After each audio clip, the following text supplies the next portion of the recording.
Okay.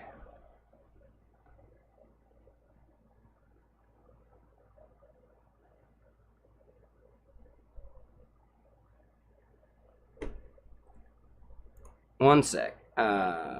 Fit to canvas. There we go. Chaos. All right, so now I need to add another audio source. Application audio.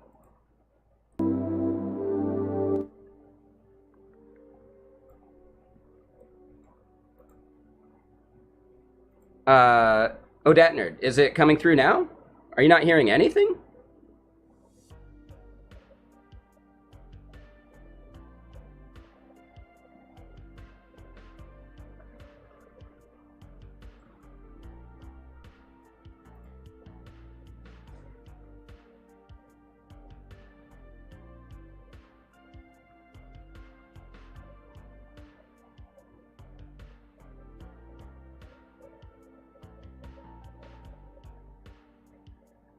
Yeah, no worries. The 15 seconds chat lag test.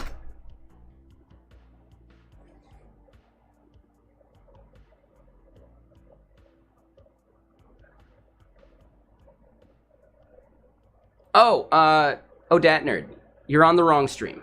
I had to do a different stream.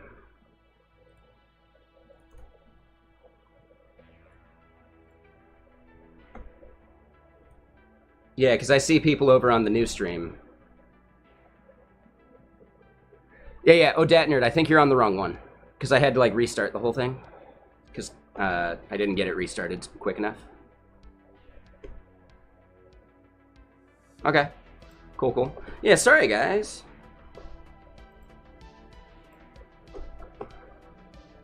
Okay.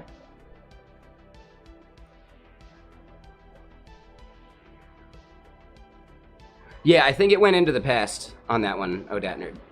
Like, you're watching that feed. So I should probably delete it. Maybe later. But yeah, so the new feed should be good. I believe Danielle's saying it sounds good. Wesley's saying it sounds fine, so perfect.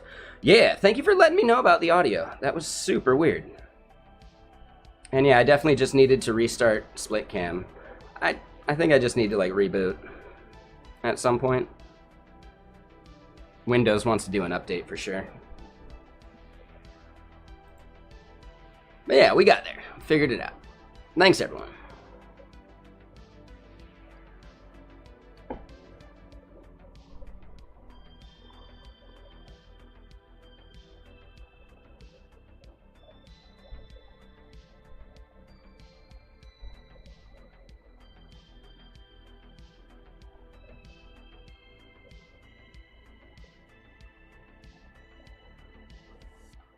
Oh, what? God. I have such a weird bug here that I hate it. What the hell? Do you see it? When this goes bold, it kicks the text to the right. I know. Sounds like someone's got a case of the Fridays.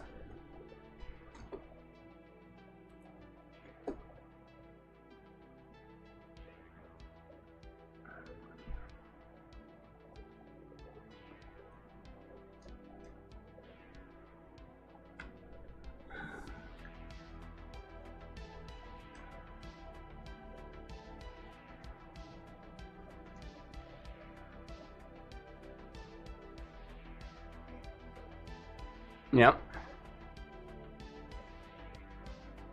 Yeah, that's, oh man, that's a little bit of an annoying one, but whatever. Let's get back to what we're doing. This one would be apps, docs, content, core concepts. You know what? I don't think adding them to the documentation is that important. That'll be something I add later, because I'm going to have to be the one that publishes, right?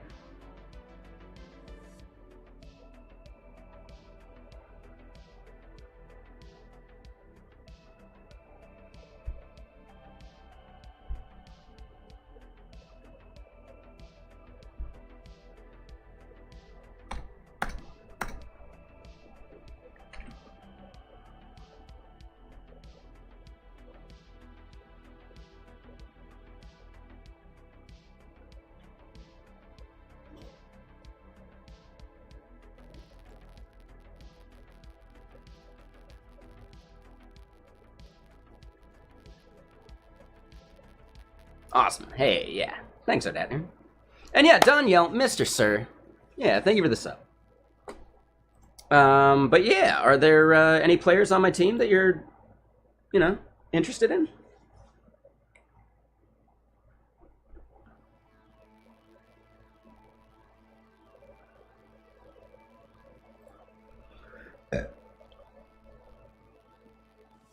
You got a decent team.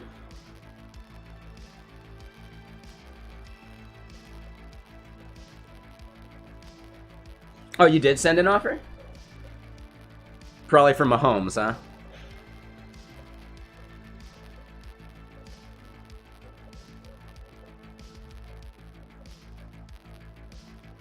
I don't actually know where to look. Oh, proposed trade. There it is. What's up? I need money. How you doing? No, not collusion. Just simply, what's the trade for? I don't even know where to see it.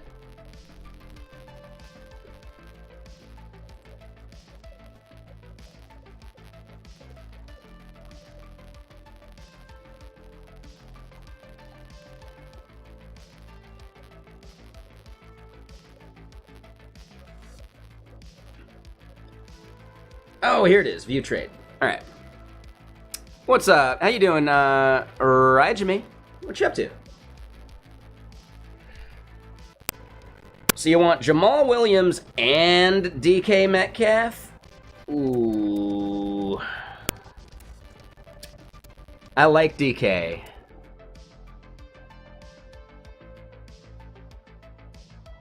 Oh, I don't know. I like DK. I don't think I can do that one. I'd trade you Jamal Williams if you wanted. Unless he's starting this week for me. Oh, I am starting him. Hold on. Let me look at what I got. Yeah, I don't know.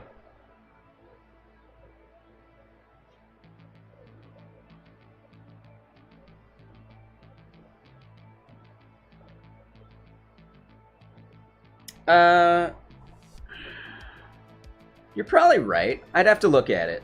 Yeah, so we'll look at it a little more later. I'll have to consider it. We'll think about it.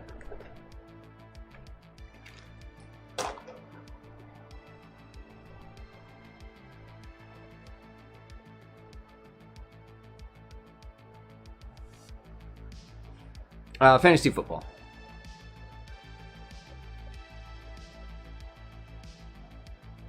No, I don't forget shit. I need money.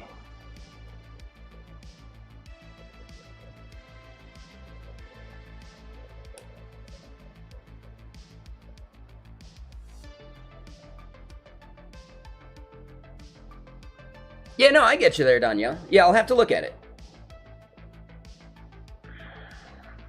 Yeah, I'll look at it tonight.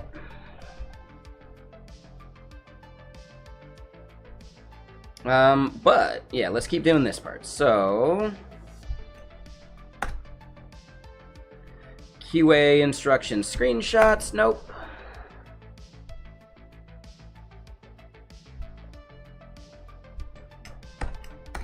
Oh, I like that one. There you go.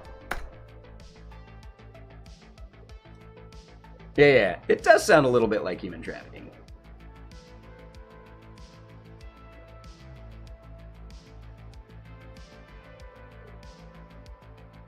Really? There's always like Xbox like cloud gaming or whatever. So you could try that.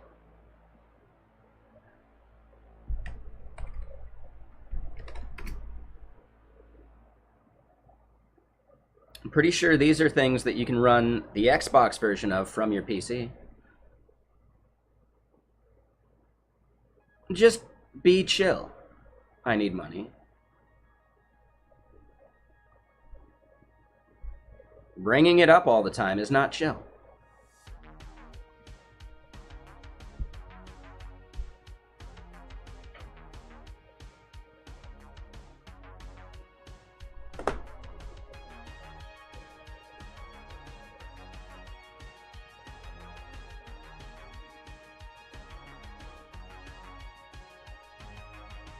Yeah, it's worth checking out. I'm not sure.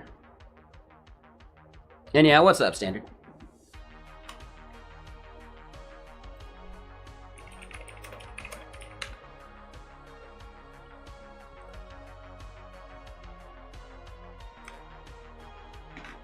Yeah, that's not my IP.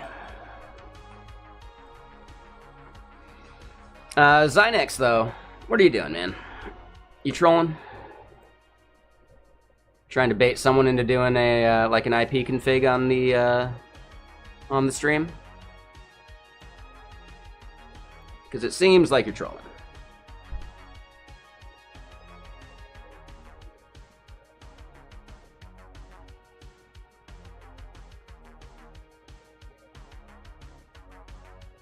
And yeah, what's up, Standard? Yeah, we're getting there. Yeah, we're trying to get, like, the contribution stuff, going.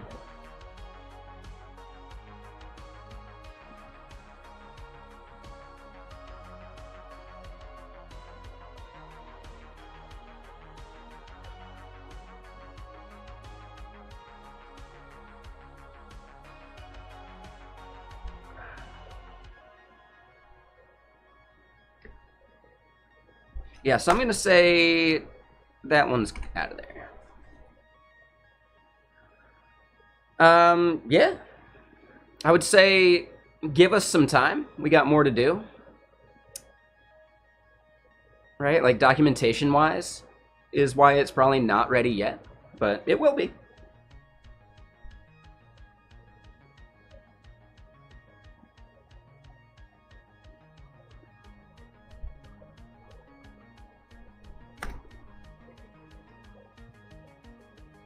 Oh, that's fine, Danielle. Yeah, no worries.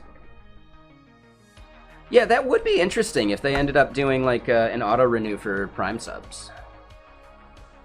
Especially because, right, if you want to keep, like, the streak going, they should make that easier.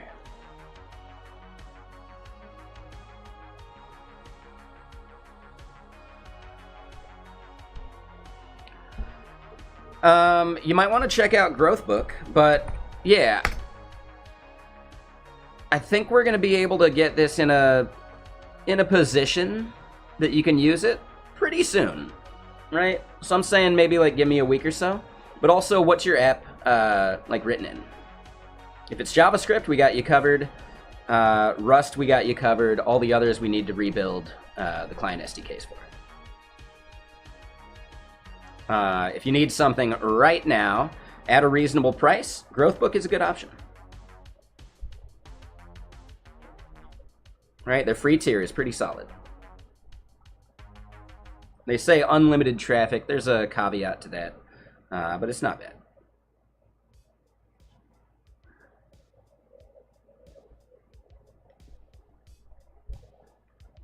How am I going to make money? Build a cloud offering. So yeah, front-end view, totally fine. Yep, that should be pretty easy. As far as the back end, though, yeah, we don't have the Python up to date yet, so you'd end up waiting for the Python library. We should be able to get that up and running here soon, but again, I want to get the docs ready for it so other people can help me do it, so I don't have to do it all myself.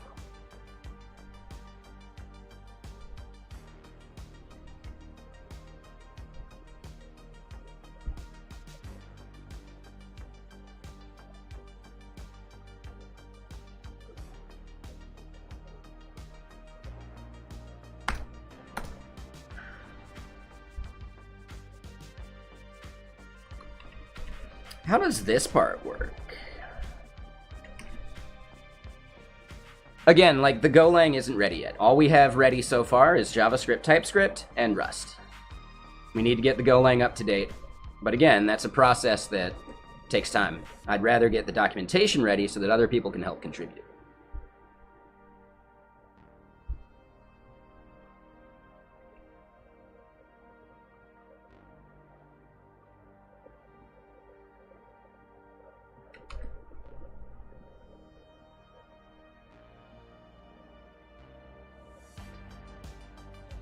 Yeah, I think this is fine.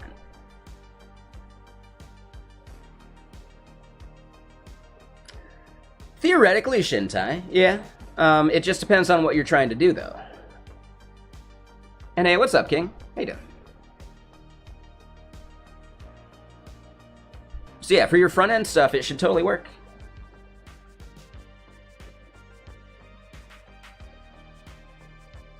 Yeah, there's going to be certain cases where you want the back end and the front end in sync, just to prevent, I don't know, random things.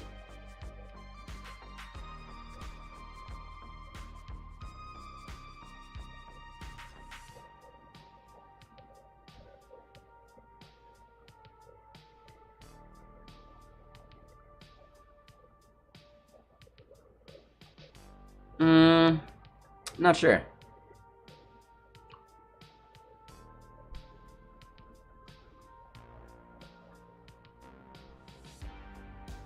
My mom's always described me using, like, the Alfred E. Newman quote, like, what, me worry? Doesn't mean I don't worry, but I try not to let it affect me too much.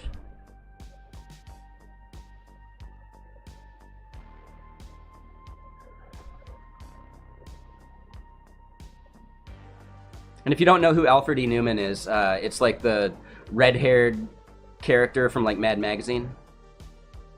Right? The red-haired, freckle-faced kid.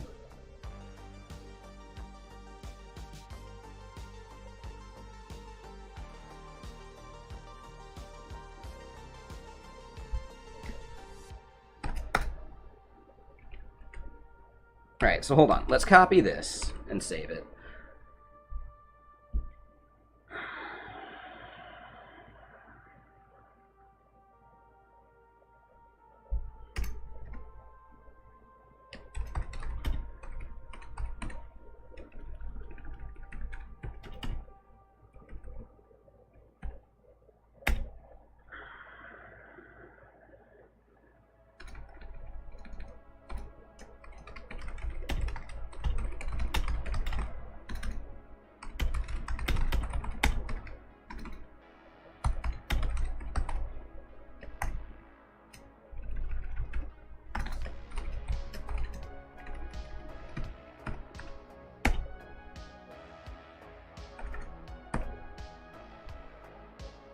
So this is clients slash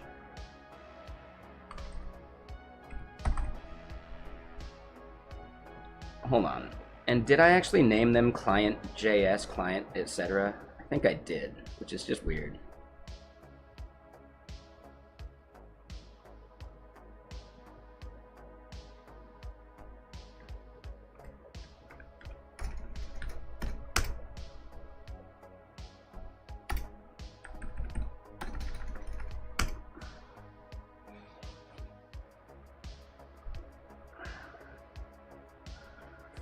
What are we cooking today? You mean for dinner tonight, or are you just talking about like what we're working on right now? We're basically trying to get our like contribution documents up to date so that other people can like work on the clients that they need, right? So Bad Cop was in here yesterday saying that they needed C++, but they also want to make a Bash one too. Sounds fine to me. What's up, Sandlordium? How you doing? And yeah, how you doing, Dr. Draro?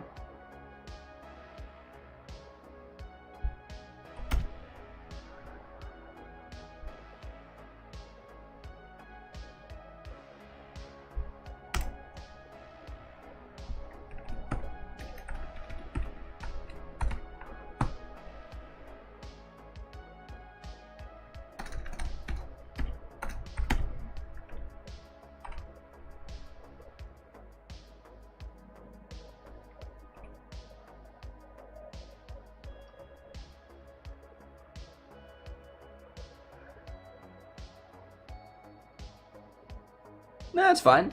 It's up to you, silly. Food-wise, any plans? Haven't even thought about it.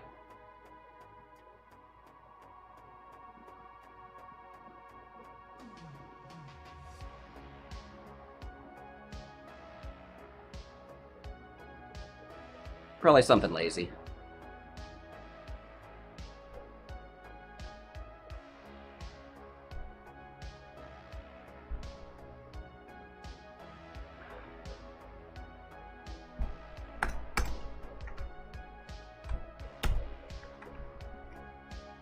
Damn right. Alright, so pretty good. Just looking at desktop setups and debating if you need one. Been using your ThinkPad and just attaching stuff for 3 years now. Time for a dedicated desktop? I don't think so. Unless you need it for that.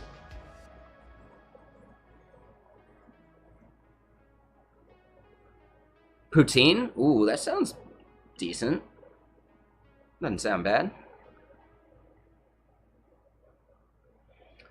Lazy loaded food. There you go. Yeah. All right. I want to keep the bundle small.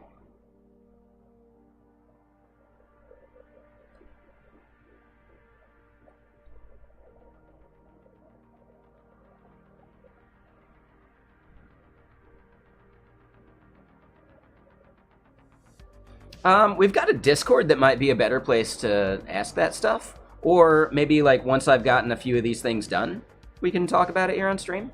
But I'd like to at least knock out a couple of these documents first. Is that okay there, King?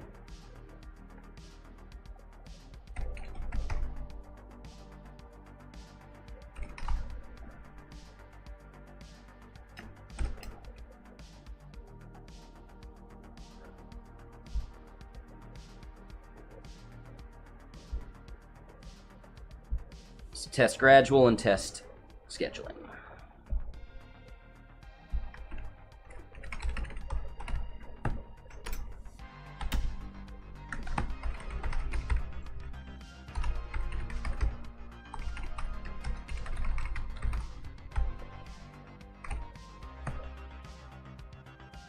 Cool. Yeah, exactly, Sandlordium. I mean, typically, if you're getting a new job, they'll often provide you with hardware.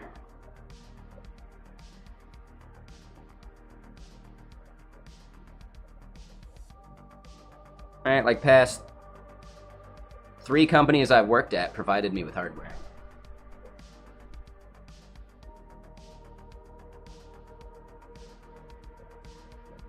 As a contractor, you're not going to get something like that, but as an employee, typically, yeah.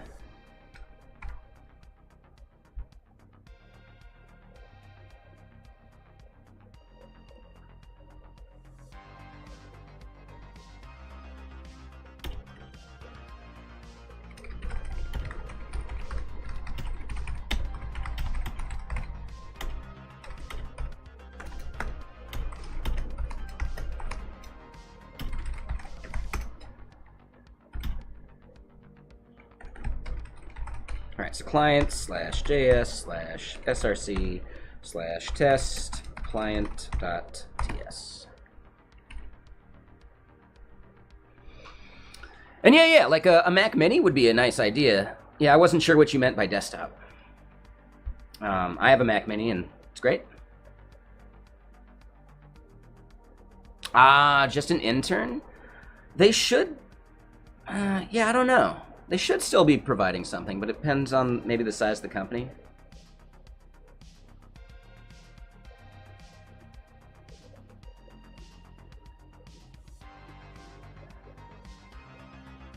Yeah, I mean, for the most part, you want to have it like a full-on clean separation between your personal machine and your work machine. Never do personal stuff on your work machine. Otherwise, they could claim ownership of it.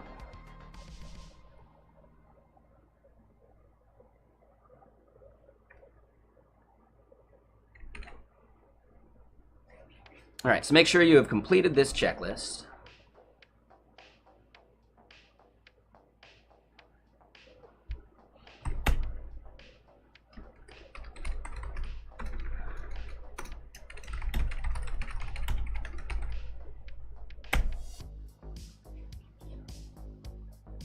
Some languages exist using the older schema. They start with client dash. You can modify these to use the new schema, or you can create a new SD folder. Sure, something like that. And yeah, the Mac Studios look crazy.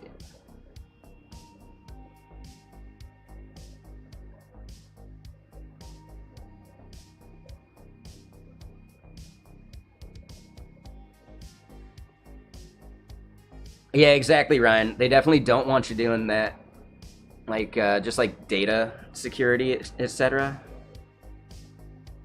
Yeah, it's definitely something you don't want to do. Yeah, never use work machines for personal stuff. It's just not worth it.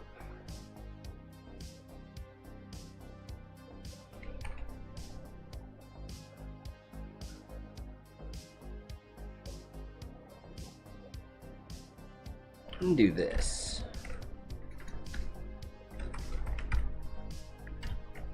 Boom, optional.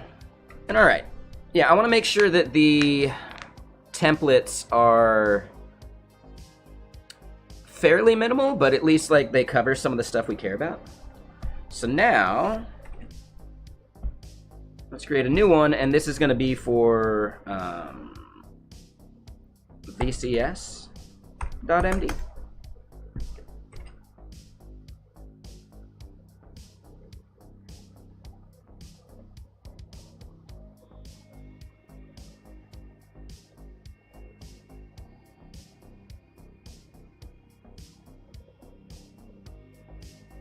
Yeah, it is an internship, but it's not. Right? Most bosses are going to be bummed on like the data security of it. Proprietary information, all that shit.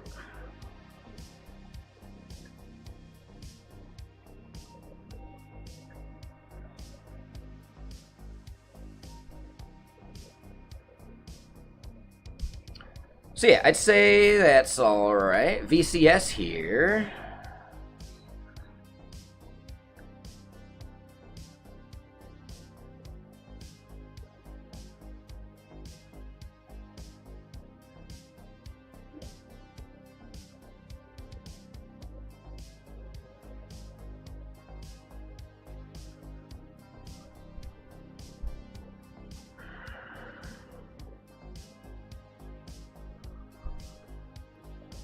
And yeah, we'll end up updating these at some point anyway. But let's do this.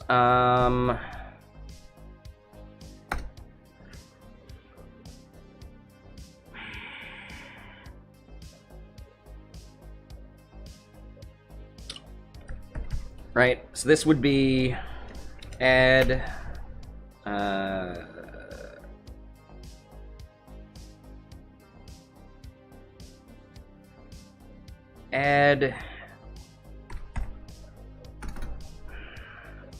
how do I want to phrase this?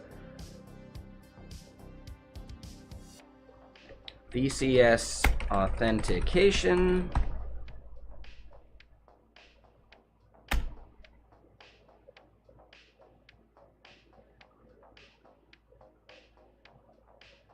VCS provider authentication to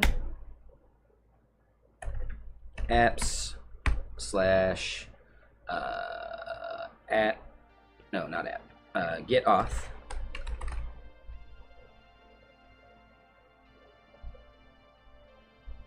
Yep.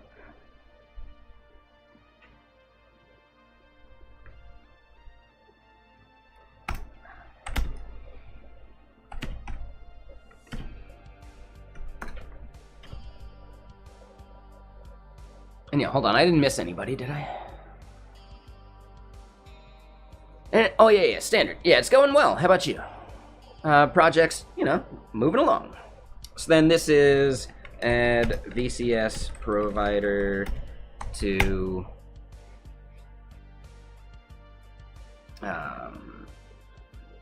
app.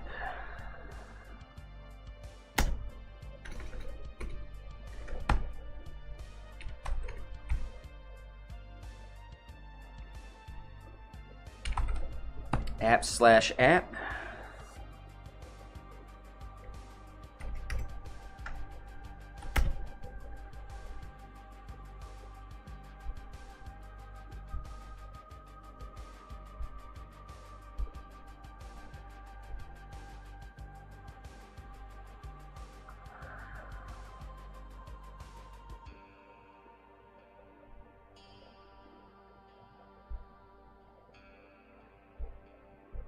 Ah, and that's right. We need the form.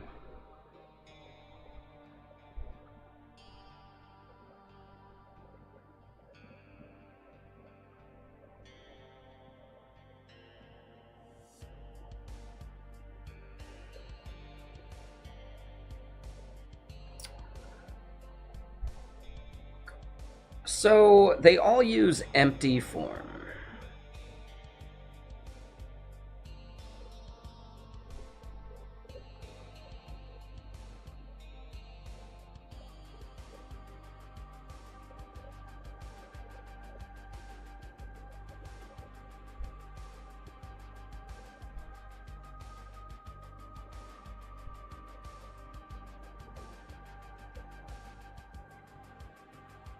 Oh, this song? Yeah, I see that.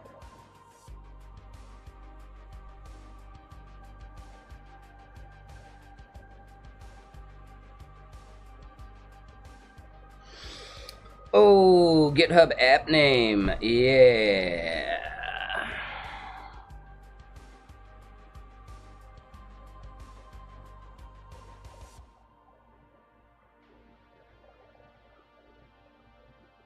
Yeah, we're gonna have to do that. And what up? How you doing, Frank? What you up to?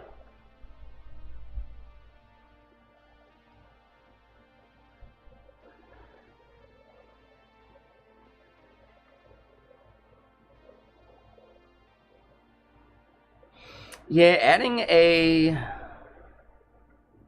VCS provider is probably something I'm gonna have to do. It's just so involved.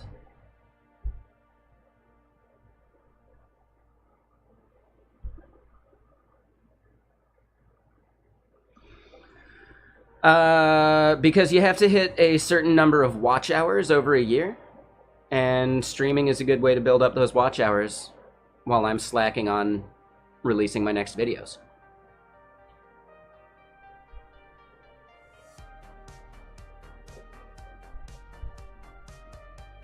All right, I need 4,000 watch hours over a year. When I started doing it, I was at like 120 or something, and now we're at like 800 something, which is crazy.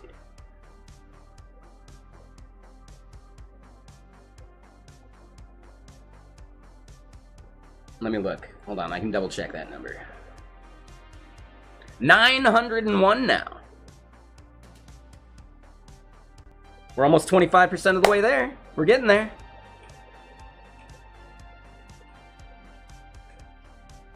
I think he is stacking. Yeah, I'm not sure why.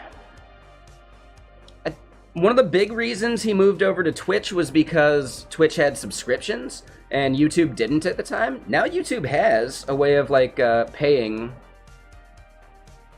for, you know, like a $5 like subscription fee to a streamer. So yeah, it seems to me like that's his main reason. Hell yeah, silly.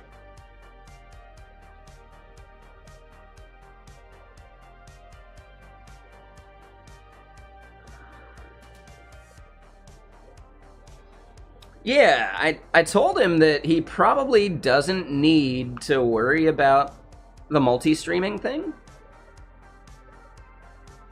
But, you know, it's probably fine.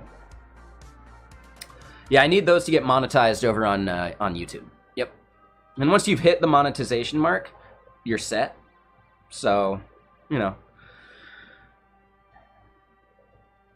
Once we hit 4,000, we'll see if it's something that I continue doing. I don't know. Depends on if we see growth over there on YouTube. So far, not looking like it. And I mean like concurrent viewers over on YouTube. I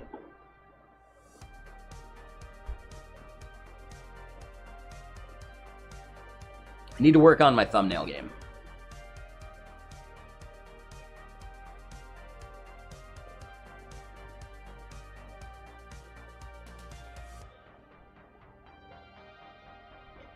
So yeah, sdk.md, maybe general.md, and the general one we could actually go grab. I think that'd be fine.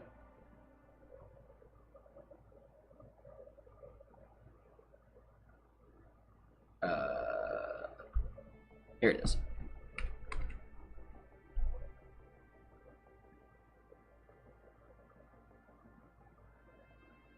Yeah, thanks, silly. Wait, what about Spice? Dune?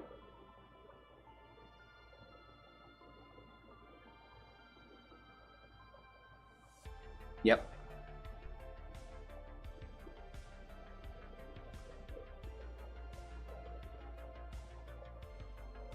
Yeah, what do you mean stacking?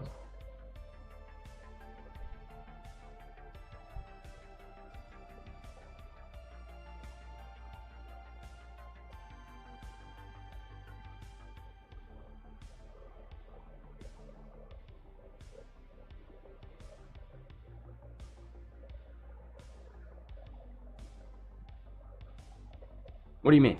I'm so confused right now.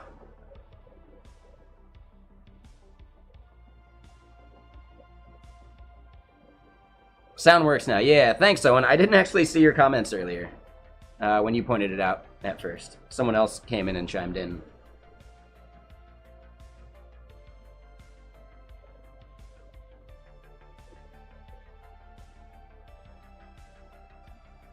Oh yeah, stacking. You might have to refresh. I had a weird issue earlier. Where, like, my computer almost crashed. It was weird. This is not an issue template, it's a pull request template. But yeah.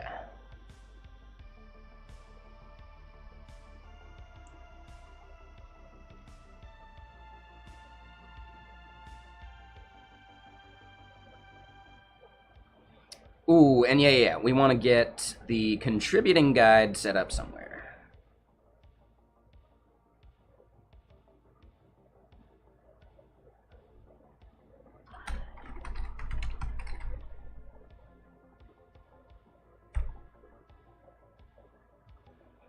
So we can grab these.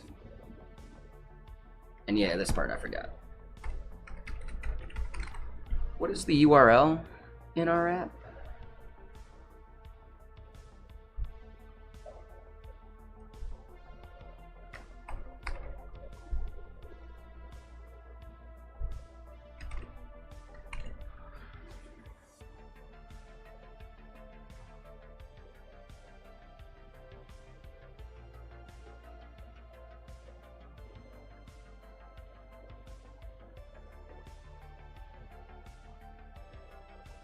Hey, nice, Owen.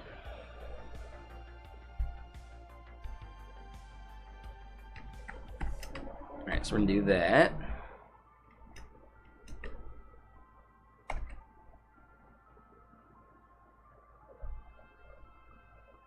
Oh, and this is vexilla.dev. Yeah, what's up, bro? How you doing? Cool, Owen. Good work.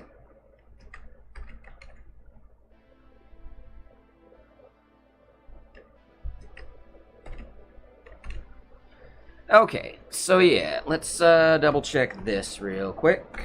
Forum. I don't even know what forum is. Forum? Damn near killed him.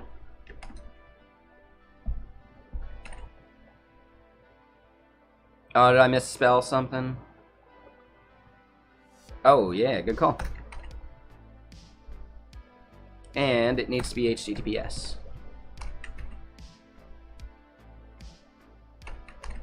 Yeah, good catch.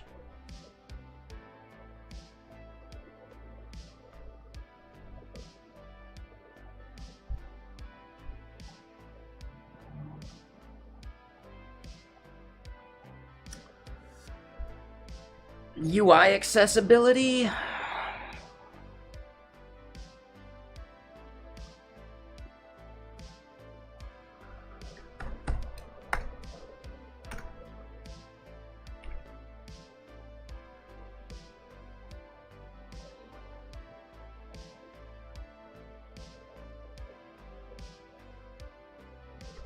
Alright, cool. Yeah, so this is a good generic one.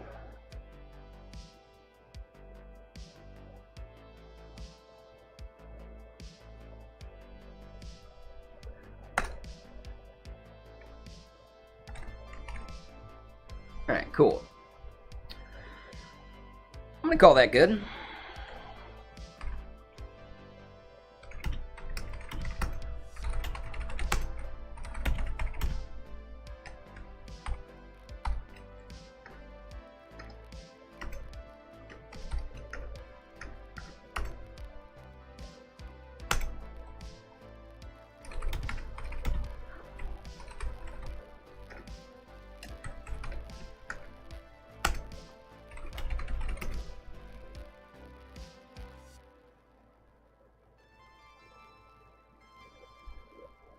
Oh, yep. So git commit -m. This is a sure.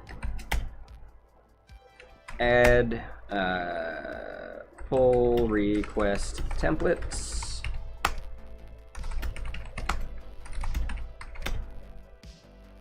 And add clients.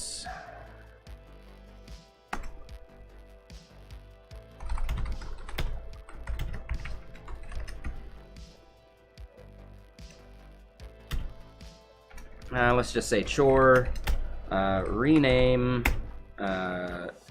up to date clients. Bam. All right, cool. So we get that up there.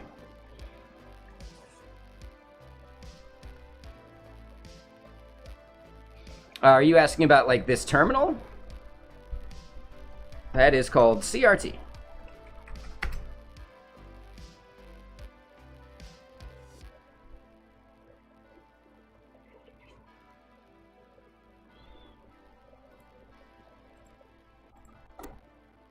And I'll just say, a lurk over here would really help me out. Just throwing it out there. You don't have to.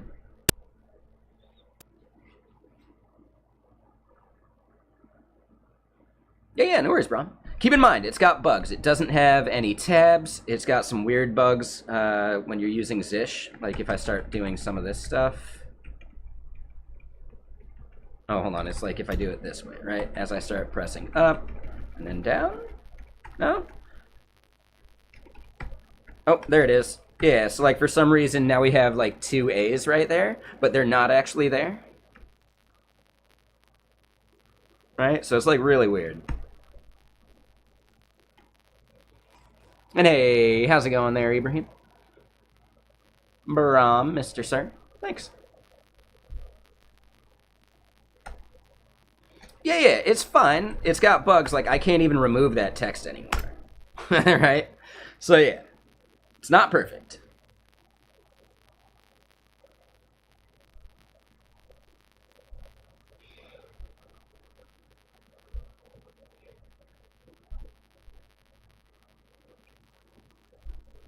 Should probably close a few of these.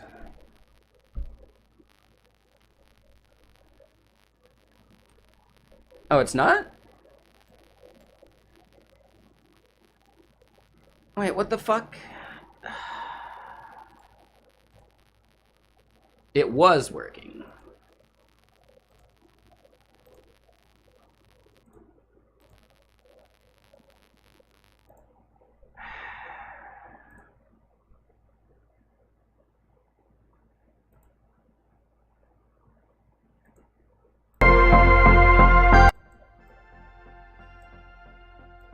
Sorry, that was a bit loud.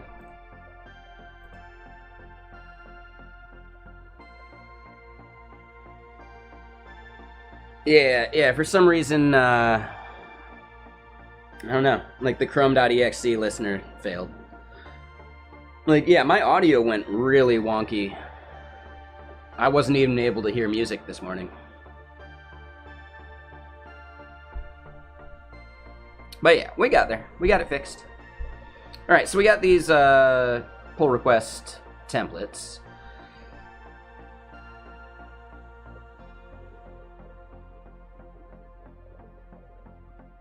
So instead of recipes, we might want to do like guides.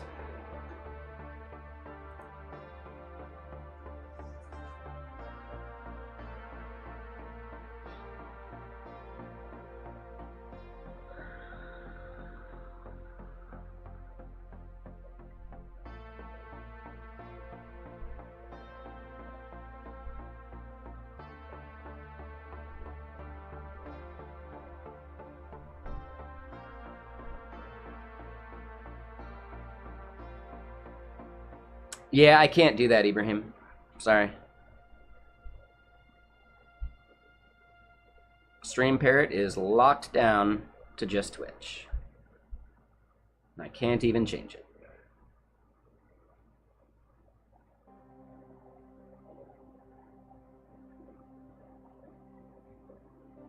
Yeah, it's fine.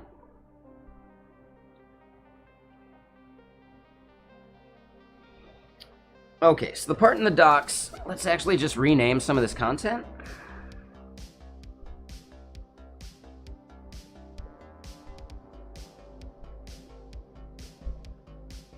Oh, we actually have guides in there.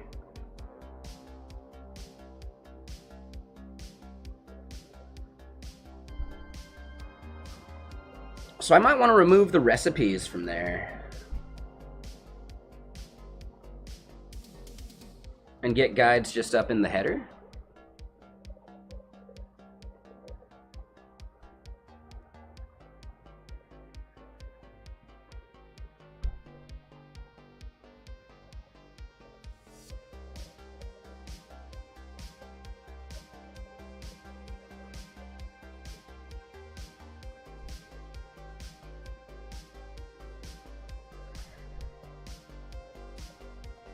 I see what I want to do. Yeah. So we've got documentation right here. If I look at what we have on the documentation main page. Oh, I need to get the server up and running.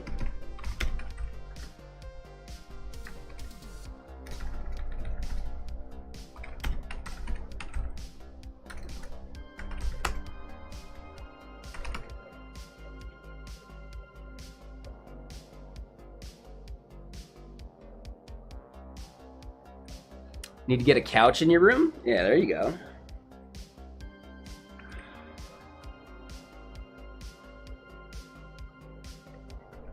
Oh, wrong one.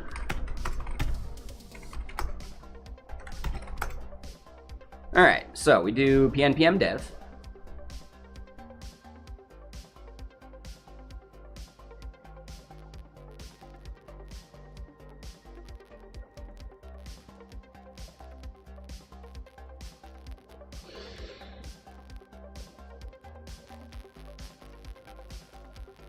Thank you. Appreciate that, Nagi.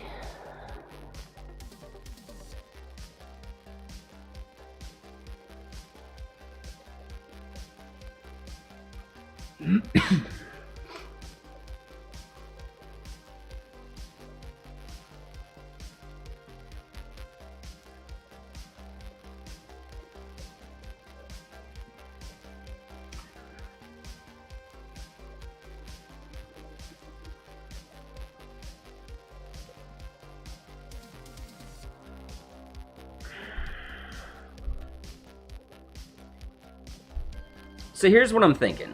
Recipes is going to change, right? We still want a section for that, though.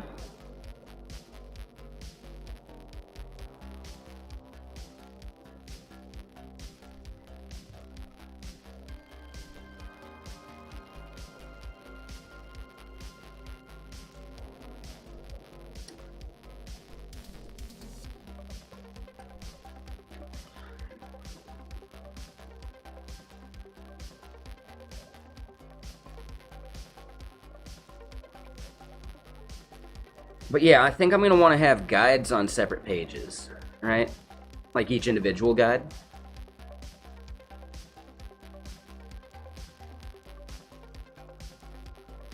I think that'd be a good move.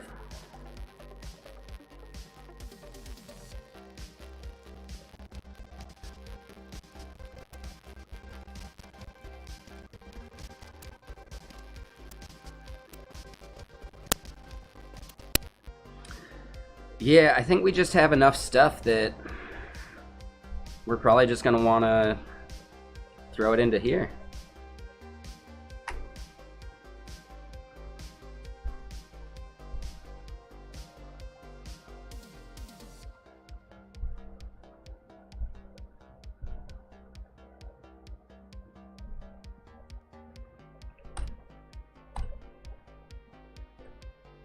So yeah, it's not till like basically that breakpoint that we're going to have room for them. So we need to kick to the mobile menu way quicker. But really, what we might end up doing is instead, right, these hide, but then search stays visible as we zoom in.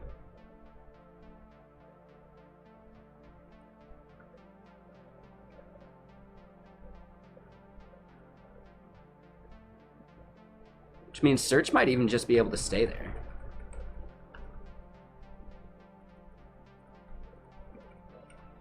Yeah, I don't know.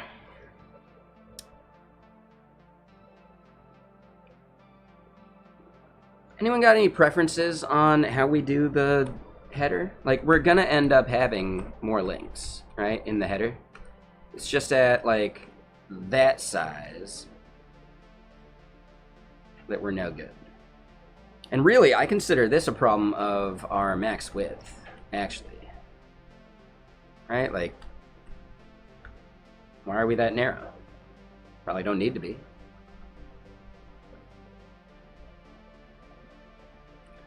But that's me actually just messing up. Because, yeah, as we start breaking down, it's the breakpoints here.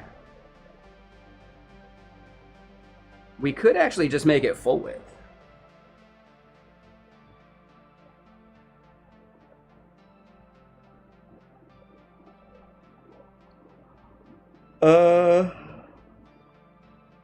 Yeah, that's not good.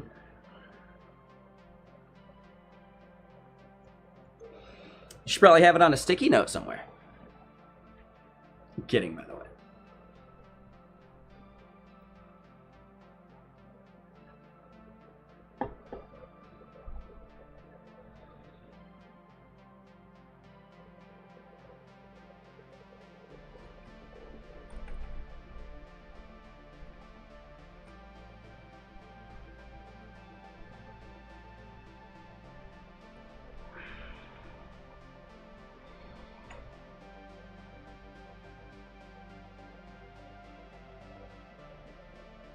Yeah, I think that's a flaw of my responsive container. Let's fix that first.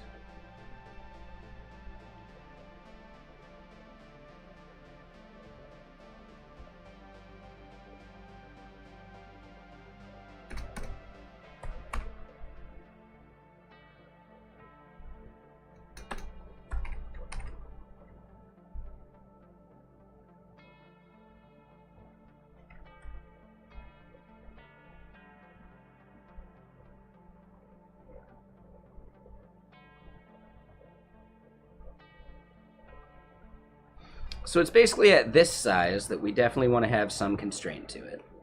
Once we start getting down to, like, these points, though, I wish we could see which breakpoint we were at as we did our zoom here.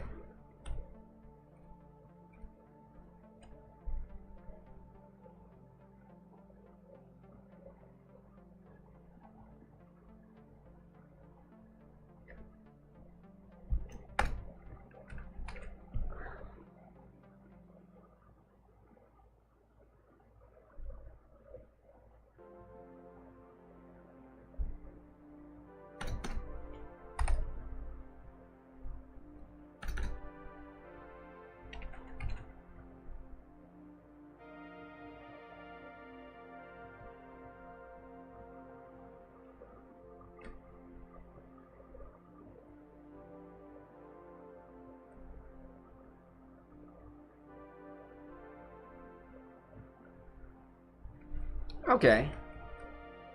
Yeah, that keeps it, like, pretty reasonable for those until we get to basically, like, here.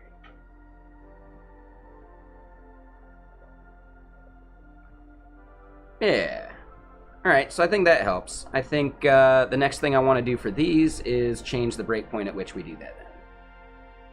So, that is over in the main documentation page.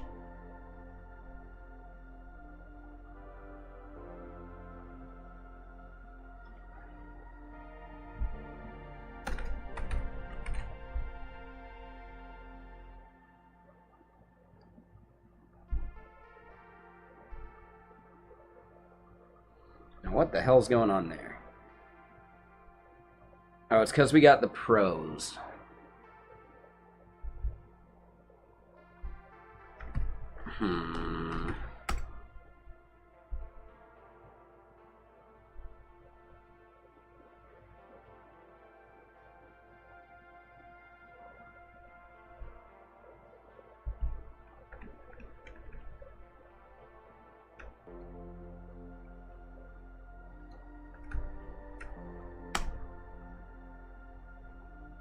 You got it? Nice. Good work. So the width here is actually our issue. Oh, and this is the part where we're doing this.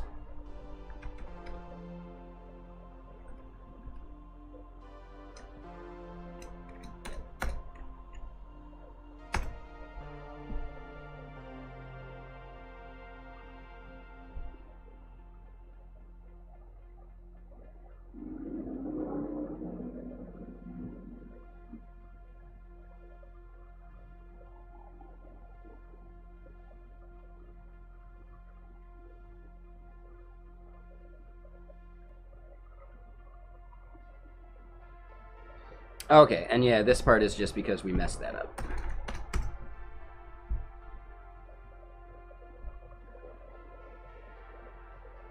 So there is a point in the middle here that kind of sucks. And I bet we could make it split the width there. So it's the breakpoint at which we're making those like that. So if we did it MD...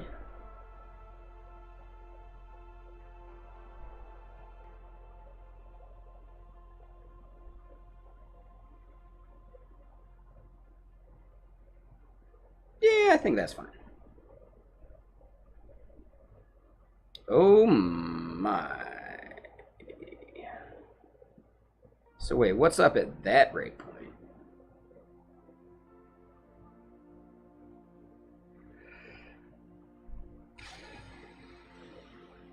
Oh, it's because we still have that LG. Yeah, that's it.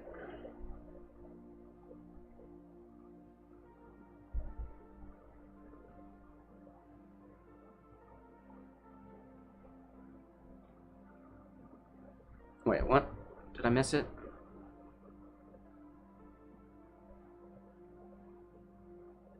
Oh, it's in one of our layouts. Yeah. So then here, if we just get rid of this, I think we're good.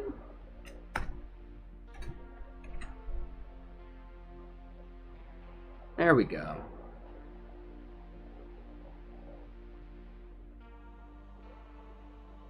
Yeah.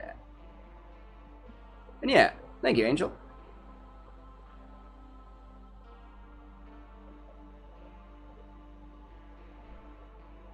Okay, cool.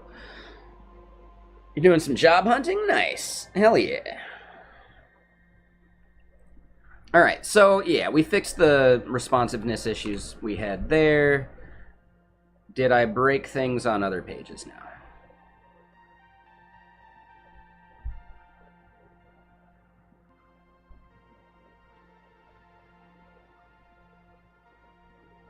I think it looks fine. Yeah. Yeah, thanks, Standard. Alright, so that means that we now have plenty of room in the header for all of it.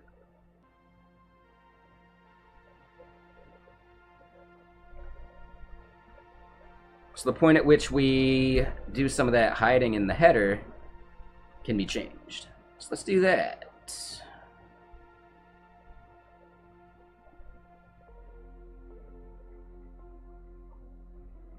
It's in the main layout.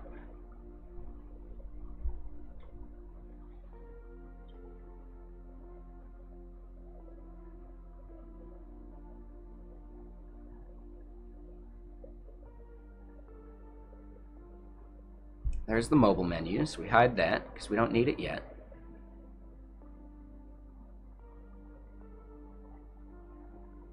Yeah, and here we go. So this is hidden by default. We make it LG flex, and I think we could actually do MD flex.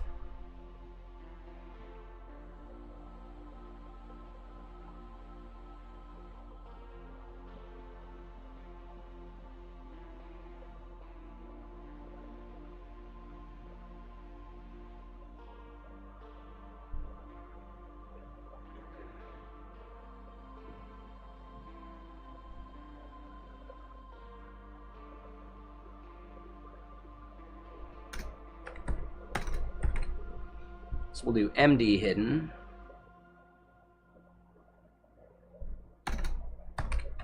MD flex. You should see those kick in there now. Boom.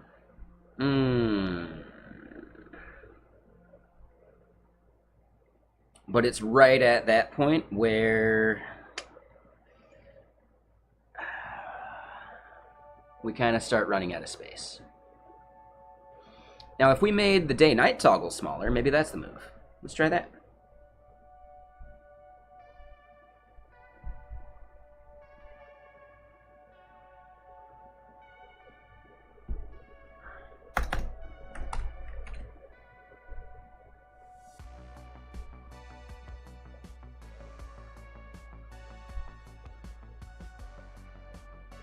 All right, so yeah, 6 REM, let's try that.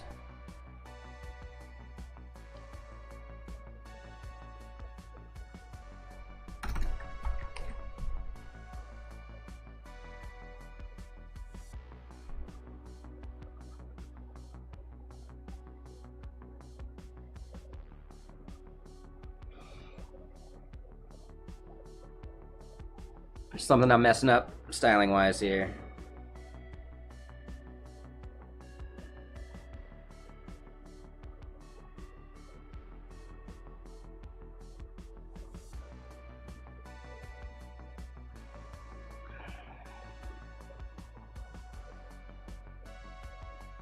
Oh, sick.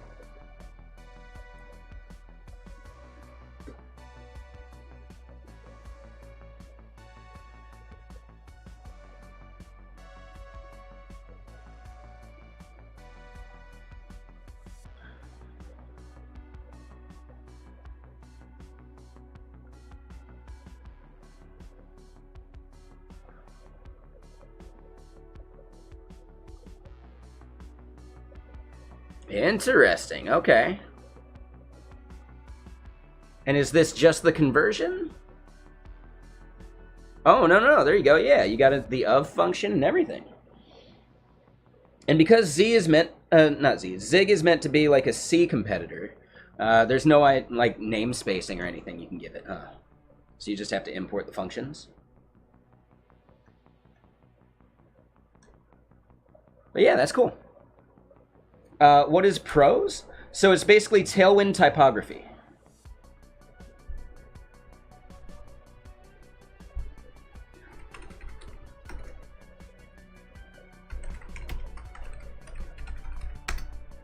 Yeah, the dissection. Yeah, good work, Two-Step. That's awesome.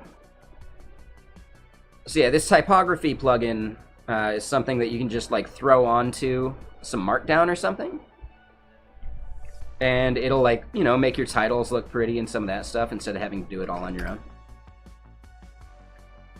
Especially useful when it's maybe some Markdown that you don't control. Right, like the rendering of it, styling, etc.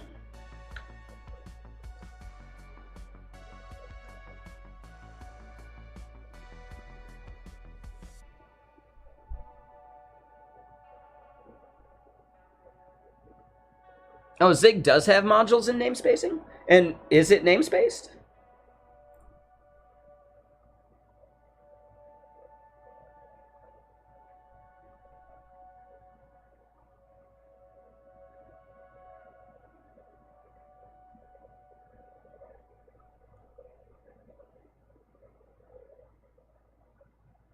Wow, yeah, I don't know anything about Zig. A lot of this stuff is just way over my head.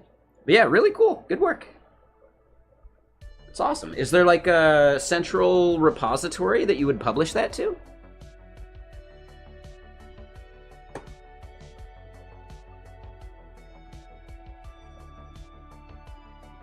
Hey, and thanks for the inspiration thing. Aw. Well, that gets an instant star from me. Boom! And you should start your own repo. Come on, man.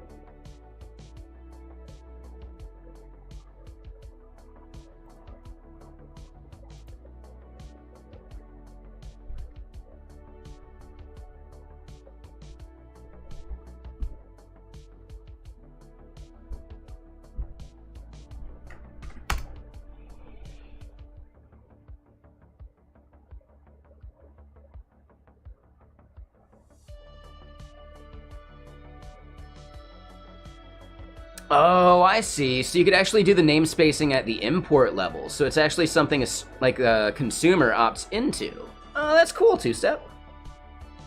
Yeah, and King, for sure. Yeah, Tailwind has a lot of really cool like plugins that help. You know, it's just some good sensible styling for readability.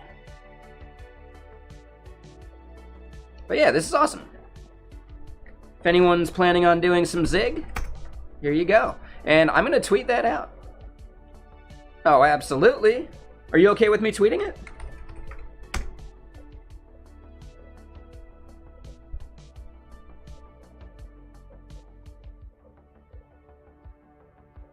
Wait, my feed is empty? Okay, that was weird.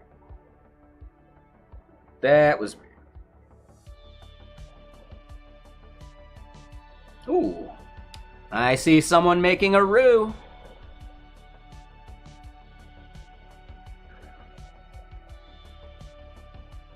Alright, cool. Just making sure.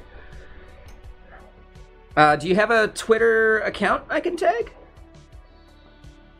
And if you don't want to dox that, that's fine. But yeah, do you have like a Twitter account I can tag?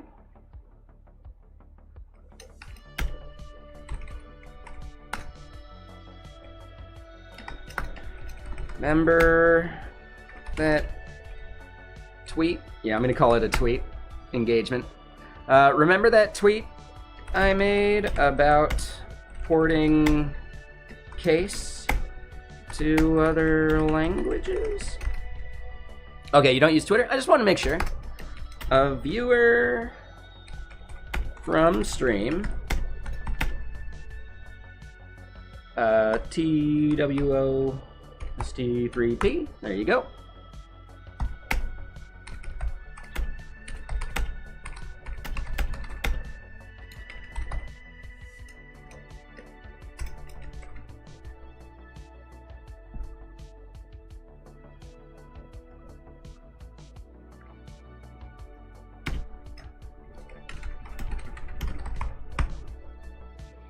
No, so it's Zig, right? A C version would make a lot of sense too. But yeah, that one's in Zig. So one thing you can do is when you go and look at a GitHub repo, you can actually see what language it's mainly written in over here on the right, which is awesome. But it does expose a C API as well, so you could use it from C. Oh, that's even cooler.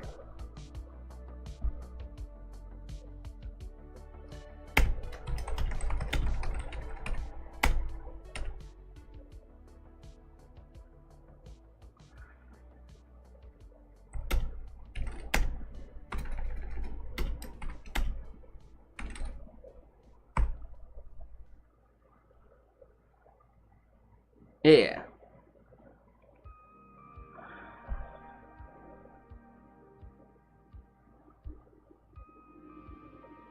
Boom.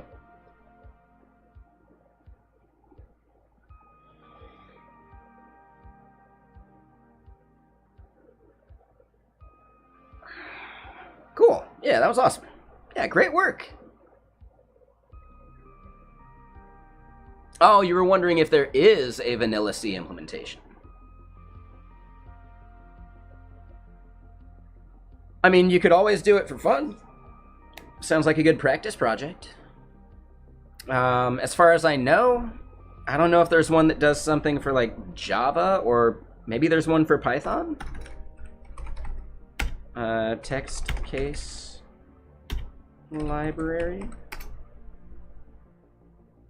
Case converter. So yeah, some of these languages are probably going to have case converters, but they may not handle all of them. And one other important thing to recognize is that this just does conversion. It might not actually do detection.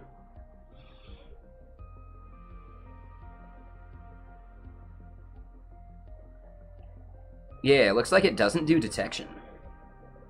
So I don't know. I think it's always just fun to make something, even if it does exist, just for practice.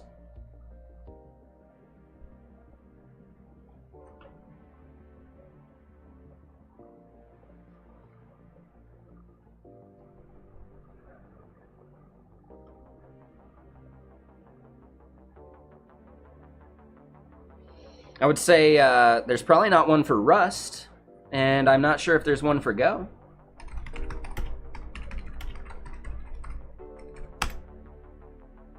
Ooh, string case.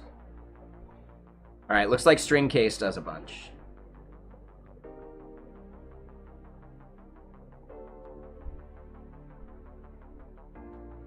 But again, it doesn't do detection.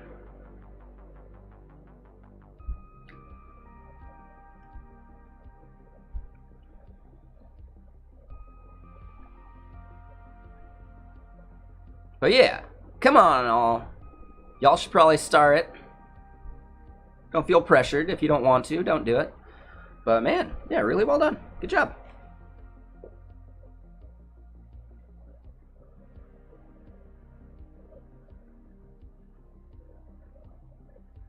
If you pass it a random string, can you identify what the case is?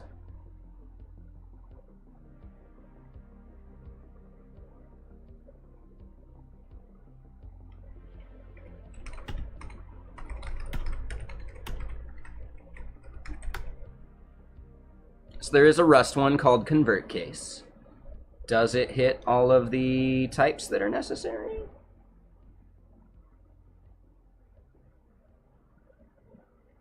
Looks like it does.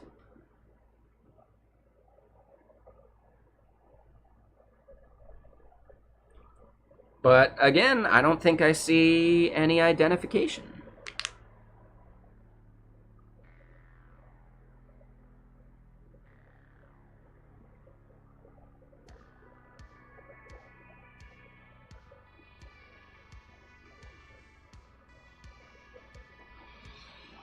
Detection's a bit wasteful. Yeah, interesting. Yeah, I didn't actually look at how it was implemented.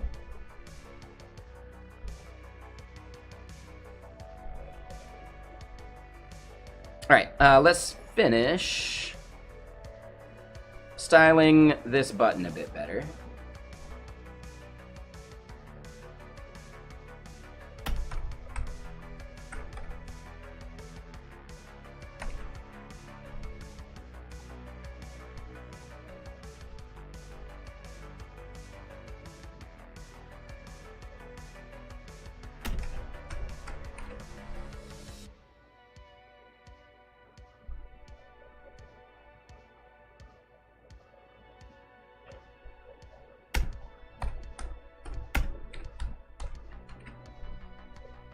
Hell yeah.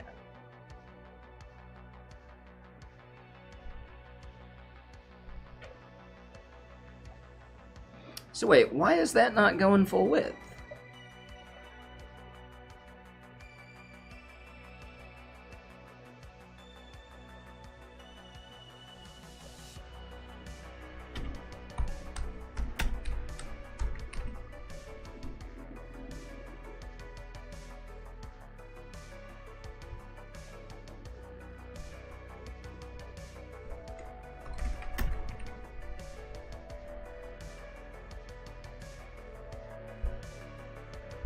Okay, so the padding is getting us.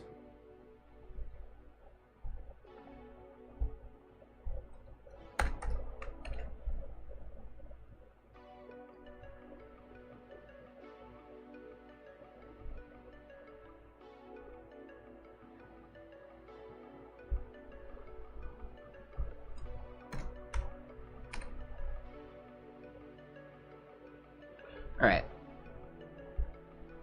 What is up? Why is that not a circle?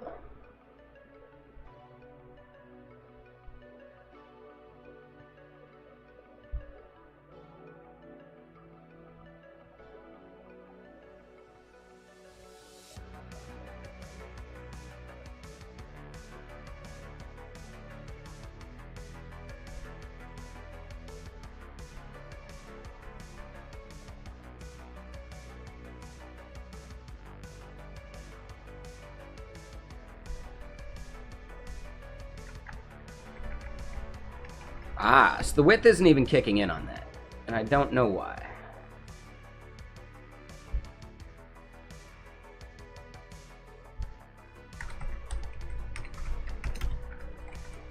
Ah, there we go.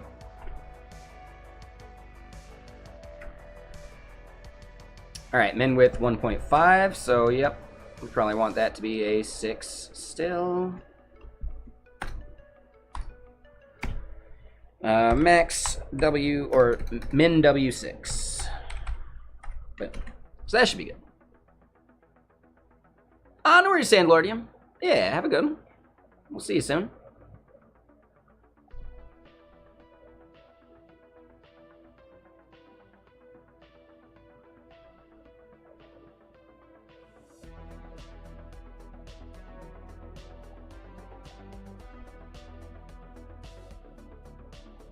Oh, and I might have to set min W as 1.5 REM.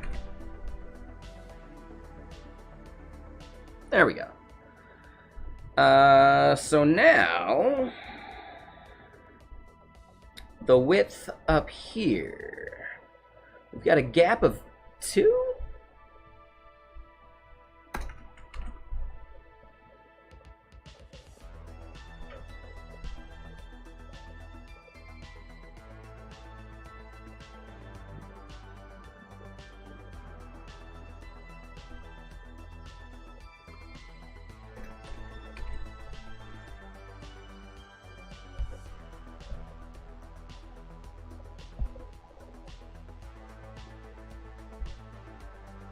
I'll take it. I think that's fine.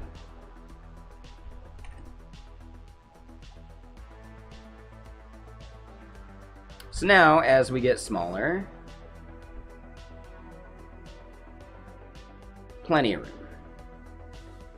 Plenty of room. All right, so now, next step, we're gonna have guides sit between documentation and blog.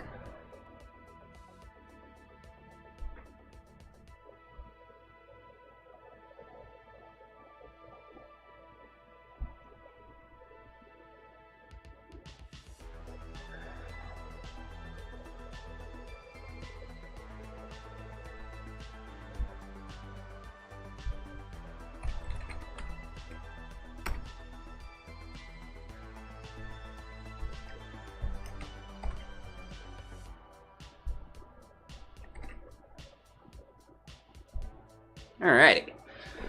So, next steps, and oh, yeah. Let's make sure I'm still throwing a lurk.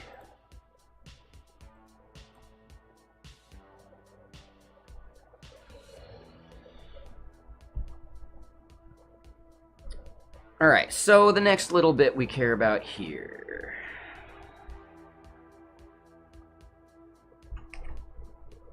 Wait, why is it complaining about class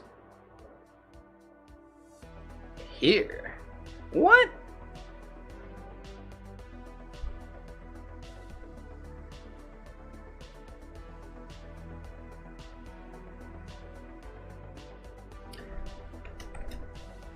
Let's restart the extension host. Something ain't right there.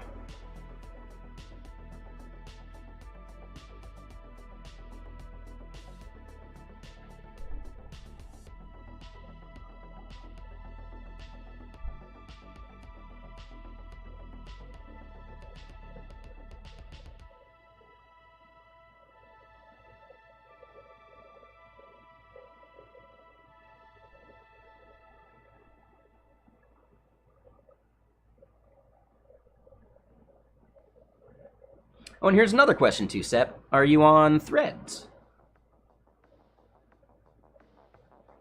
Because I could tweet it out, or I could tweet it out on Threads too.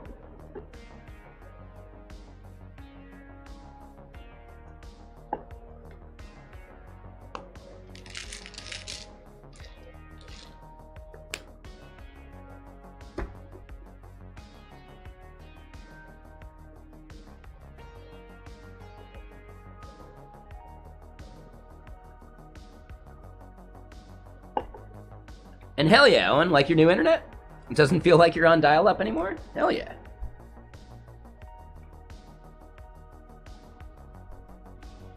All right, so looking at these sections.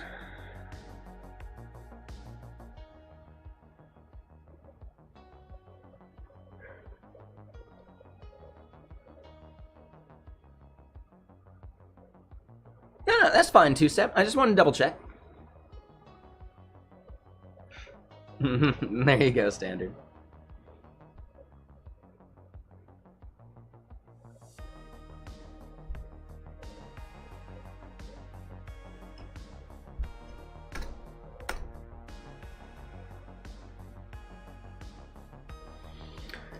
Creating a client SDK. I think it's that, yeah. Dev stories? Nice. Ooh, and that reminds me. Yeah, my little brother's actually in that cohort too.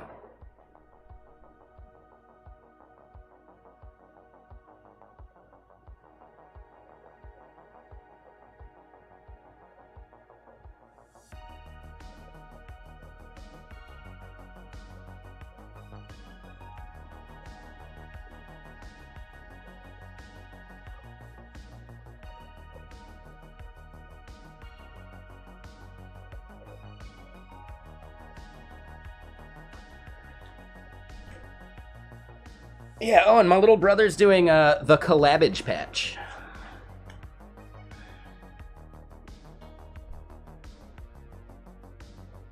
Open. Thank you for the follow.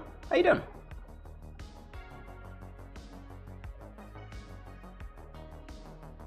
I think he's joining 100 devs, but he's in like the build space thing. Like, I don't know how the build space thing works. Is he part of like the 100 devs group on build space?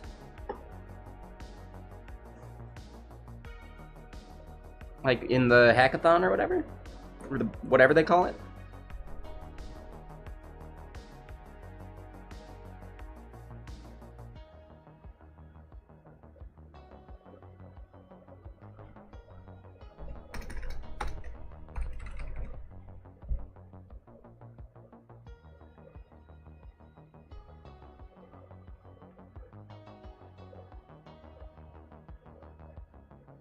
Ah, makes sense, huh?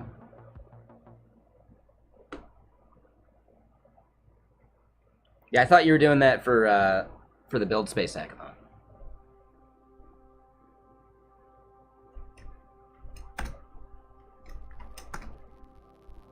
All right, so creating a client SDK.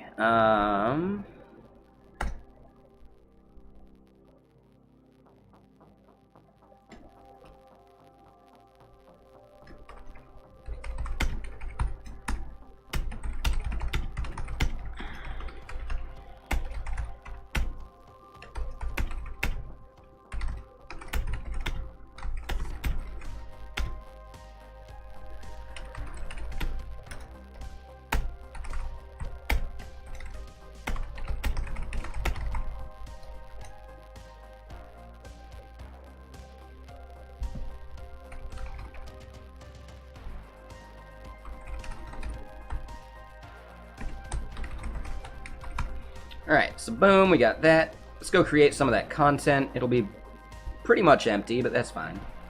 So then guides here is creating a client SDK.mdoc.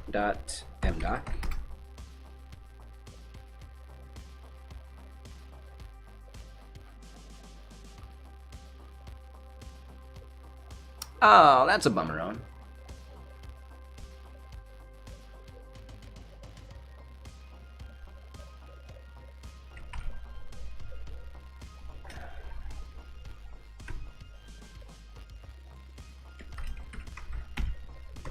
Learn more. Boom. We should get an icon for it. Let's close some of these tabs.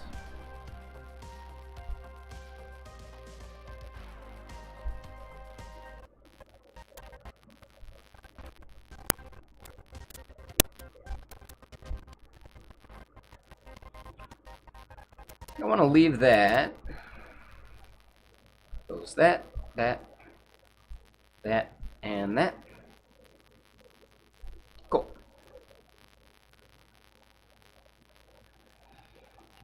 MGMT? No.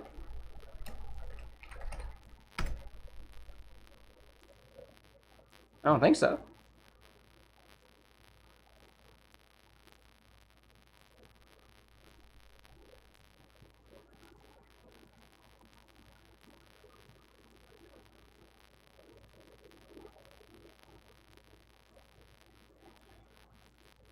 Yeah, Owen, you don't need Laravel Forge. You can launch Laravel really easy on a VPS. You should probably learn how to do that yourself, because you don't need Laravel Forge. It's not worth the cost unless you're a professional dev.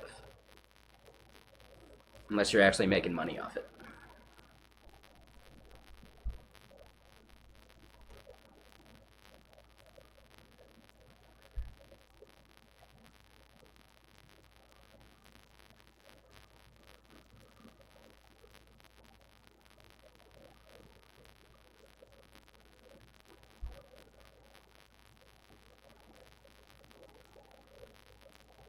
All right, before Laravel Forge, people were able to deploy Laravel projects, you know? It's probably good to get into the habit of understanding how deployment works, no matter what the language is, no matter what tools exist. Because you can always just upload files to a web server, like we used to, right? Back when dinosaurs roamed the earth.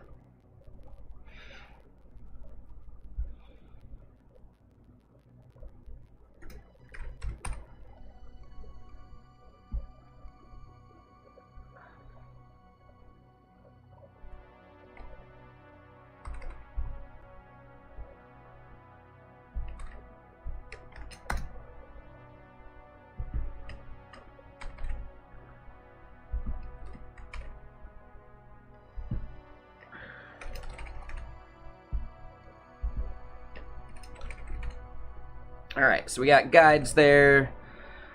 I'm not positive we're going to keep the same layout, so I don't want to fiddle with this too much, right? It's a bit of copy and paste, but because I plan on actually making it different eventually, I don't think it's a problem. I think we're okay with it.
Airwolf theme?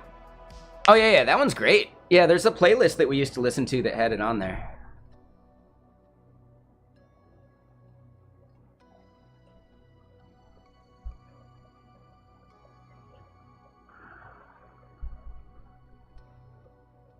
All right, so we're going to leave that. We want to get the link into the header.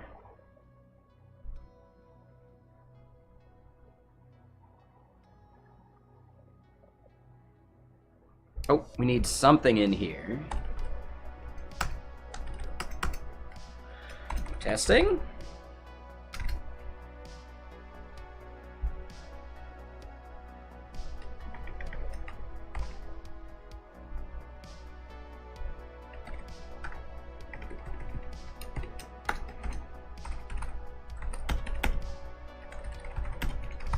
Creating a client SDK. Boom. Okay, so we've got that there. Let's go to our main layout and let's add that other link to right here.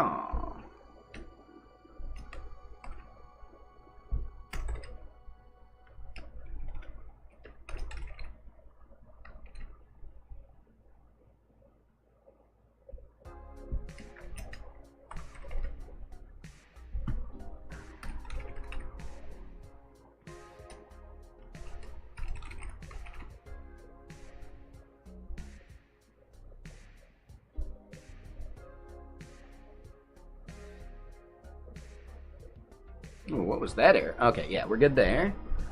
So now let's look at it. Oh. Forgot to update that.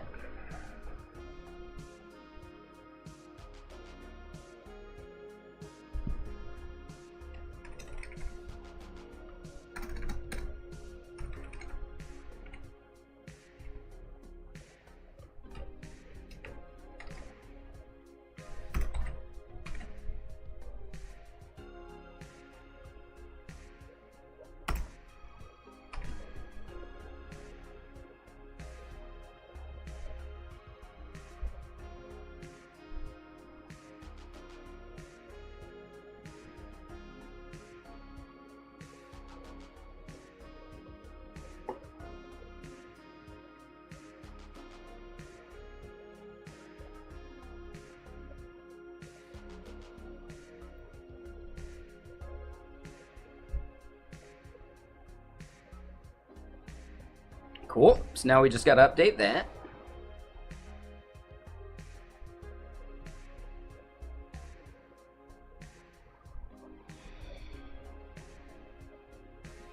Oh, and hold up.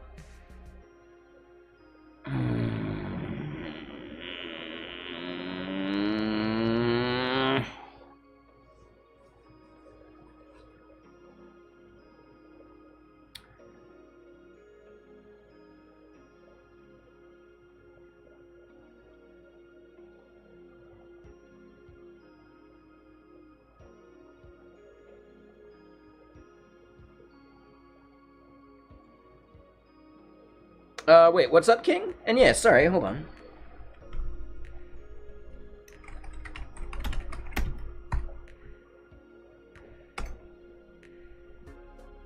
So, what about Astro.build?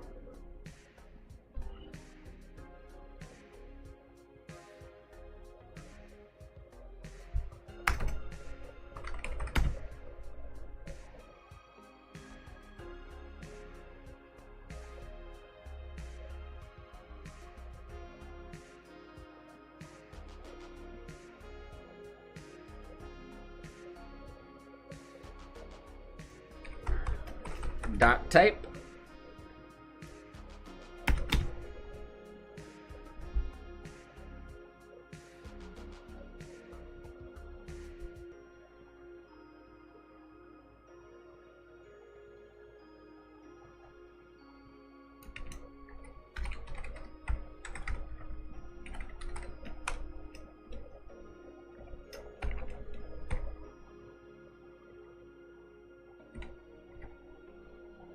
Oh yes, we're using Astro. Yep. Advice for learning JavaScript? I tend to recommend FreeCodeCamp. If you've done something like FreeCodeCamp and you're still kind of like not feeling like you know anything about it, you should probably start trying to build stuff, right? Take your learning from something like FreeCodeCamp and actually apply it practically to something.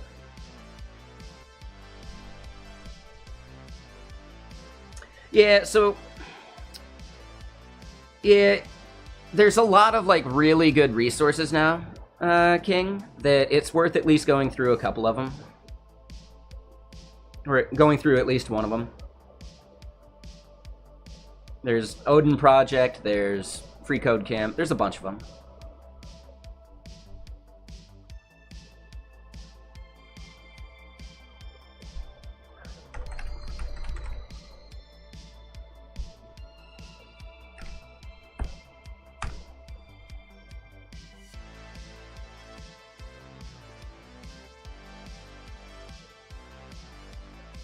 I mean, the bootcamp should be helping you out anyway, right? But if you want to jump ahead, check out FreeCodeCamp. Because it's not a bootcamp, it's just like a guide, like a tutorial kind of thing.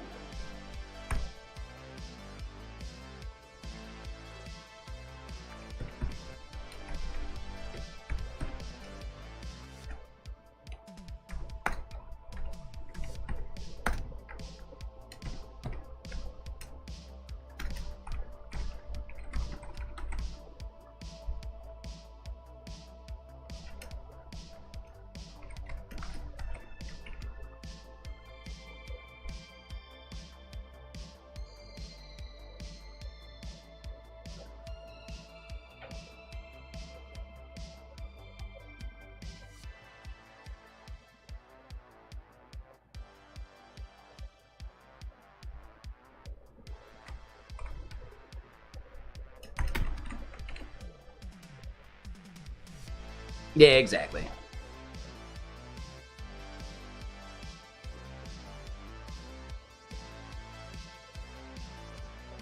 Yeah, exactly, Vibrant, right? We learn more from making mistakes than we do from success. So get out there and make some mistakes already.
Hey, yeah, no worries. Have a good one there, Angel.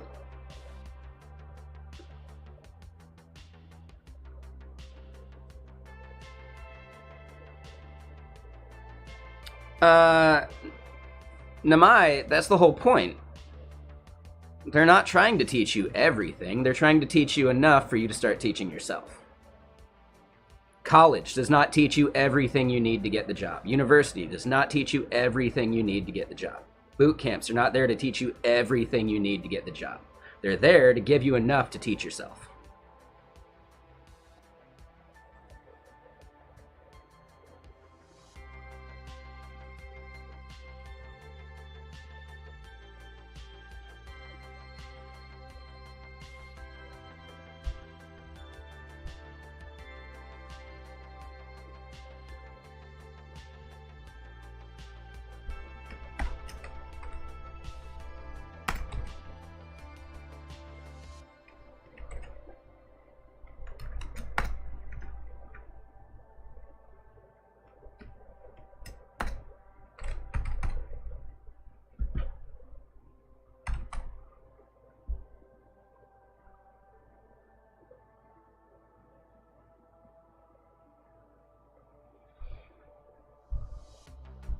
The earbuds I tend to recommend that are extremely cheap are the Venture Electronics Monk.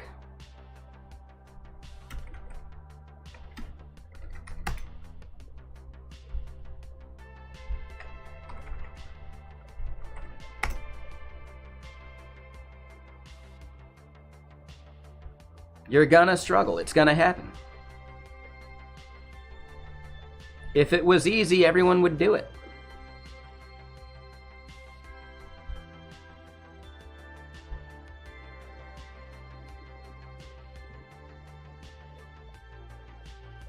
So yeah, these are good. They're great, like super cheap, great quality.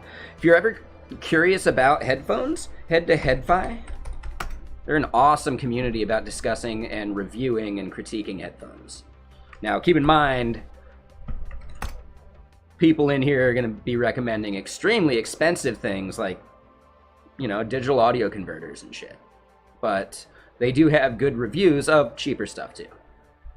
But as with any like enthusiast community like this, you know, they're going to prefer the expensive stuff. I don't know, Namai. You're going to have to look that up. Sorry. I don't know.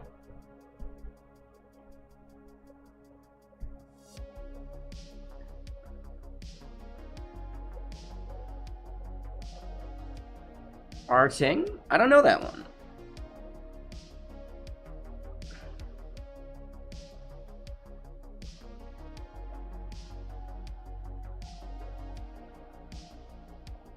Again, Namai, it only matters about where you live, what the cost of living is and things like that. That's stuff that no one can tell you. You have to figure it out. You have to have some trust in yourself to figure things out. I think that's the biggest part that you're failing on right now. Have trust in yourself that you can figure it out. And then go and figure it out.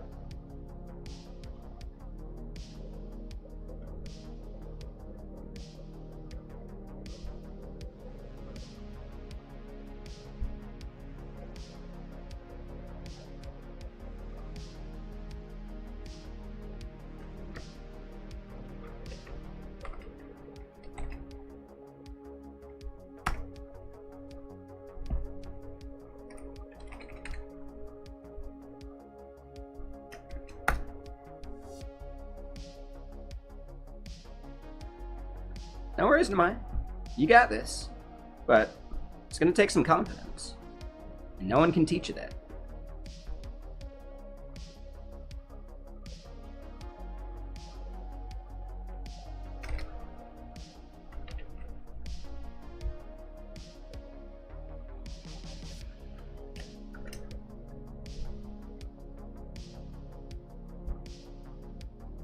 Alright, so we got those so far. We're going to have to do these as well.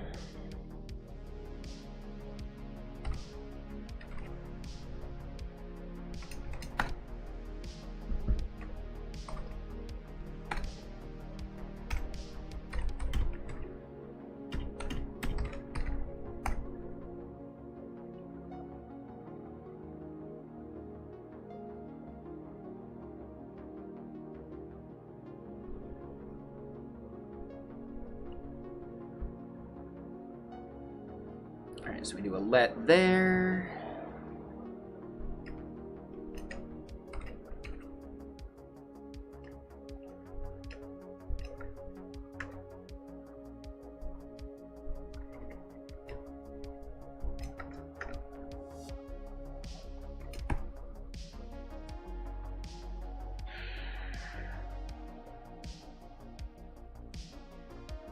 You know what?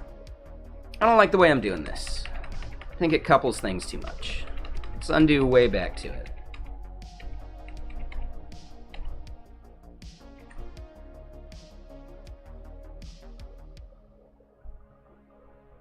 So basically, we want to pass this stuff into our documentation layout. And then we can just fetch it at the top level of these.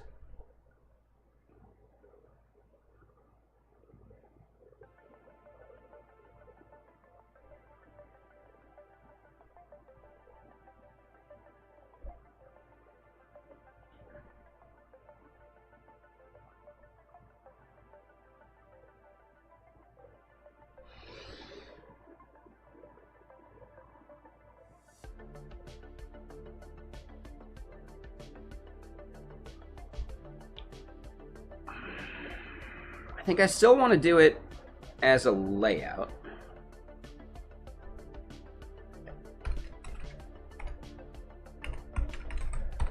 Alright, so we'll call it guides.astro, documentation.astro. But we're also going to create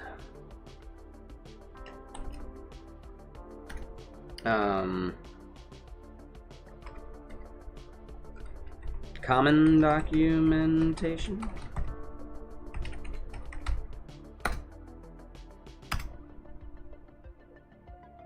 Alright, so this whole thing gets copied.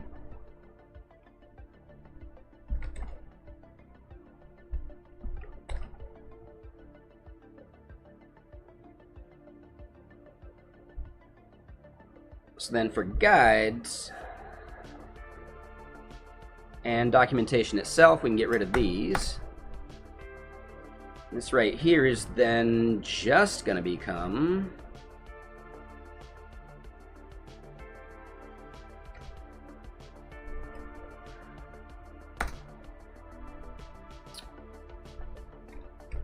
something like this.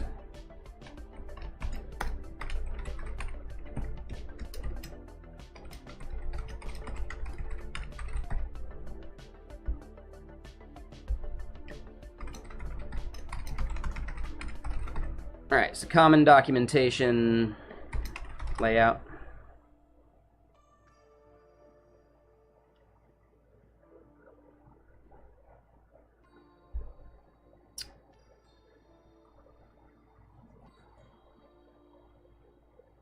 All right, we got rid of all that, and then this becomes common documentation layout.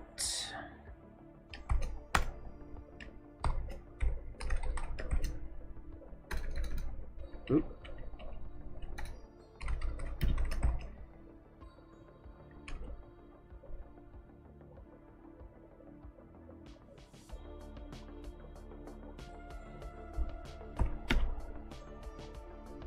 All right, so now this part,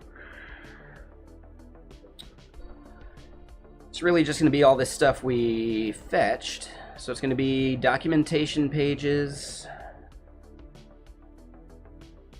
and I think that's it.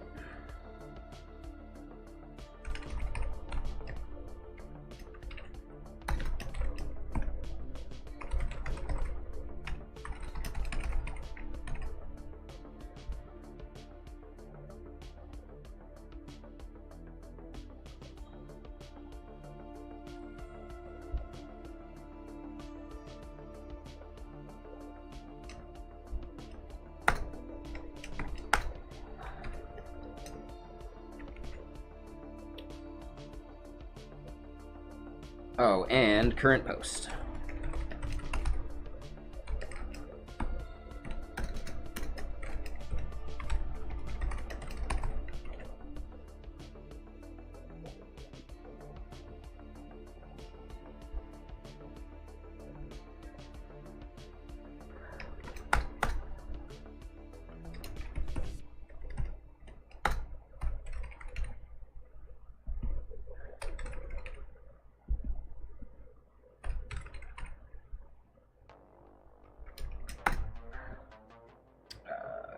Guides, bam, and we should be good.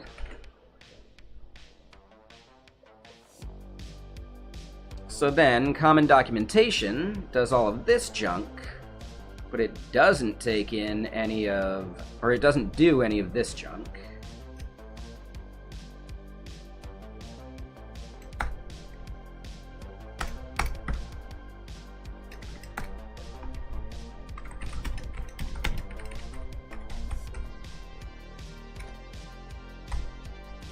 Astro.props.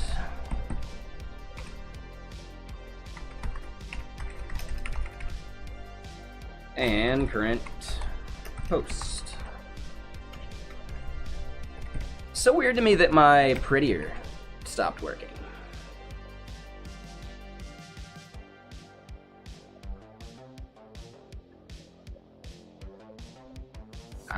So I do want to grab the interface for heading.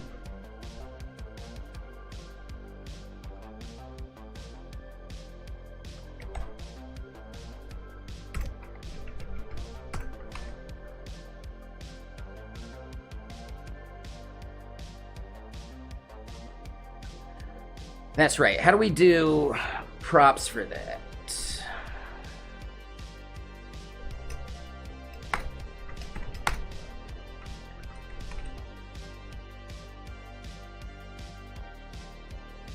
Like, what is the type here? Page is a record string any? Oh, well, that's easy enough.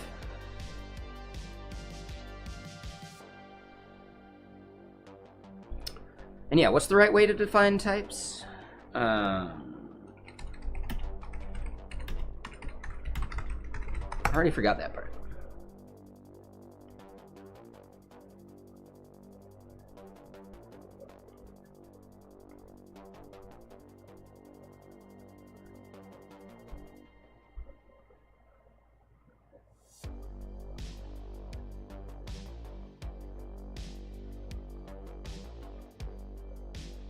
What's up? Sure, how you doing?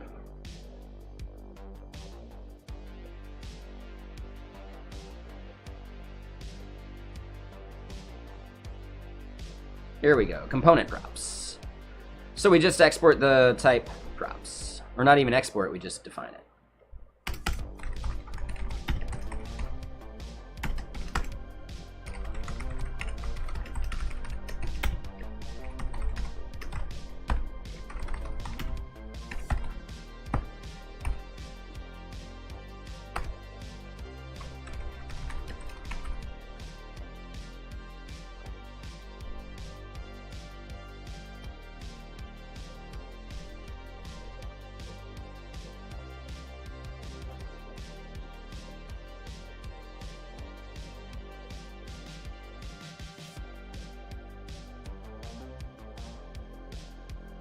Hmm.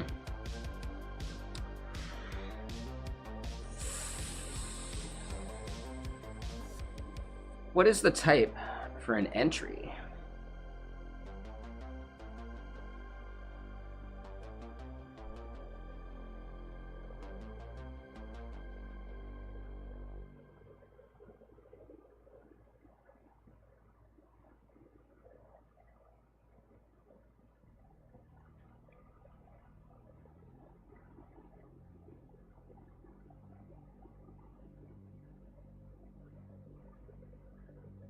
Hmm.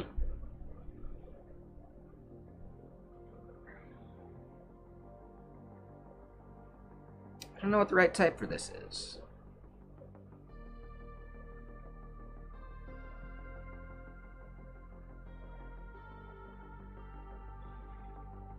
I could just copy it.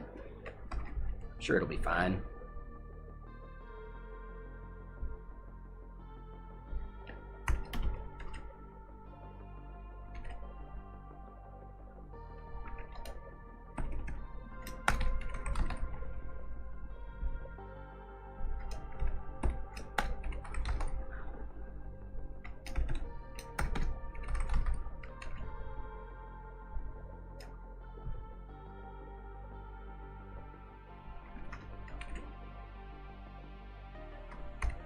Sure. All right. So,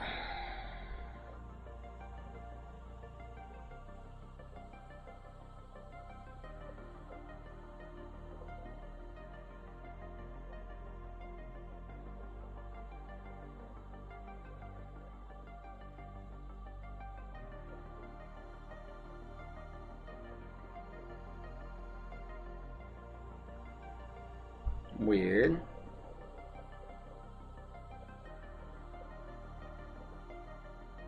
Oh, and this is an array, which is why that's a failure. There we go. Ah, current page slug needed to be passed into. Hey, Algebro. Mr. Sir. How was your stream today? Yeah, what you up to? I don't know what the raffle was, like, at all. I have no clue. What did I win? I don't know.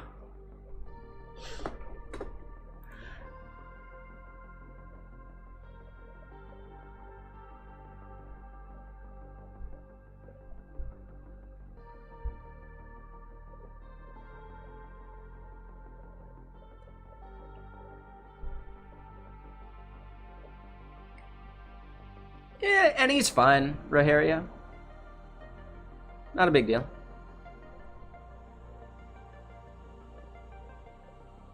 Each good for a year? Oh, damn. Yeah, that's legit. If I win, just re-roll it. I got 50,000 channel points over in your channel, so I, saw people doing a raffle. I wanted to join.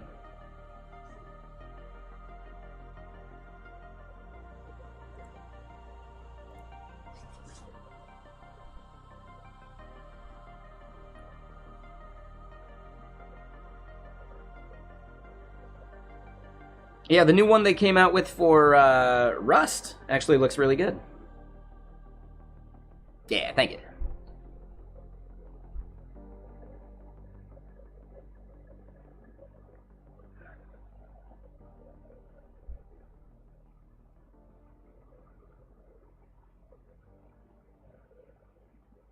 Gonna watch Billions? Yeah, nice. No worries.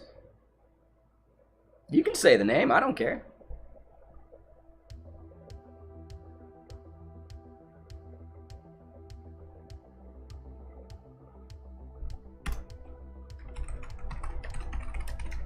We are currently building out some stuff for our docs so that people can actually start contributing.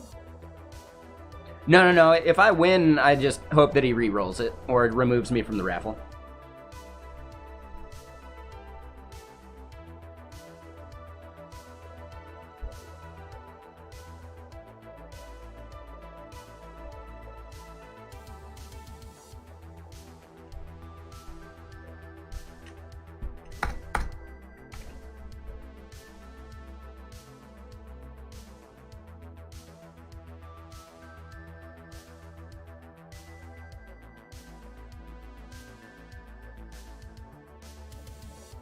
Oh, God. Oh, that type is so gnarly. What? Oh, my God.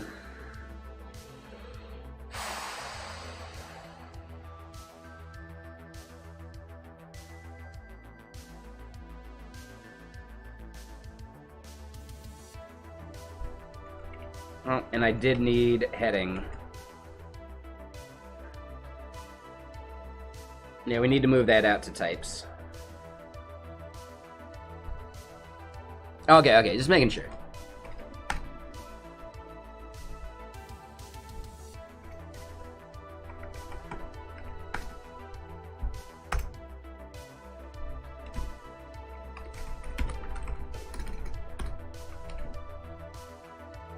It's Dorama Sands. It's pretty cool.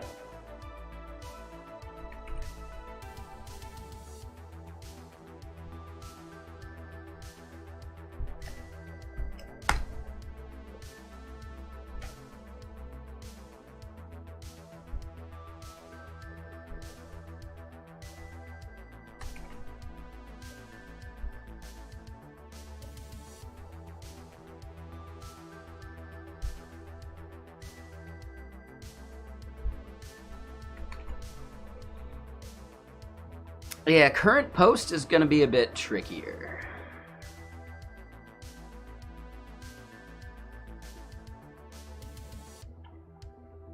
Yeah, no worries, Bob. Thank you. Appreciate it.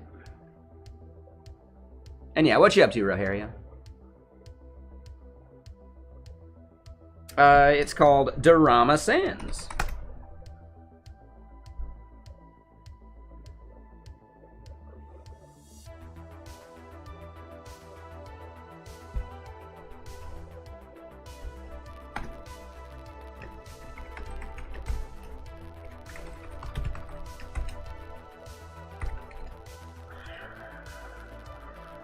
Yep, not worth it. Not worth fighting Astro's type system.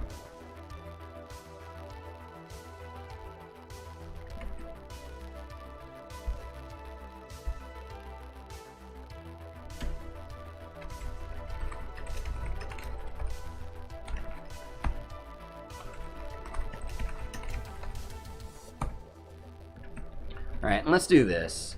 Really don't know why my prettier config is broken, and I just don't care enough right now, but we should definitely fix that.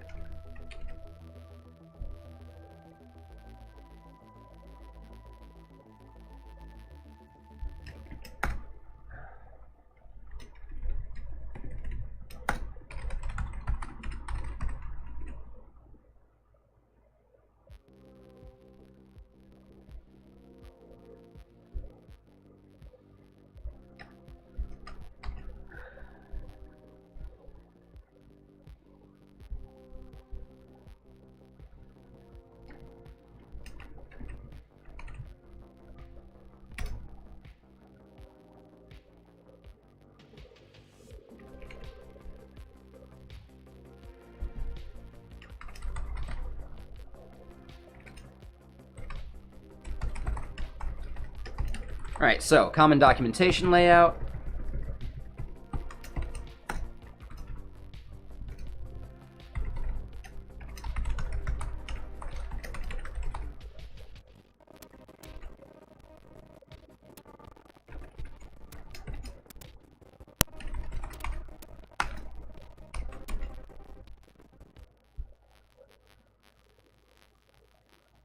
Oop, and that's not layout there. But yeah, cool. So wait, what's the deal here?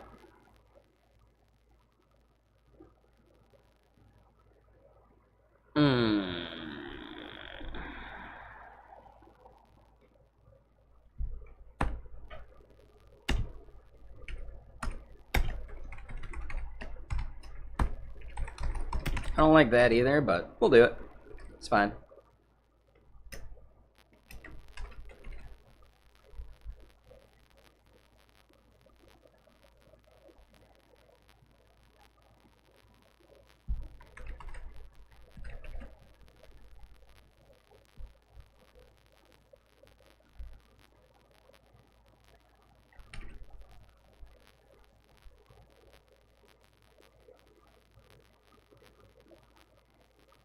Ah, right, right, right.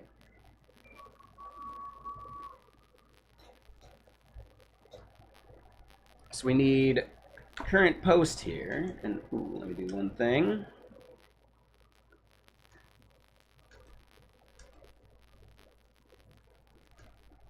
Boom. All right, and we just got to find this part.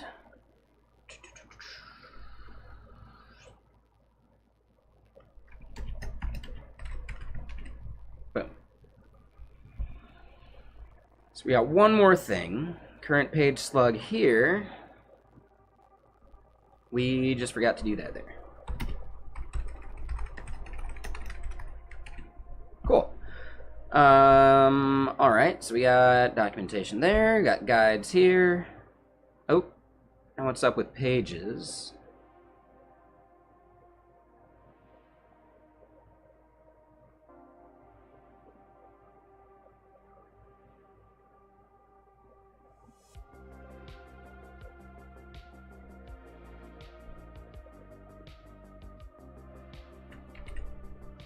I think that's just a compile time issue. But maybe not. Hold on.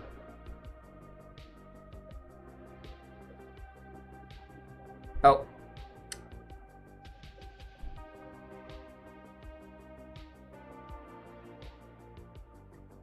Cannot read properties of undefined reading map. Why?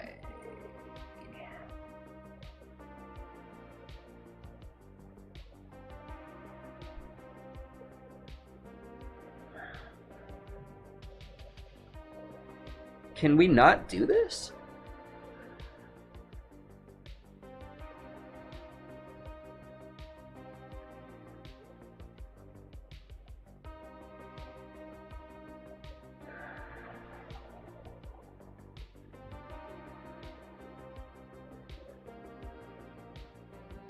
Oh, we called it pages, not documentation pages.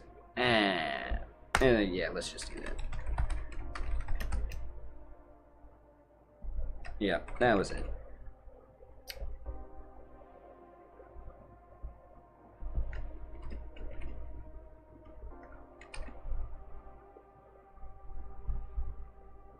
All right, so now, will it blend?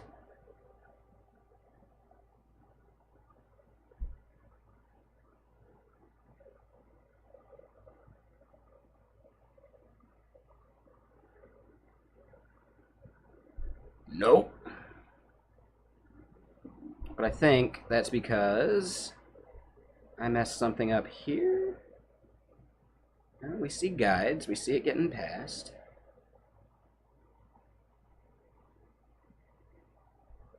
Oh, yep. So we got the wrong layout there. We got documentation coming in from documentation, but this would be guides.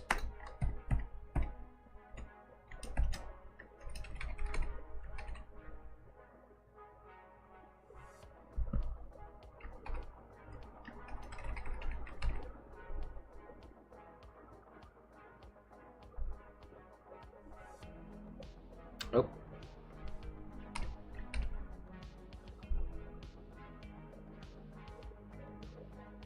Okay, cool.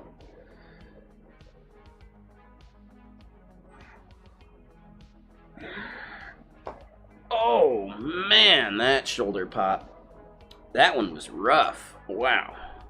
I'm lurking myself right now.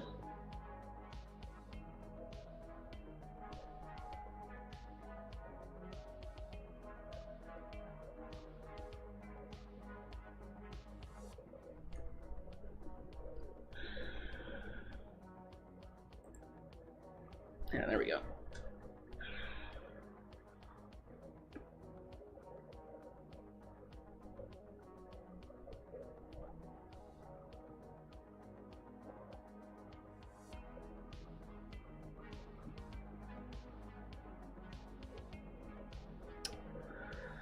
So yeah, we got the guide section. That part looks fine. Yeah, cool. As far as that application post goes, though,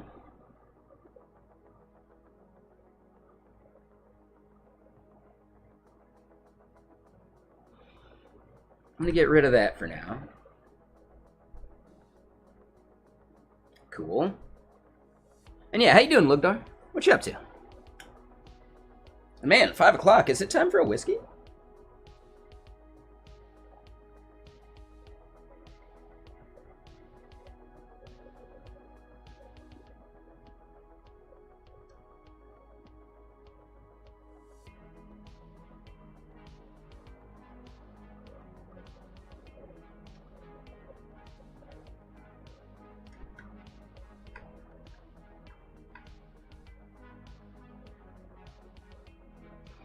Yeah, I think it's whiskey time.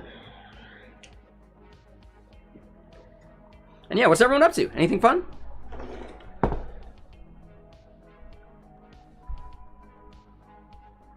We need to link out to a bunch of stuff for our docs.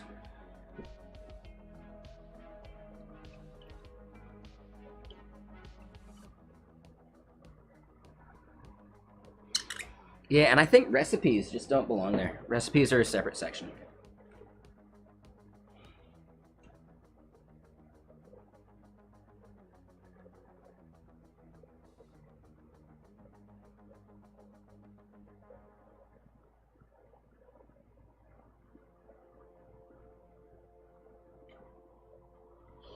We probably need something for the API stuff in here, right?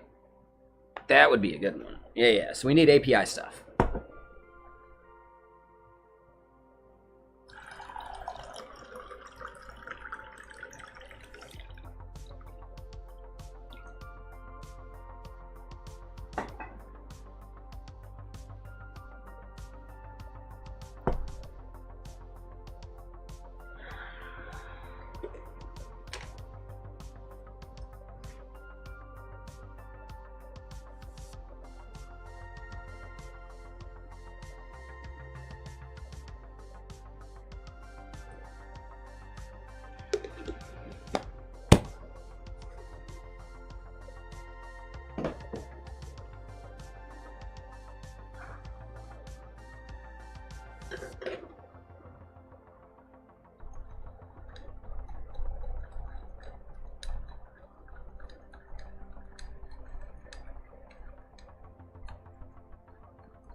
So yeah, blog, we got right there. I'm okay with that.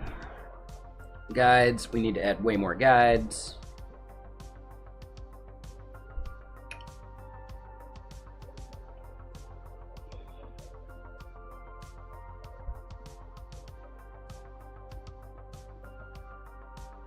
Ooh, but yep, hold on.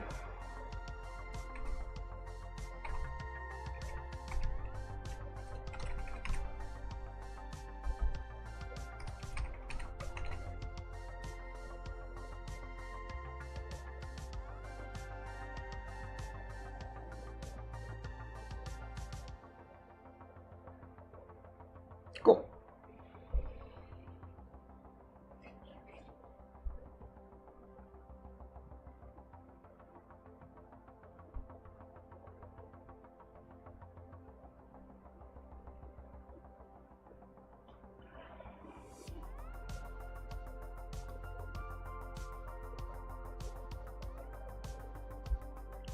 All right, so instead of recipes, we're going to change this name and call it API.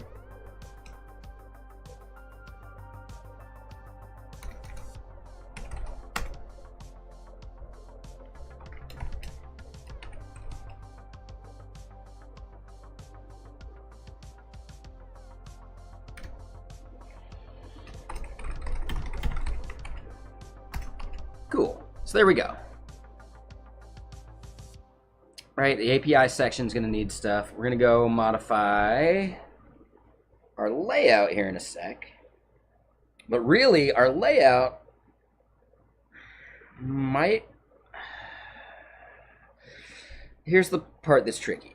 We might want to do something dynamic for most of this stuff.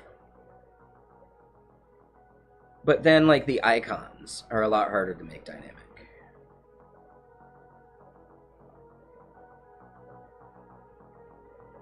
Because as far as I know, we can't import directly into the MDoc here. Yeah. So I don't know. We're going to wait to create some abstraction for this repetition because it's pretty minimal. And we'll just go modify that. All right, so on this page, instead of recipes, we got API.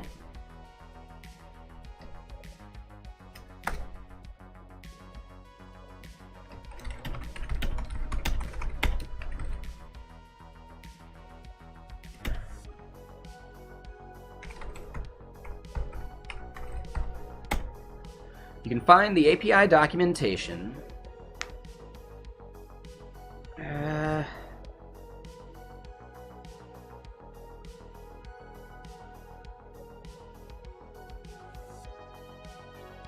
It really isn't the API, though.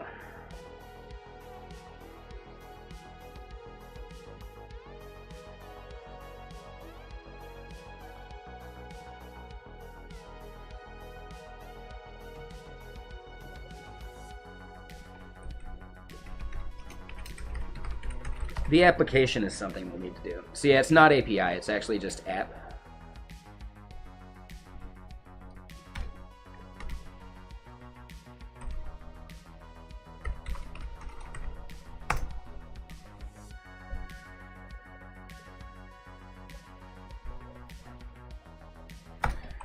The application is where you will configure your flags and push them up to your VCS provider.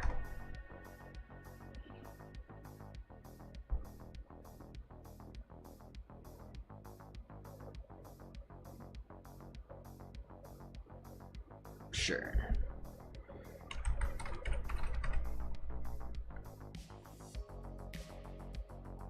Right. I think we'll still do the start cooking, but what icon should we use for an application? What's up, Hawkeyes? How you doing?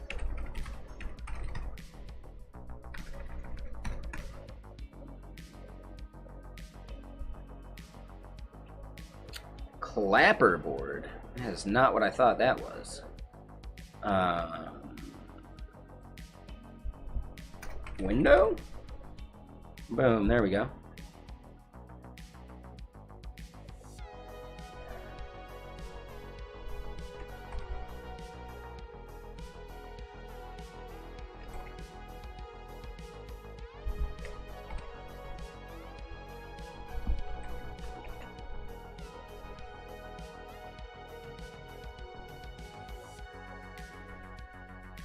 Yeah, there we go. I think that works. And yes, that means we got a little bit to do here.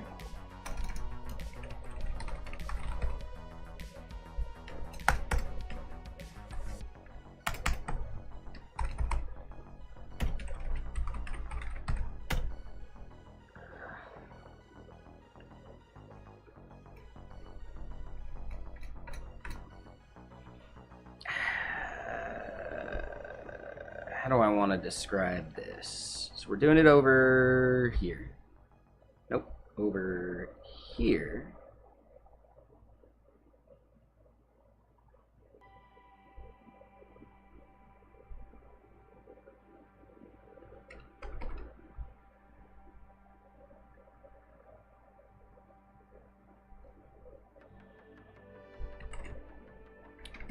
So the first part is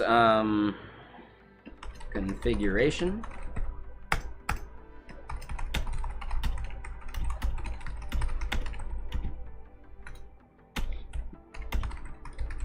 is configuring your VCS setup. Involve selecting a VCS provider, as well as logging in via OAuth to that provider to grant the app access to make PRs on your behalf.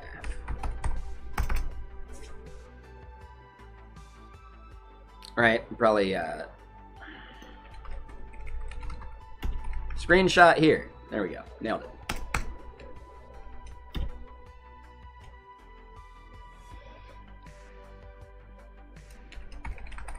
Adding flag or adding groups. Groups are used to split your JSON payloads. This is useful to be able to have different fetch intervals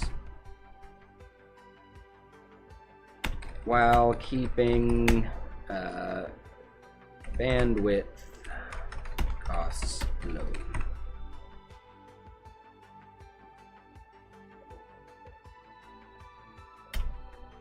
Each group has its own set of environments and feature flags.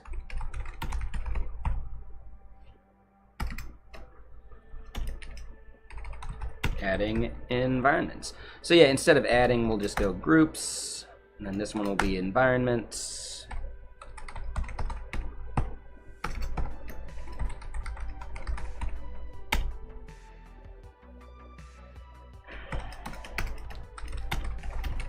As many environments per group as you like. And hold on here.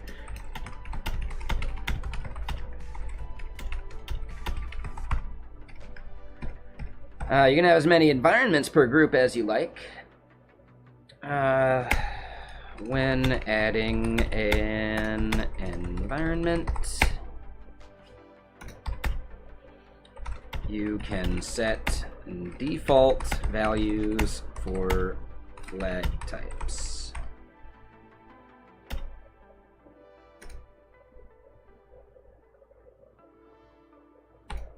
When you create new flags.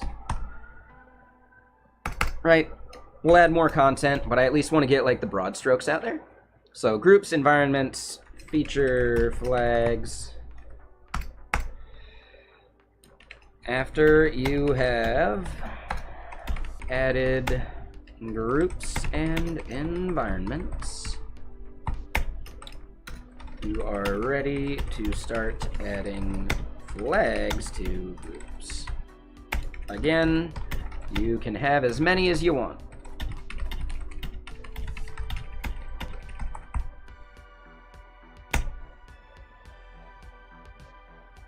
Flags have several flavors,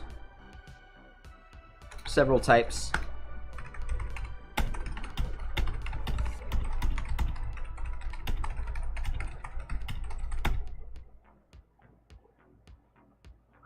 Within your application. So.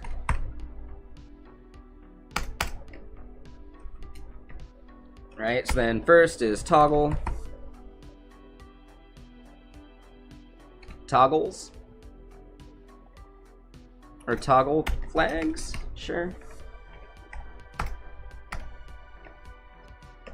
The most common kind of flag you will likely use is a toggle flag. It just evaluates to a Boolean based on environment.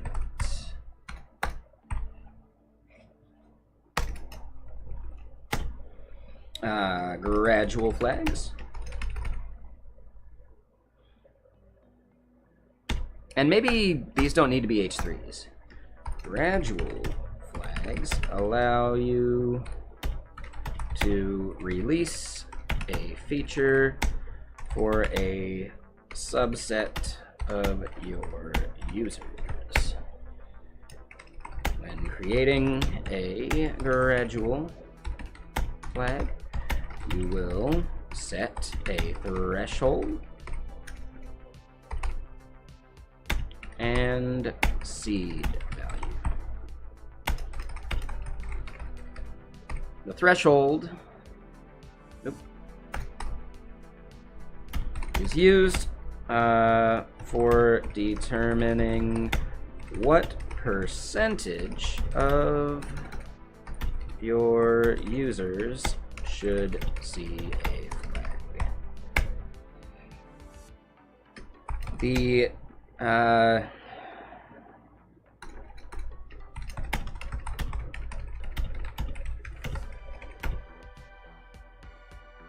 in many cases, you will need several hundred users to get an even distribution.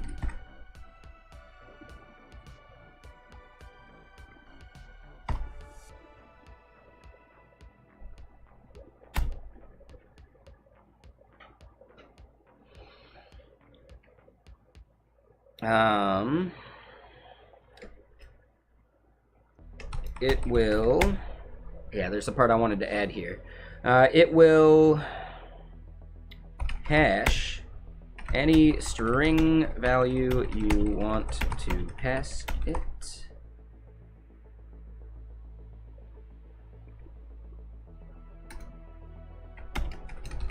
This will typically be your user's ID. When creating a gradual flag, blah, blah, the threshold is used for determining what percentage of your users should see a flag. In many cases, you will need several hundred users to get an even distribution. The seed value is how you can keep the same threshold, but target a different subset of users.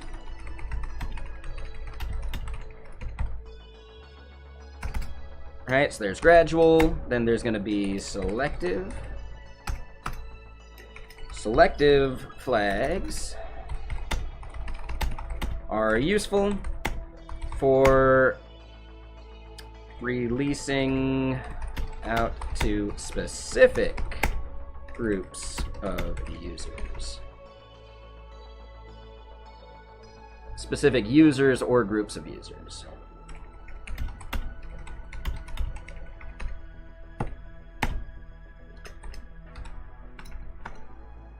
You simply add values to a list per environment, and then at runtime, a value will be, no, hold on, I don't know. How do I want to phrase this? Simply add values to a list per environment, and then at flag check time, you will pass a value to look for in that list.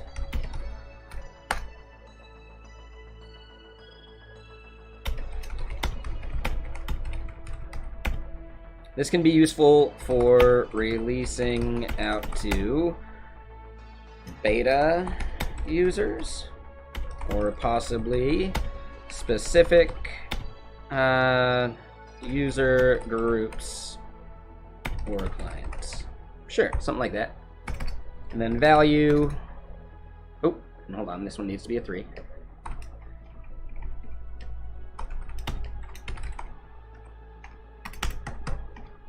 A value flag is a bit different from the others. It can be used for things like billing.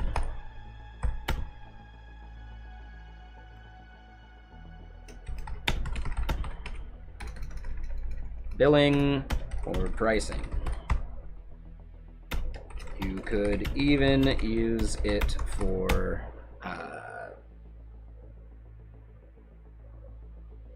text or copy changes.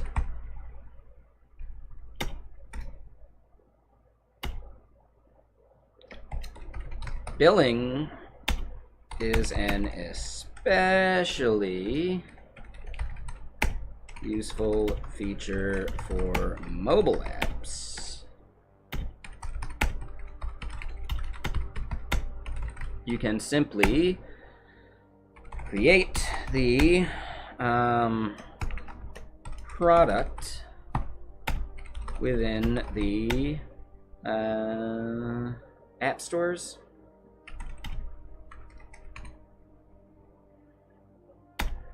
and update the value in Vexilla remotely, meaning that users don't even need to update their app to consume a billing change.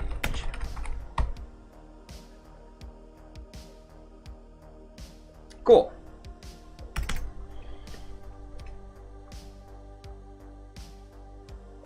So, we talked about flags, right? We may want to talk about groups, screenshots, etc. A thing probably. What we want to do here, though, is publishing.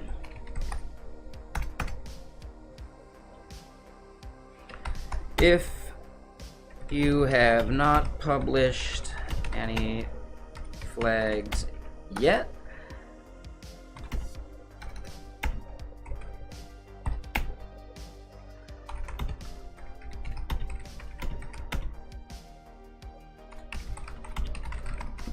the publish will be fairly simple. You just approve your changes and click publish. This will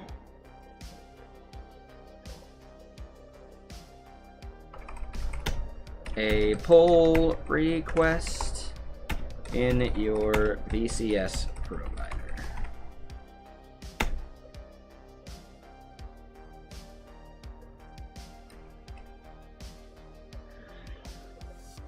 From there, your CI/CD should upload the JSON files to wherever you want them hosted. You plan on providing some integration tools to make this easier. Boom.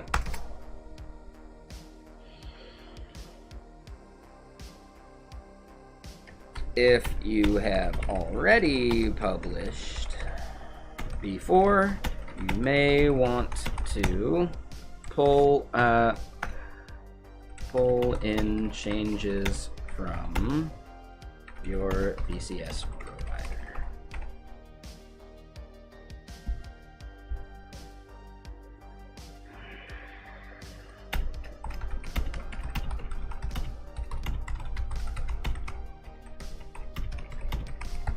This can happen if multiple people have been editing the configuration and flags.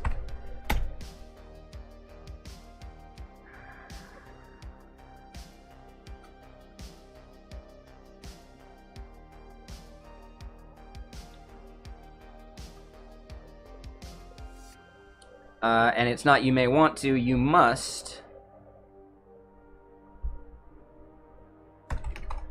pull in and approve or deny changes from your VCS provider. This can happen if multiple people have been editing configuration and flags, because your changes are only kept in local storage.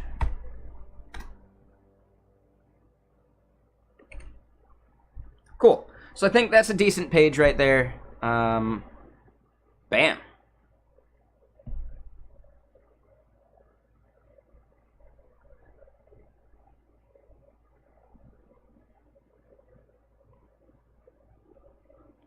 Yeah, cool. That's a good page. How do y'all feel about it? Did I miss anything? Was there some stuff I should make more obvious? How do you feel about it?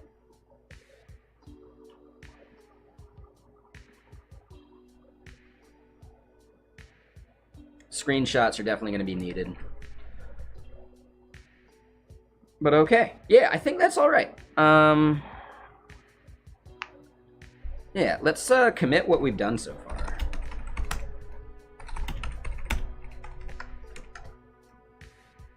So source layouts, source pages, guides.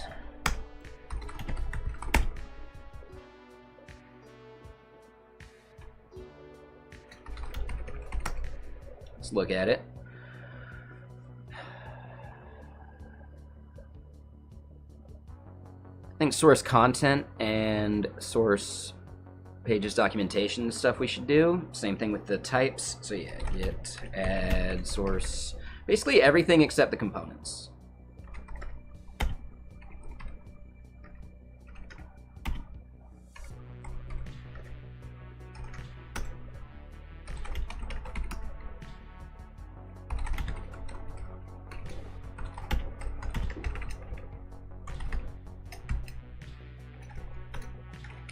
Feet, add guides.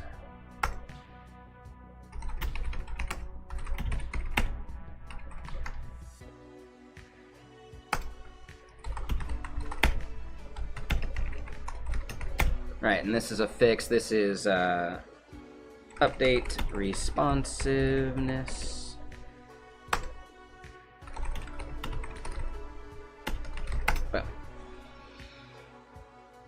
Alrighty. So yeah, we're making some really good progress. I like it.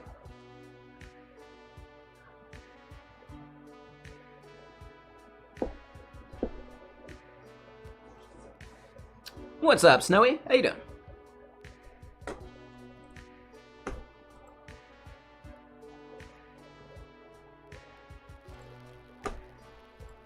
I'm gonna keep throwing this over here just in case if anyone wants to lurk over on YouTubes. That would be cool. Hey there, YouTubes. No, I don't like it. It feels exploitative.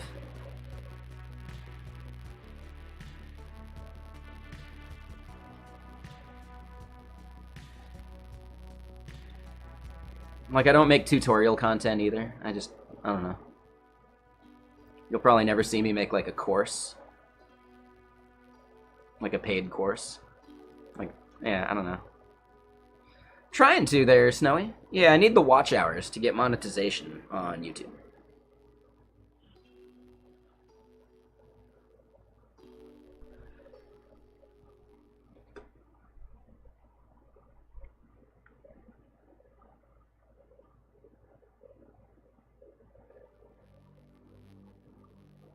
What's up? What's up, YouTubes?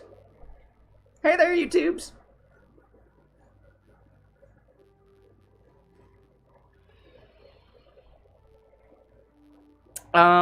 Like, how about this? Like, what are you looking for, Code Fork? Sub, liked, and lurking? Nice. Hell yeah, thank you.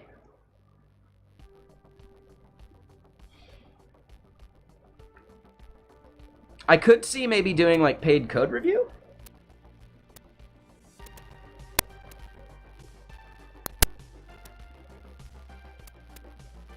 I think that's slightly different. But yeah, I don't know. Yeah.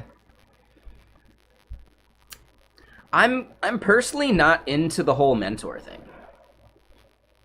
Do I have a favorite beanie? I have one that fits better than most. It's that yellow one, not like the bright yellow, but like the darker yellow.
Yeah, I mean, I don't know.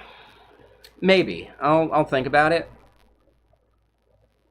Answer's probably no. But yeah, I don't know. I'm on the fence. I'm like anti the idea of a mentor. Right? Self-sufficiency is the biggest thing you should be building.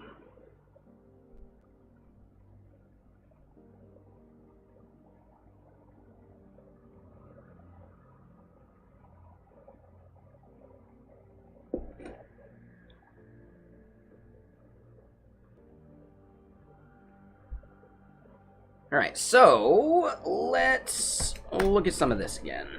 Let's clean some things up too. So yeah, we got the creating a client SDK.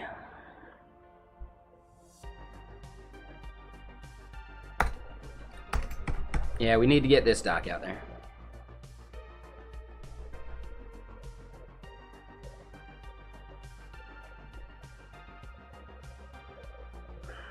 We want to support as many clients as possible, or as many use cases as possible.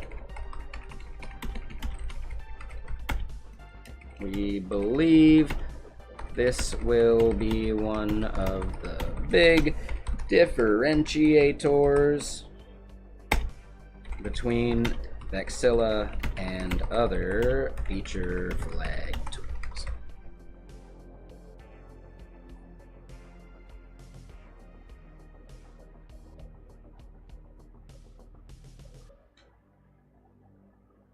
I didn't, Snowy. Like, not at all. Nah, man. Like, yeah. I don't think I've ever had anyone I considered a mentor at any of my companies I've worked at. Technically, my mom, I guess. Oh, the startup event was great. Yeah, super fun. I think I actually saw one of my previous bosses as well. The one that basically fired me for not being a butt-in seat from 9 to 5. Pretty sure I saw him there. He did not acknowledge me. No, I'm not saying it doesn't happen, Snowy. I'm just saying, like, for me,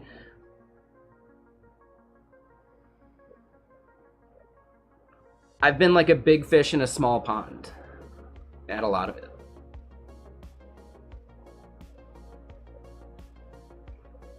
Now, it's not to say that I didn't learn something from people I worked with, but mentorship isn't what I would call it, right?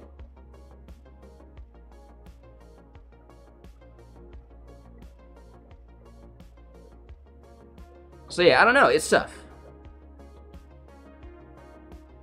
Hey, Tashkin.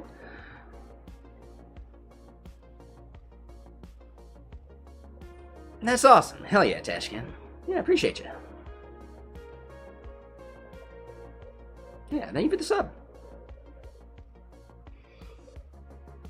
Yeah, it was pretty funny. And then, yeah, just went and hung out with various people, like chatted with a bunch of people, like doing startup stuff. I don't think I talked to a single VC. Mostly, like, you know, founders. But still fun chatting with them. I think it's still worth, like, just, you know, being a part of that community.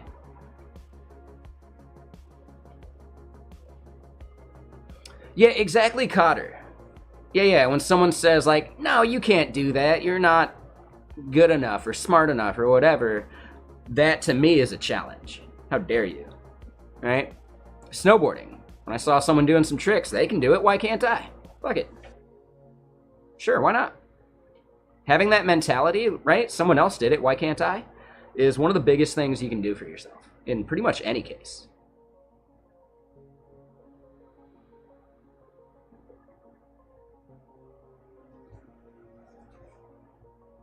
No, it makes sense, Snowy. Yeah, right? Everyone's experience is different.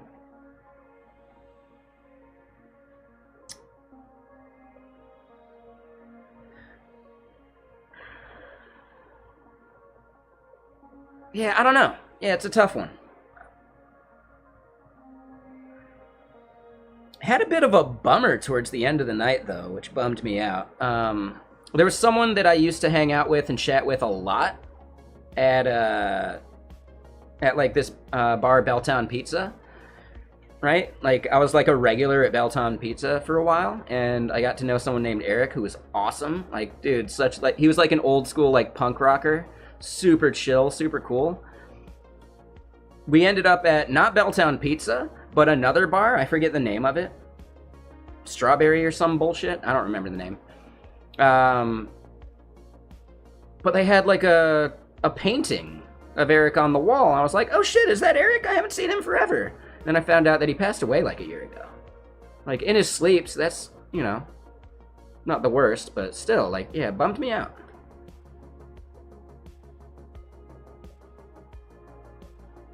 And he was old, right? So, it's not like my previous coworker that passed away in his sleep a couple weeks ago, who was just like 35. But yeah, still, like, I don't know. Eric was one of the people I was really looking forward to hanging out with, like, post-COVID. So yeah, that was a bummer.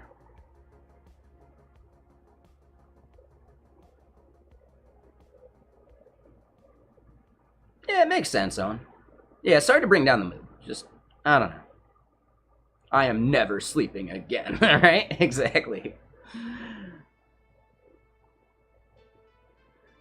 Went to sleep and woke up dead. Man, how you gonna wake up dead? Right? Well, you go to bed alive, and in the morning, you're dead. Man, that shit is redundant.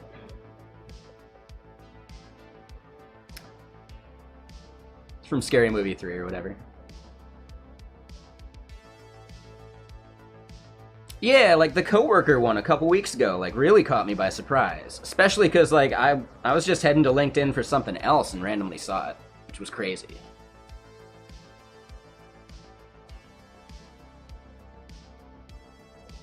Wait, what do you mean, Owen?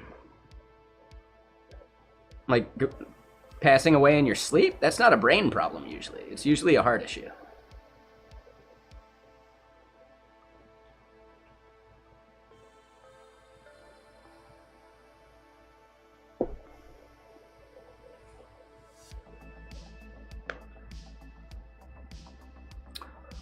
Oh shit, Tashcan. I'm sorry. Is that what your sub message was about? Dude, that's rough. I'm sorry.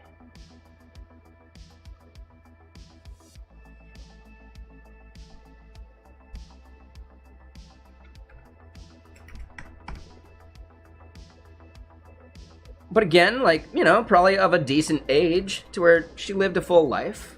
So that's awesome, right? She had you. Parts of it, yeah, that's a bummer. But yeah, we don't need to get too morbid. Sorry about that, not trying to, like, bubble that up.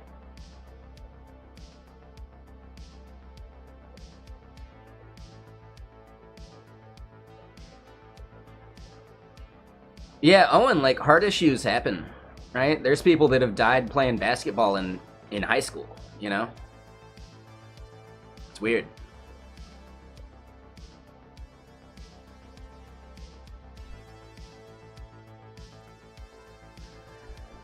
And it's usually a heart problem.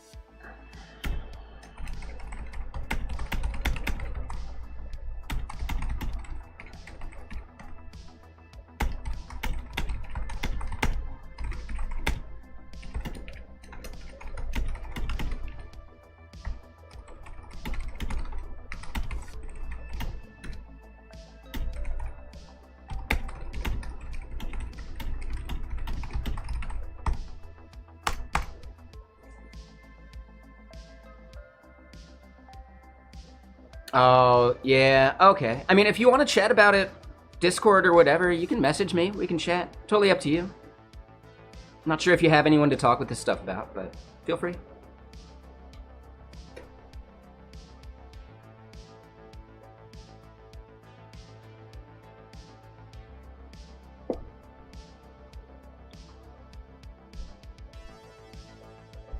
And no worries if not. Don't feel pressured to do it either.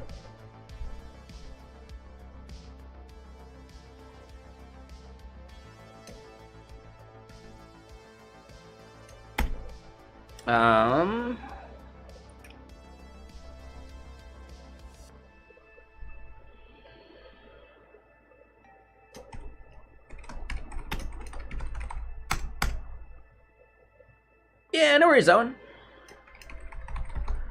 Depending on the kind of language you are implementing for, the process will feel a bit different. Dynamic languages should probably check out, will likely follow the patterns in the JS-TS SDK.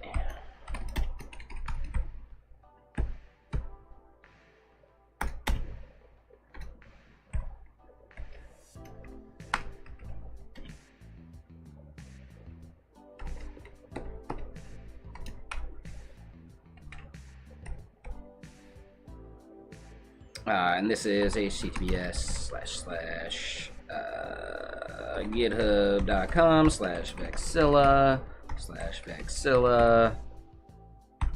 What is it, like /blob/main? Is that it?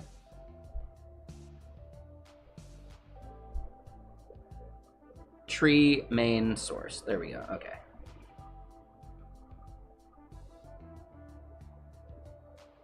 Oh, that's for the CLI. Shit, that ain't it.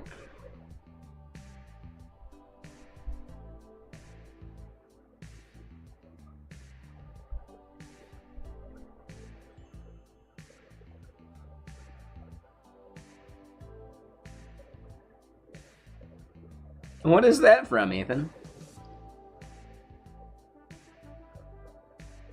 And hey, Code Fork, thank you for the sub. Appreciate you.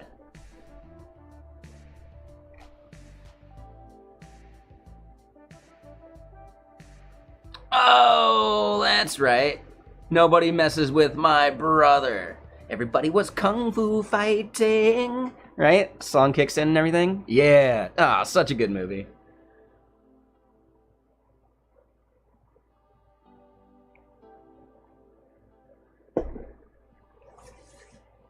Such a great movie.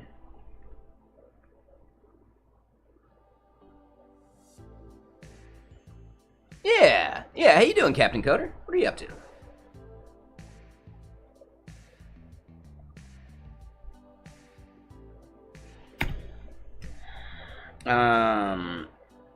Strictly typed languages will probably want to follow the patterns in the Rust SDK.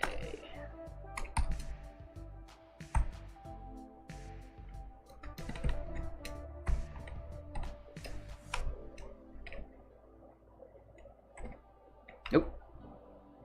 Oh yeah, we need the links for that.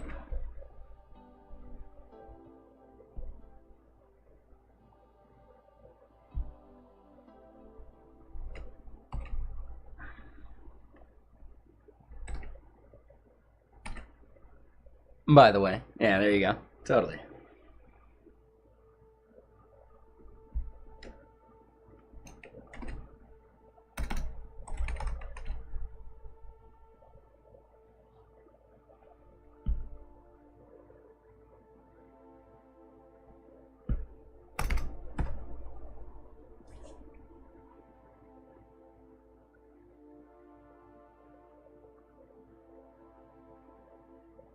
Oh yeah, Owen, I'd give it till Monday.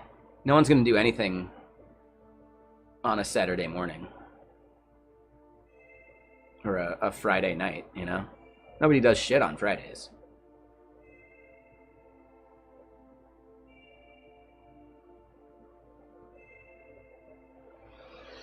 But yeah, so doing well, just taking a break from writing, just trying to decide if you're going to go call it a night or just take a break. Makes sense.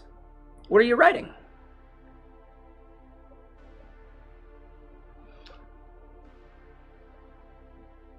Oh, and here's one big thing, right? Did you vet the company? Like, did you check their website and all that, and it seems reliable, etc.? Did you check out Glassdoor and all that?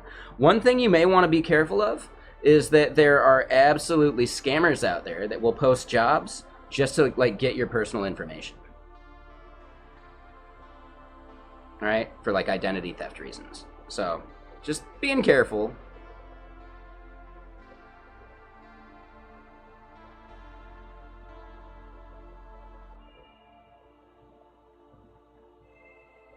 Probably not the case. Probably just, you know, happened on a Friday.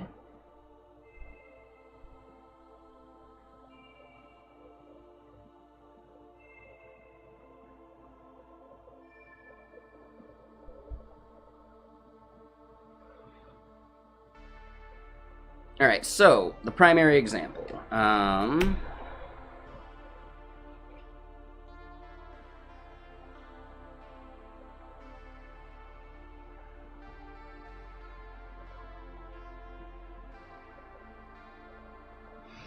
Yeah, let's think about how we do this part.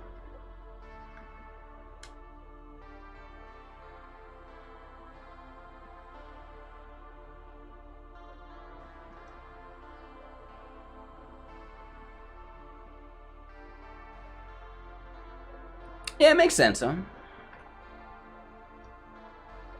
I don't know how it works where you live. Here in the USA, you're probably, like, best off freezing your credit. I don't know if they actually do credit in the country you're in, but yeah, if there's some, like, EU credit system, you might want to opt into that. Right? Like, freezing your credit. It just depends.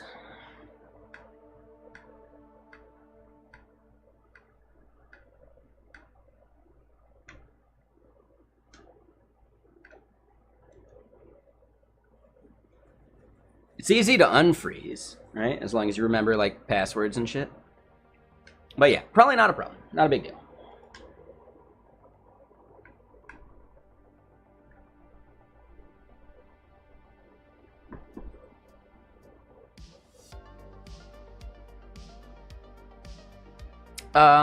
Credit, like, not credit like a credit card, but credit as in, like, a credit rating. Right? So the reporting agencies, like, why am I spacing on their names? Experian, etc. Right? I don't know if that's a UK thing. Okay. There may be some credit reporting agency in the EU. I don't know. Not sure. But it's probably a different provider.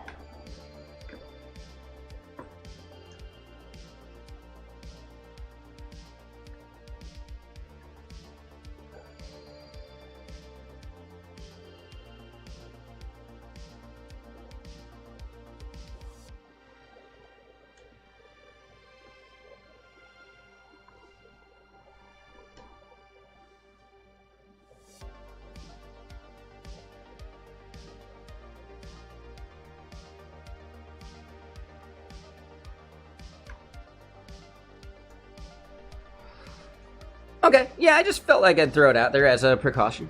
So yeah, you're writing a programming workbook. What does that mean? Like, what is the programming workbook even for?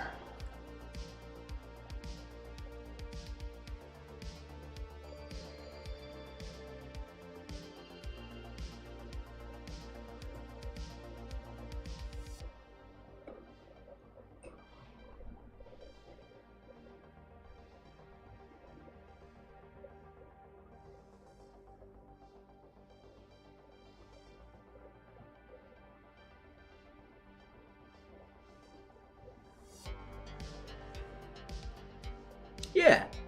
No, that one seems fine, Owen.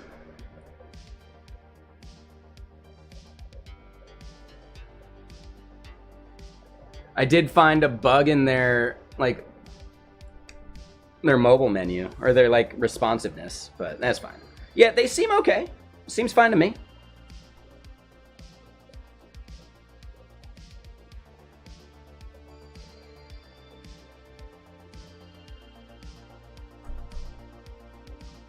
More of a computer science workbook with a heavy focus on programming? Okay, so like algorithms and stuff? And basically, is that a book that you're planning on, like, selling, like publishing?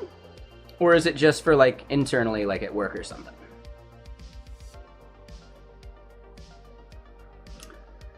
Yeah, Owen, go to their site and shrink down your browser a bit, and you'll notice that contact overlaps with about, like right at the edge of where the mobile menu kicks in.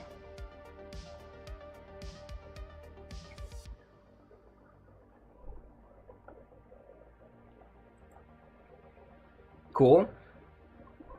So I want to say this, like, keep in mind, if you could make this as like a publishable book, you can always keep the book itself open source still, right? Have you ever seen You Don't Know JS?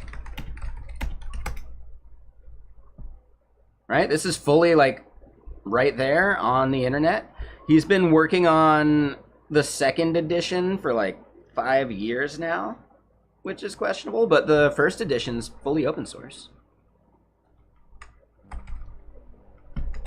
So yeah, like, just remember, open source doesn't actually, like, predicate that you can't make a published book out of it, too. I think even automate the boring stuff.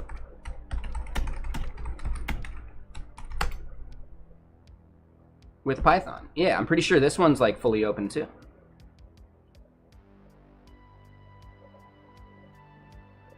Right? Do it for schools, etc. Sure. Yeah, that works. Yeah, like, this entire book is available, too.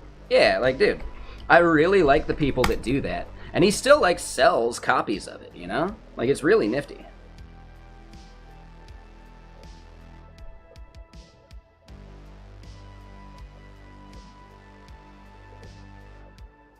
Yeah, oh, and yeah, Crutchcorn's doing that too.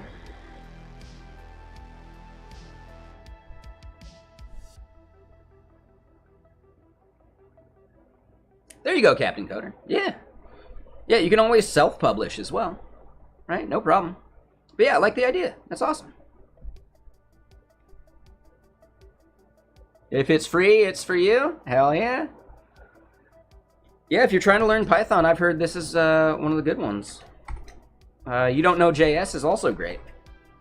I think You Don't Know JS, the second edition would probably be worth it because this is a bit out of date. All right, so second edition, it's probably at least worth looking at a few of these.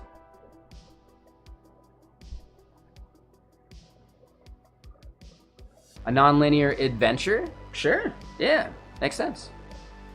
And yeah, how you doing, DevDome? Thank you for the follow. And shit, Codefork. I think I said thank you for the sub. I want to double check I did, though. And Tashcan, I'm pretty sure I said thank you too. So, yeah, appreciate you.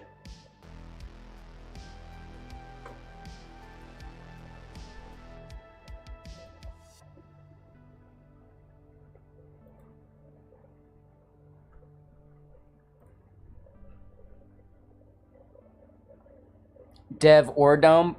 Or DevDome? Yeah, I mean, what do you prefer?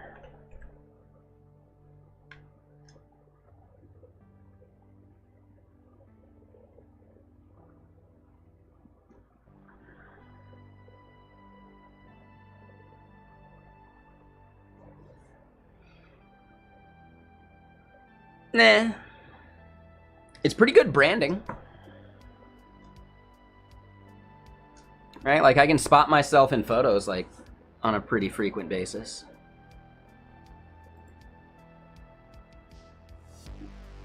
Right? Like, even from, like, far away.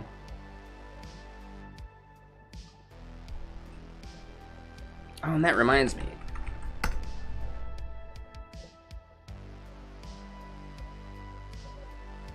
Hold on. I want to check one thing. Basically...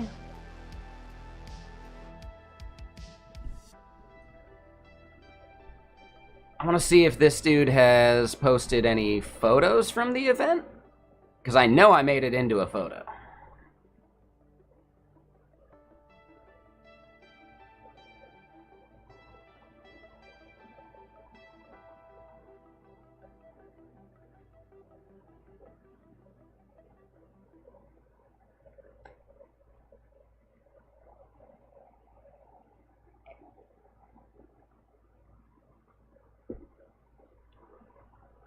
Oh, I didn't see the hot dog stand. Shit.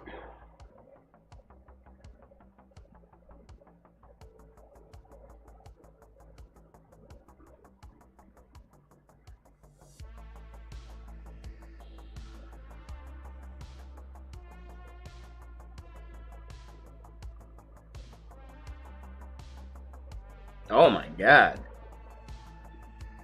Wow, I'm really happy I didn't show up to this thing early. Yikes.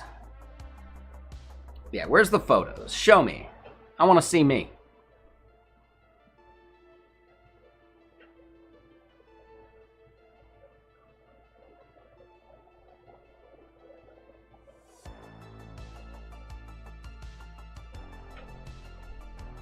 Yep, alright. So he'll probably release some photos here eventually. I don't know why. Yeah, this photo didn't actually make me think that dude was that much of a hype beast. That's awesome. Yeah, it's legit.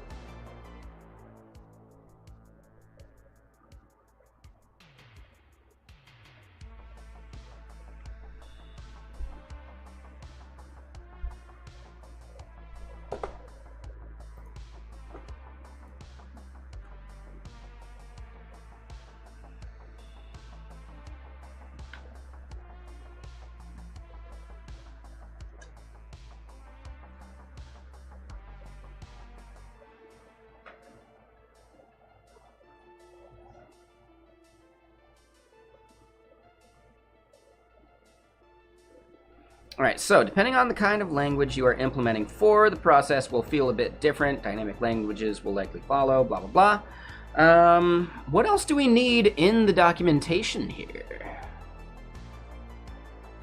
Oh, and King, are you still out there? Yeah, King, I think we're at a good moment. I could check out your thing.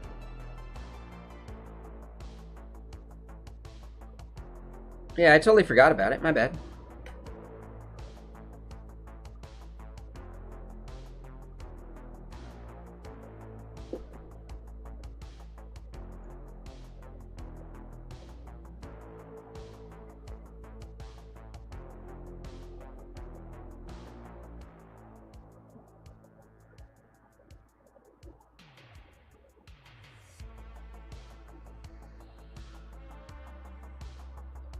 Go. So yeah, it's probably gonna be time for another whiskey here in a sec. Got enough water, perfect.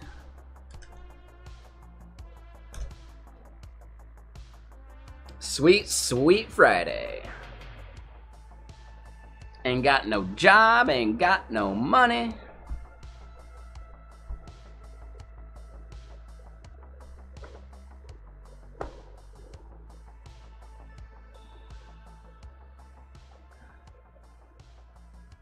Whiskey business. Ooh, that's a good one. I like that. No, I was quoting the movie Friday on. Oh, really? I missed that. I didn't even see. Yeah, my bad. I didn't even see. I knew I was forgetting to check something.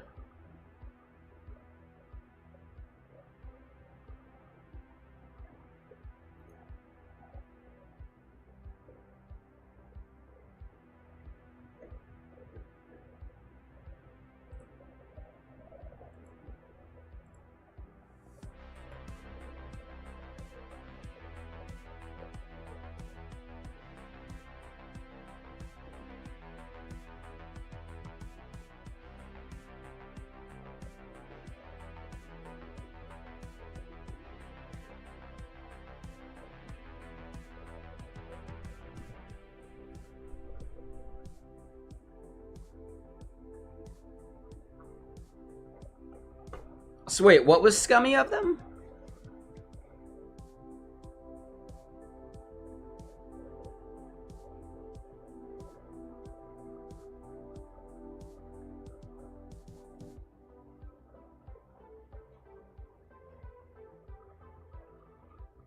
Yeah, I must have missed a bunch.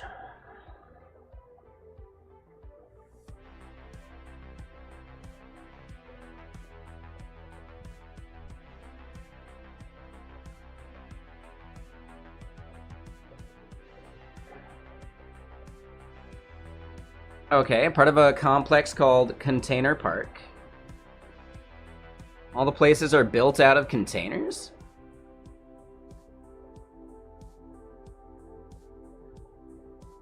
Sounds interesting.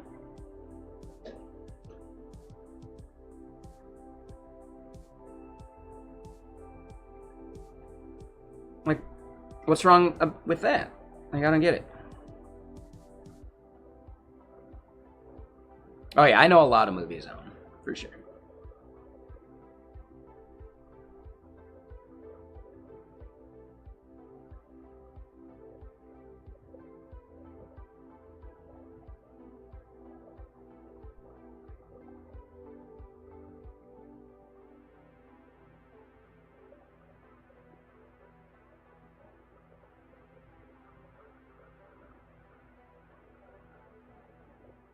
Right, they have some menus.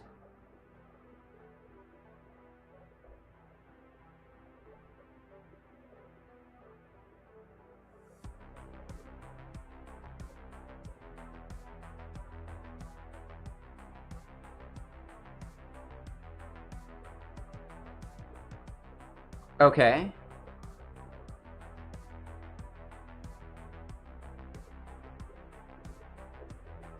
Yeah, no worries, Snowy. Yep.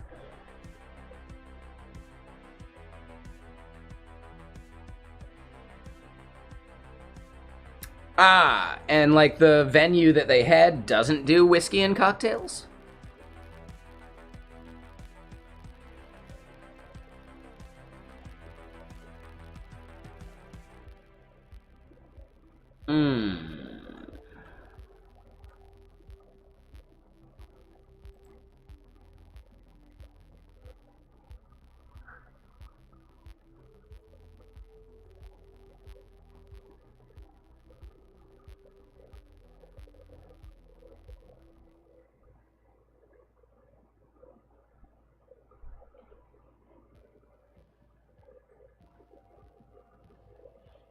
Gotcha.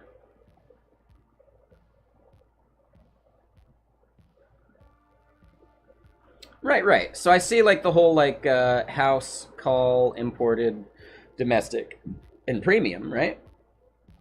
And that's where like the costs are, right?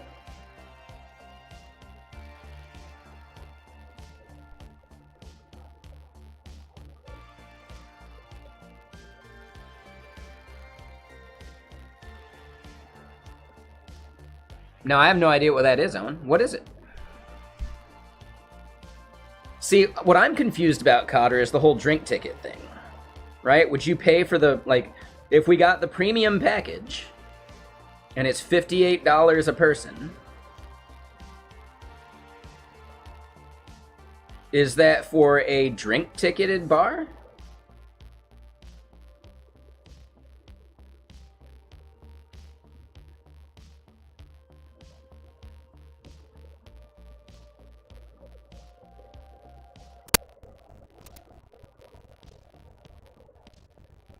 Or is that for an open bar? I'm guessing it's for a drink ticketed bar, which is gnarly.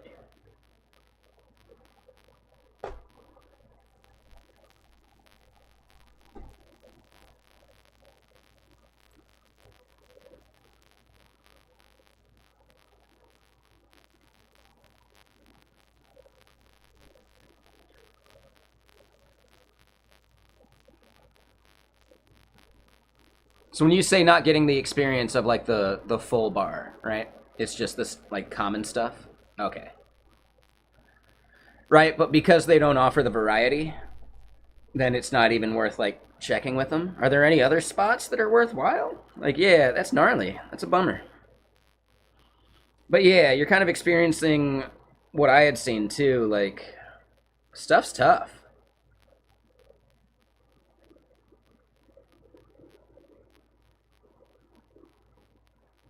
Okay.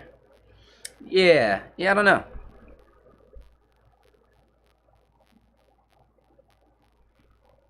Yep, makes sense.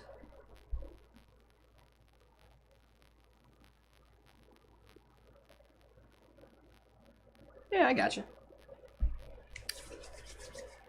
All right, so the primary examples, they're right there.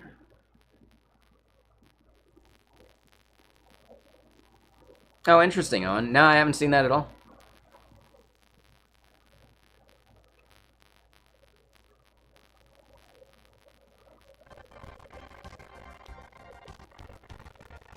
So I will say this, Cotter. It's kind of tough. Like, Twitter is really, really not good about notifying me when there's an update to that thing.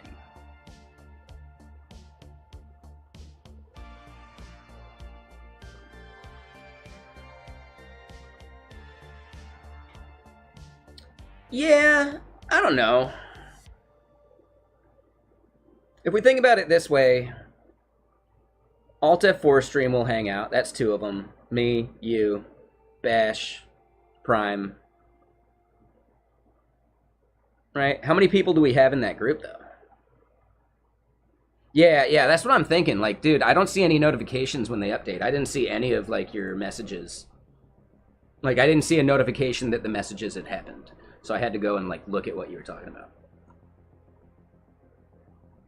But it might be worth it to just create some, like, Google form or whatever for people to RSVP.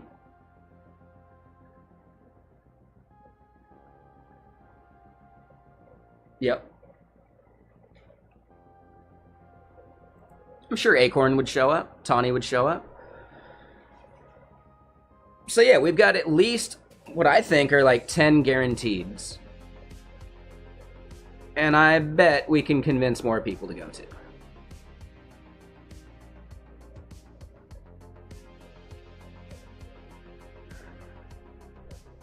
Right? Like right now, this is just streamers. There are guaranteed to be some viewers that show up. We're talking about a party at TwitchCon. Yeah, Bad Cop, like, I think we've got a good group of people that are, like, guaranteed. Haven't heard Theo chime in at all. Adam, I would trust to be there.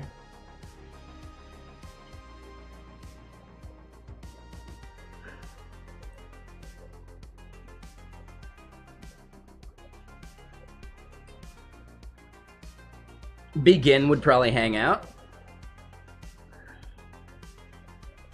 I would assume Trav would hang out. Rox doesn't drink, but he'd probably hang out. I think. We could yeah. I'm pretty sure Sympathy would be down. I'm pretty sure Donut would be down. Yeah, I would say get together a form so that people can RSVP.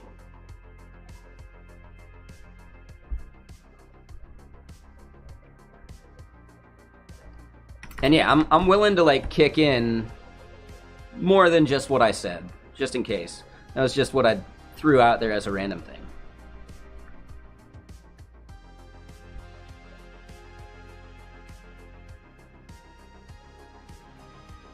Sure.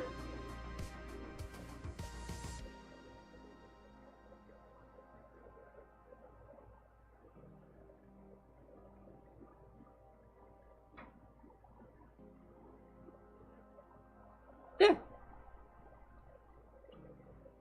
But yeah, getting like a solid number of RSVPs would be pretty useful, right? Because then we actually know what number we need to book for. Are they a 25-person minimum kind of thing?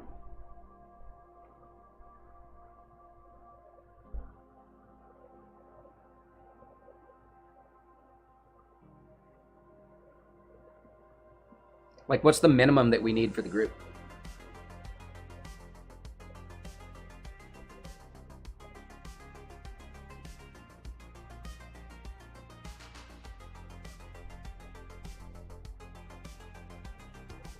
So that would be a maximum, sure. But I'm saying, like, do they have, like, a minimum group size as well? Right? Because it seems like they're billing by the person. Okay.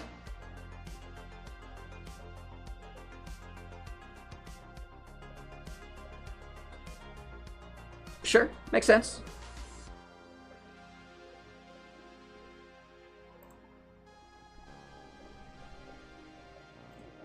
Right, like the list is only, like, the group that we have is only 21, right? And that's not even including people that might not show up. Now, I bet we can convince some viewers and other people to hang out too. But yeah, just depends.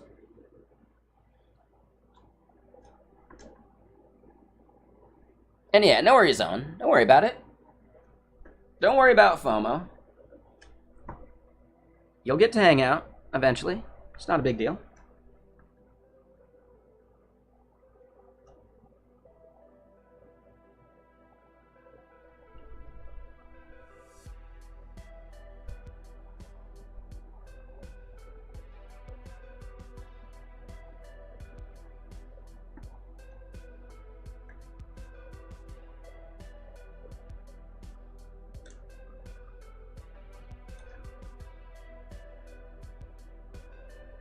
All right, so let's keep doing what we're doing here. So creating a client SDK, right? Primary example.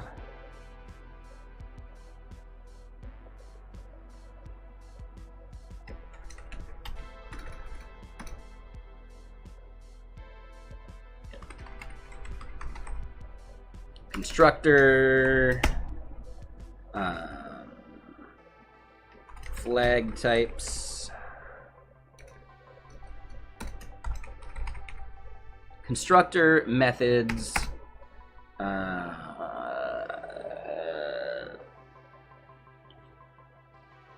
testing,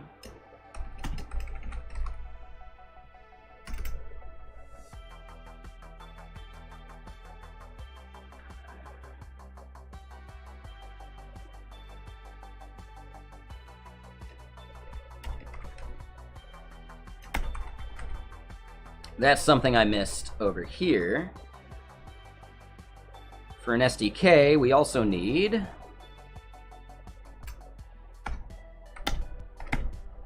something like this.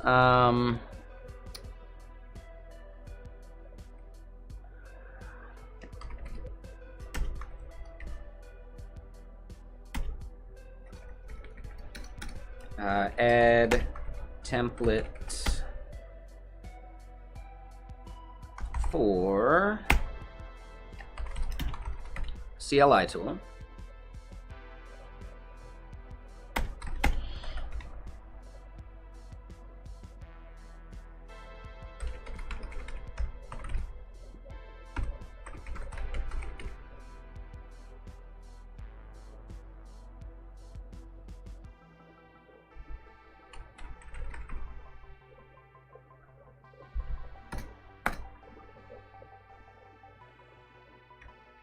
Add support for CLI tool, and the steps for that are basically template in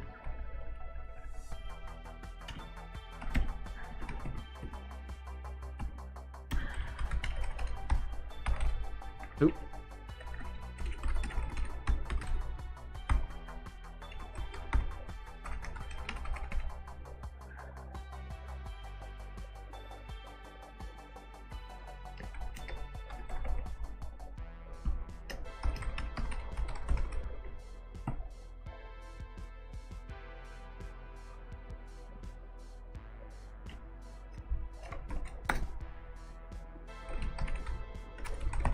I think we called it transform.ts.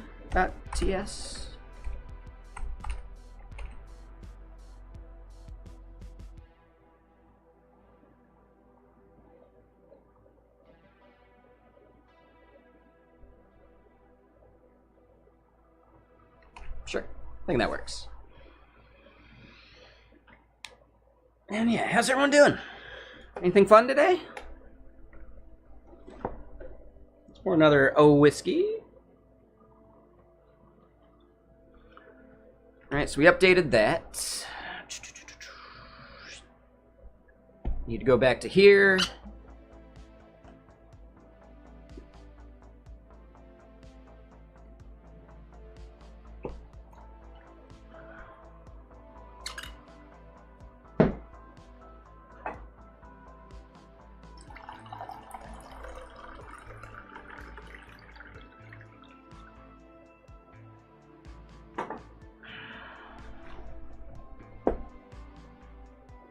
Ooh, studying for midterms. Interesting.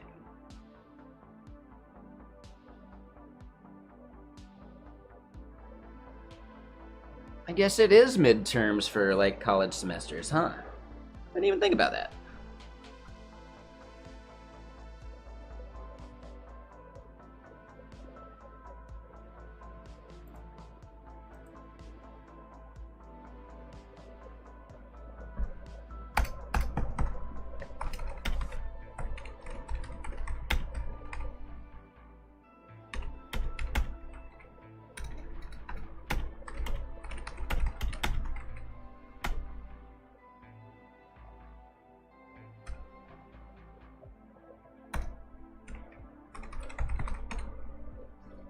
And yeah, what are you doing for your midterm? Like, or not what are you doing, but like what class is it for?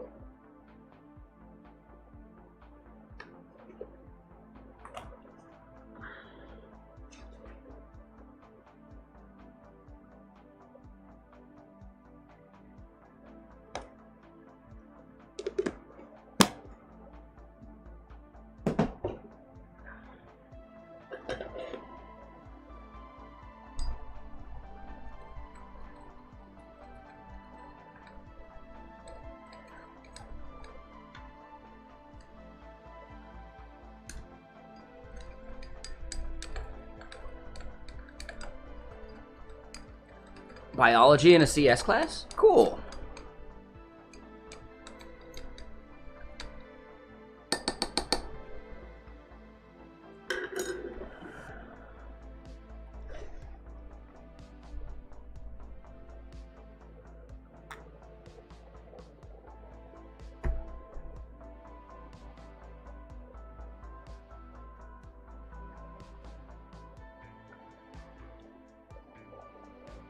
Trying to learn C++ in 8 weeks?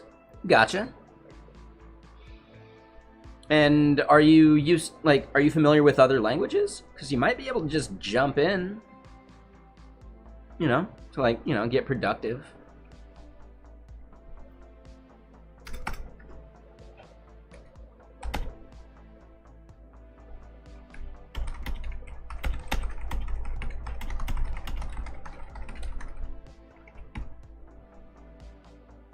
Alright, so let's go look at the JSTS client.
Let me look at the Rust client real quick. Something seems off.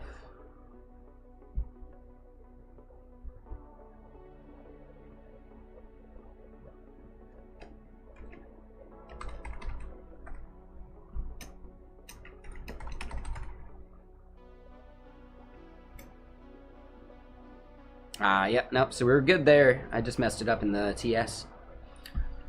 So cool, there we go.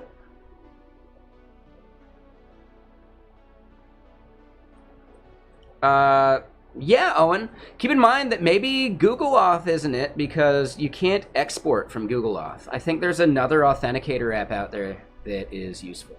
Anyone remember what the good, like, authenticator app is?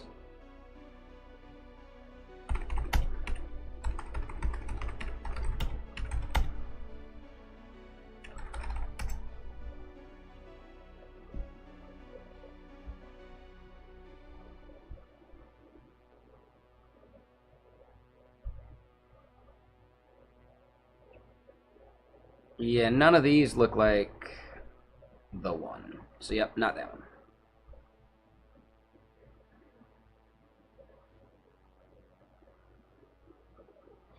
Authy also doesn't allow you to export. Yeah, Authy and Google Authenticator are no good because they don't allow exporting, which means that you can't take it to some other app. You can't save it if you want to, like all that shit. Like, it's gnarly.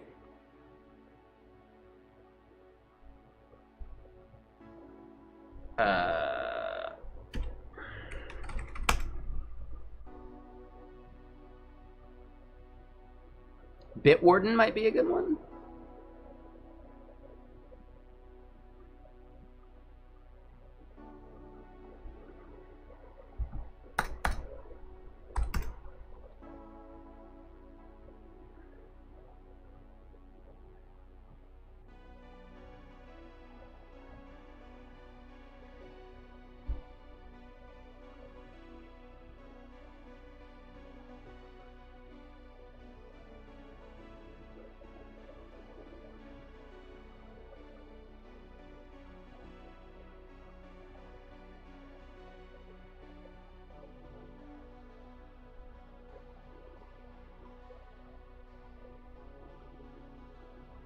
So 1Password and a YubiKey could work, but they're not always supported. 1Pass might be it? I don't know. Yeah, I'm not positive. I know someone brought one up previously.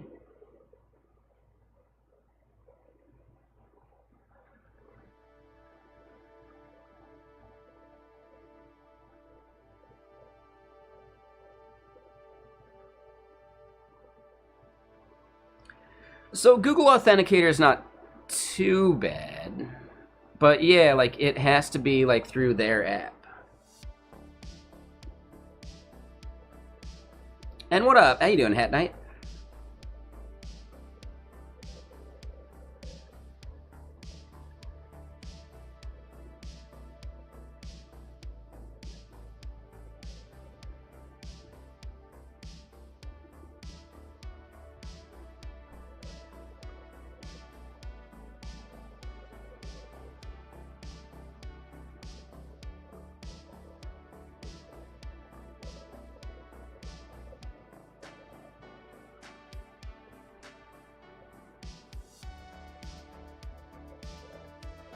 Nice.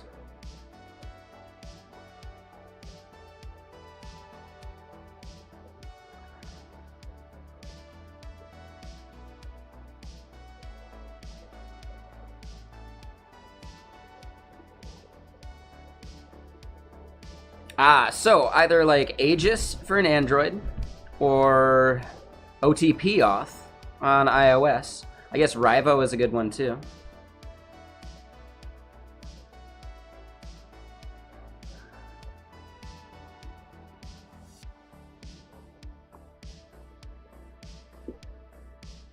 So yeah, depends on if you're on an Android or iOS device.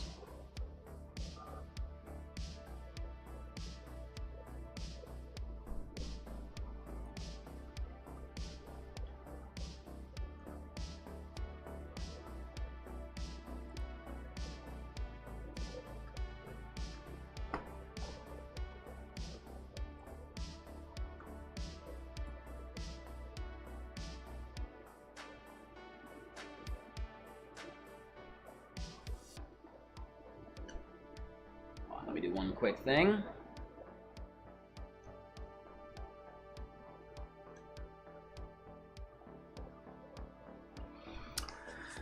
Yeah.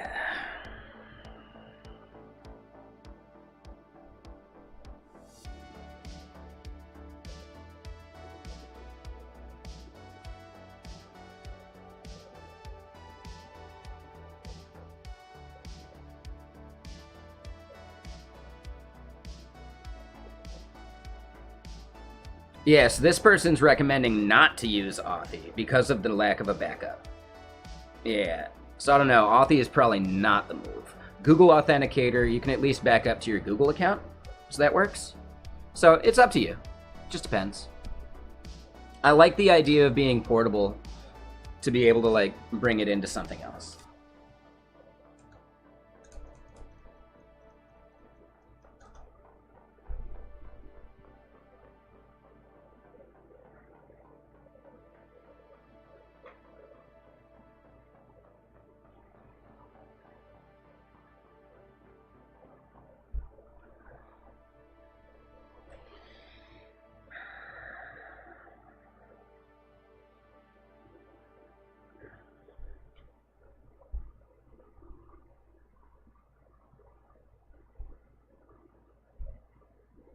Okay, so that's what I'm seeing there. So it's basically all of that. We'll leave that open.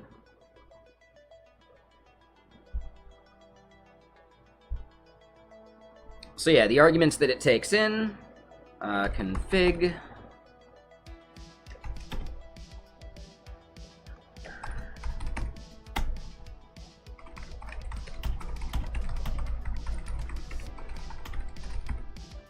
This contains the main configuration logic, or configuration values.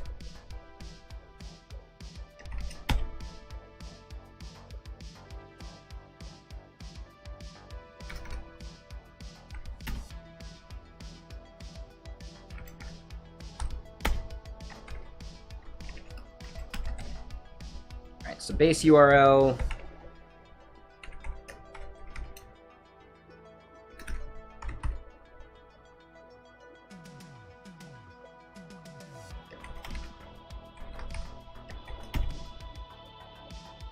Base URL string, the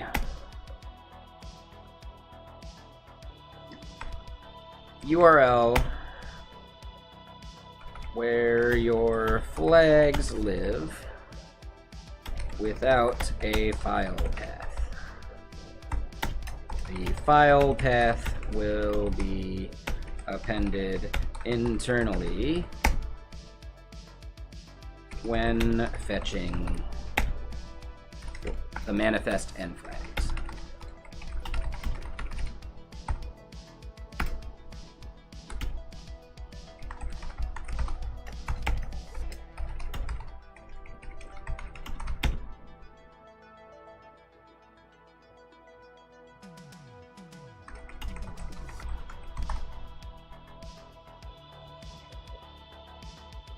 This corresponds to the environment you want to use to determine flag functionality.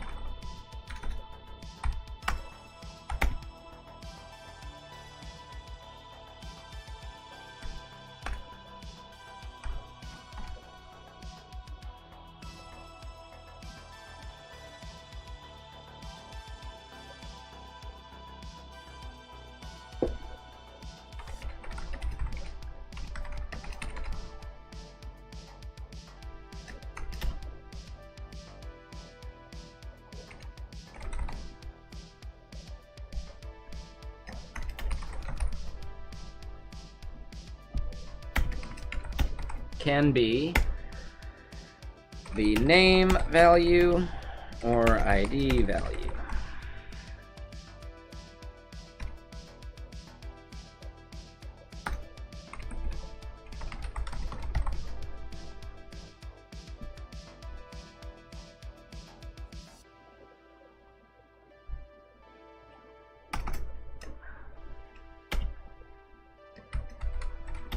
lookup tables. Your client should maintain lookup tables that allow consumers to use the name or ID value without changing any functionality.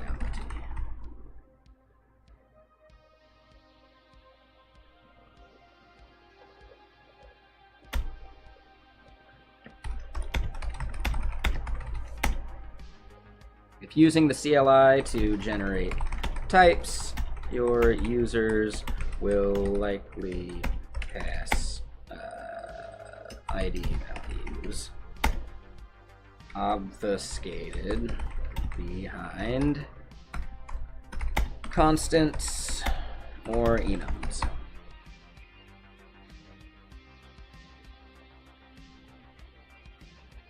Right, so then this is your the default value you would like to use for gradual flags. It will often be your user's ID value. Be a user ID value. But that is left up to the consumer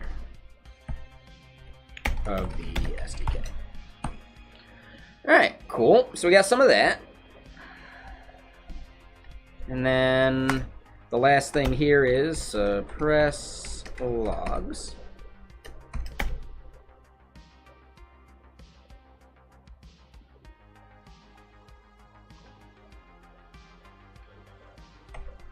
Boolean.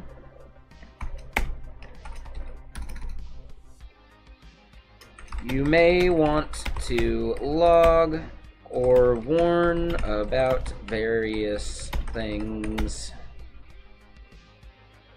during usage of the client SDK. A consumer of the SDK should be able to disable this. Cool. So then we got stuff like get manifest.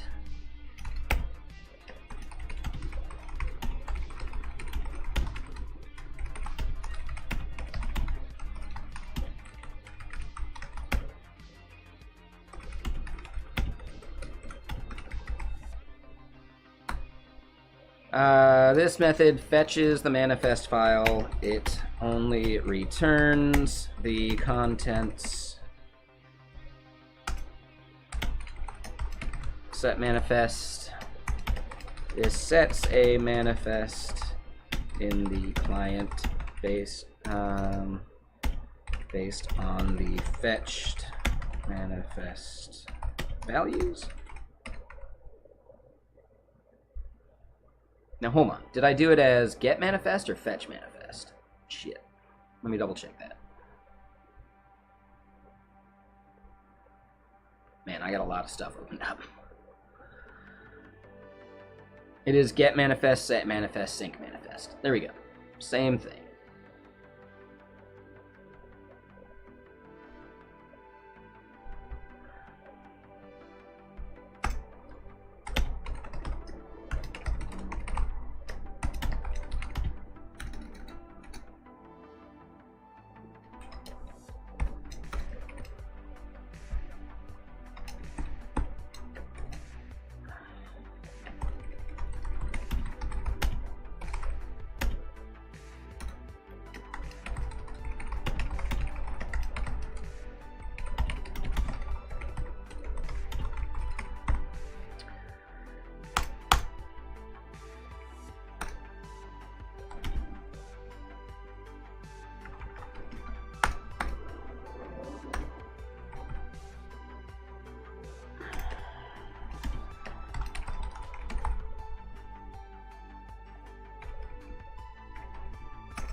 All right, so then flags.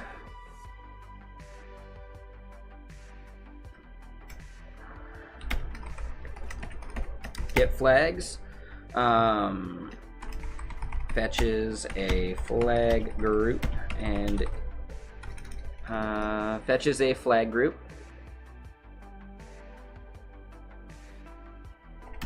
Only returns the contents. Set flags.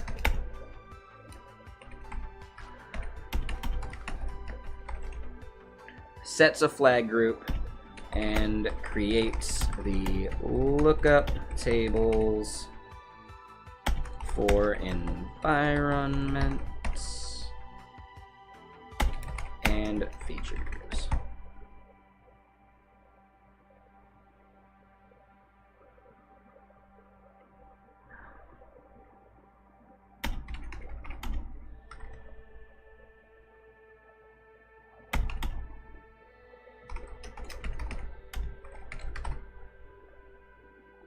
There we go. And creates the group lookup table.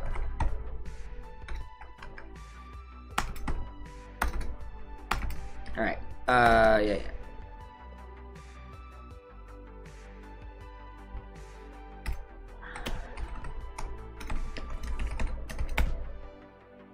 Sync flags. Fetches and sets, or performs both. There we go. And what's up, Jamin? How you doing? We're just sitting here doing some documentation. Oh, are you? Sweet. Yeah, how's it working? If you run into any issues or anything, let me know. And yeah, I don't know if I saw your likes on the thread. The dude who maintains a lot of the official Circle CI orbs is totally down to like help out too, if there's any like random issues. So yeah, I'll happily tag him if there's something I can't figure out. But yeah, if the docs need something, like, yeah, just let me know. Happy to work on it. That was my first Circle CI orb, so that was fun.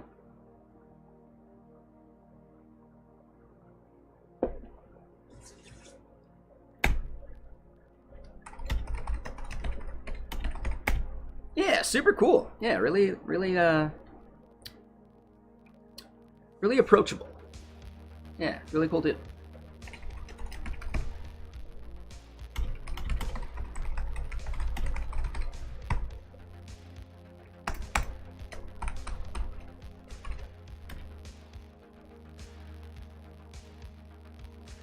Oh, you're right. I do. Okay. 1 second. We have the technology. We can rebuild it.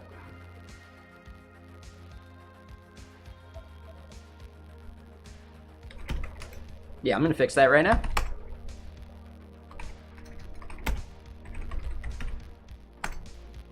Oh, wrong one.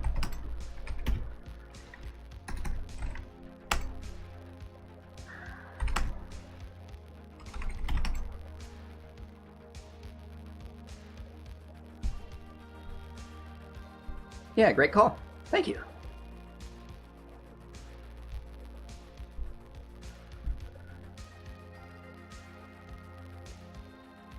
All right, so we're here in example.yaml.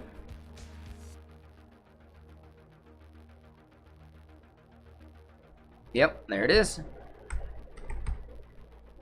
Which means probably need to increment that.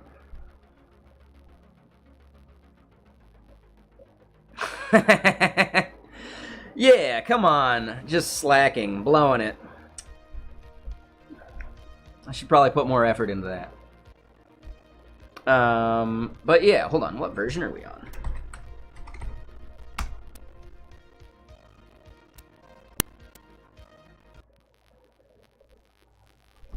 Oh, it's just the command I'd set up for building.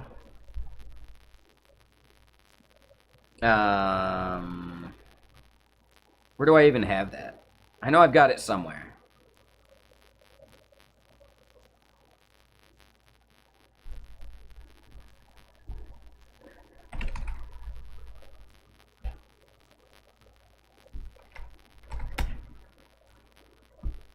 Yeah, so it's basically just your, like, build command. Yeah, I just named it bake for fun. Yeah, there it is. It's just my Veet build.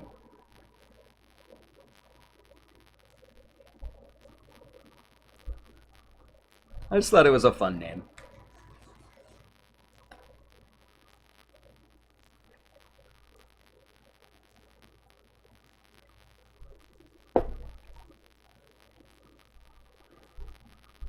But yeah, hold on. What version are we on? We're on 24, so I gotta increment that to 25.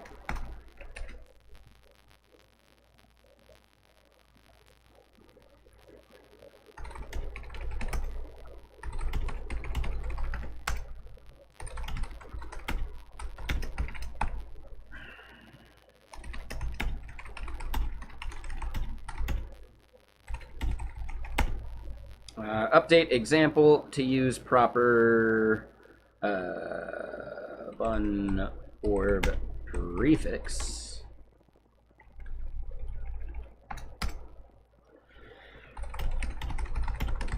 All right, and then the bake thing. It should be a like a convention for sure.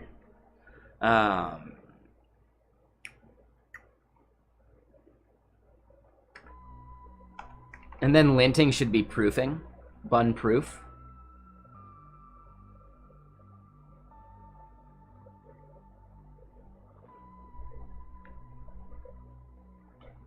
For everyone else out there that is not aware, proofing, like dough, etc., is usually getting it in like a warm, moist environment that causes the bacteria, or technically the yeast, to like help the bread rise.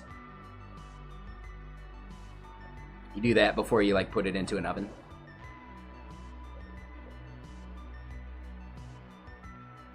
I know, it's pretty good. But okay, hold on. It's circle something?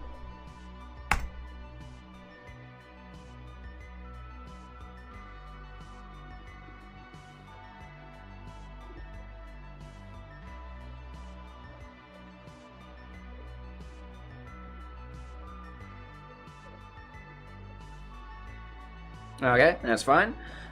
Circle something else.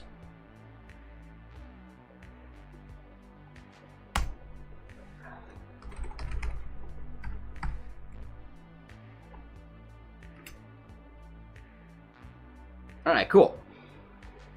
So that should be published up. And we're good. So yeah, thank you for pointing that out. Any other issues you run into, just let me know. Is the caching stuff, like, straightforward?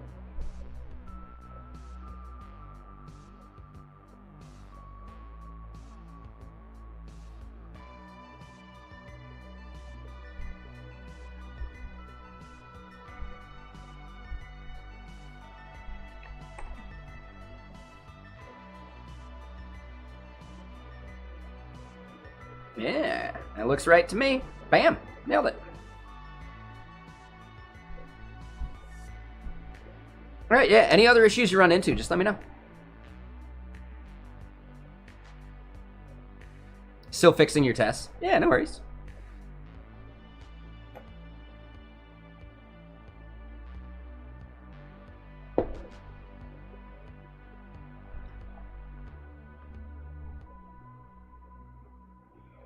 And yeah, we're just doing documentation.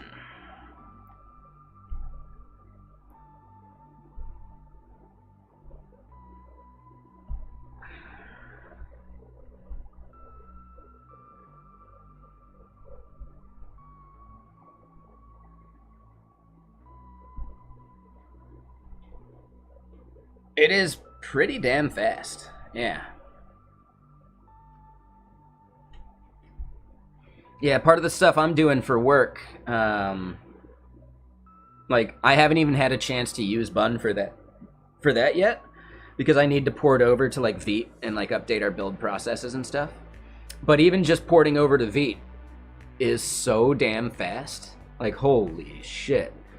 Right? It used to be with Vue CLI service, because we're porting from Vue to React, so it's a slow process because the app exists. with Vue CLI service, it's easily like 3 minutes to do like, you know, like the dev process. Super annoying. But it's also like you can't kill it while it's doing it either. It's sitting there spinning up and you do Control-C and nothing happens until it's like done.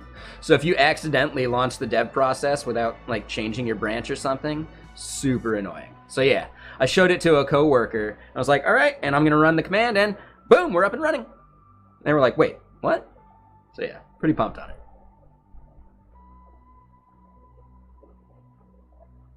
Oh, like massively. Yeah, it's super good. I'm really proud of it.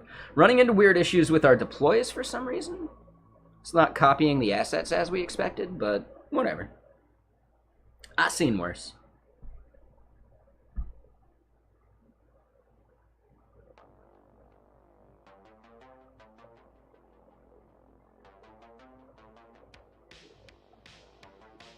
No, I haven't used Vite for SSR. I don't build applications that need SSR very much. Like, ever.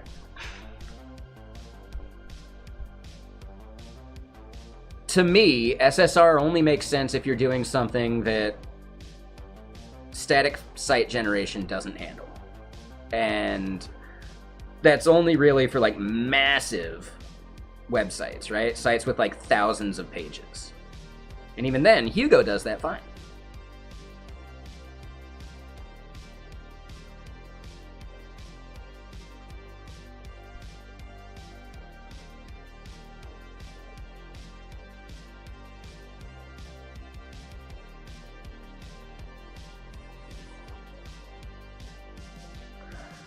Manifest flags. I think that's all the other stuff we need. I'm gonna end up closing a bunch of these.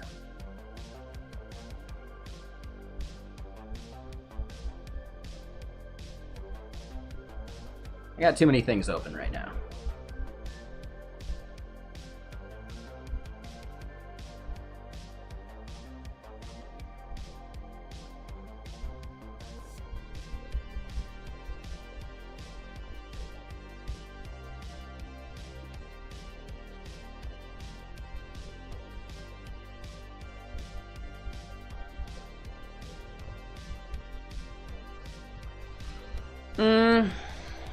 I mean, honestly, Vaders, is it an environment variable or is it a feature flag?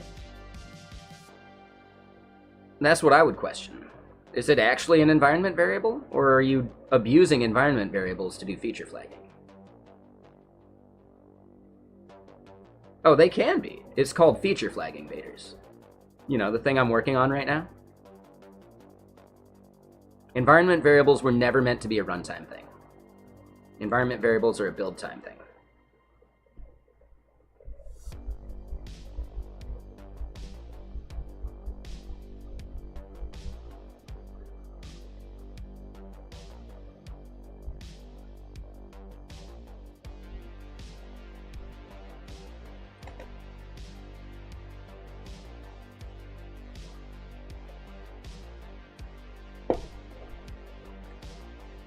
That's fine. You can do it.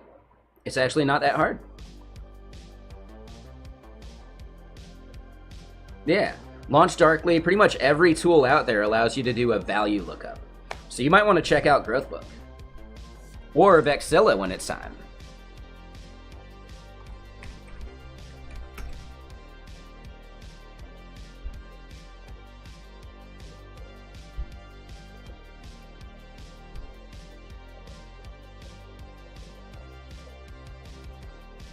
Ooh, they got scheduling too. Oh, fancy.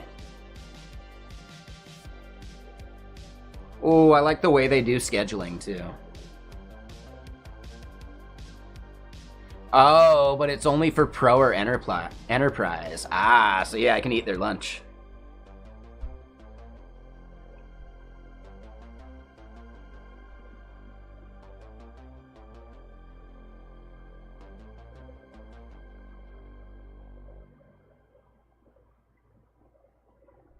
Ooh, rule overrides? Interesting. Yeah, I mean, they should have a way of just grabbing a value. if Growthbook doesn't, I know for a fact that Launch Darkly and a few others do.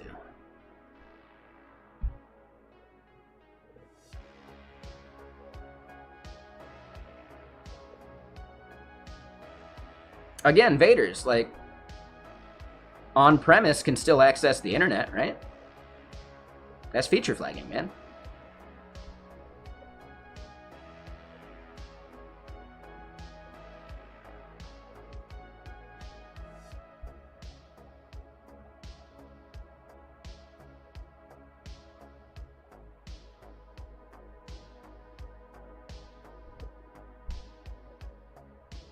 I really think you should start looking into feature flags. Absolutely, like, it's really not a big deal.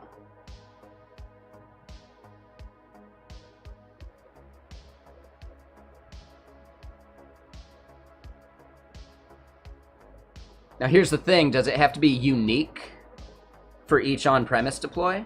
And then maybe that's where it's a little trickier?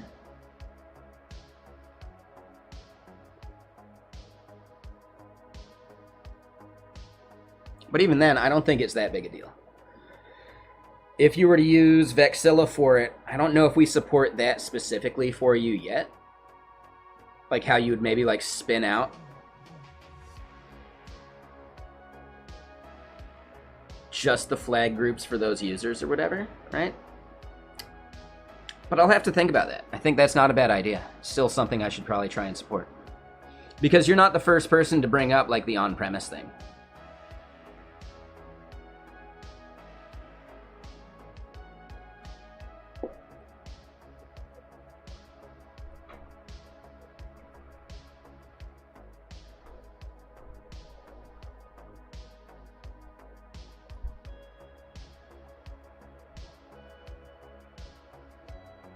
Alright, so get manifest, set manifest, sync manifest, right? Get flags, set flags, sync flags.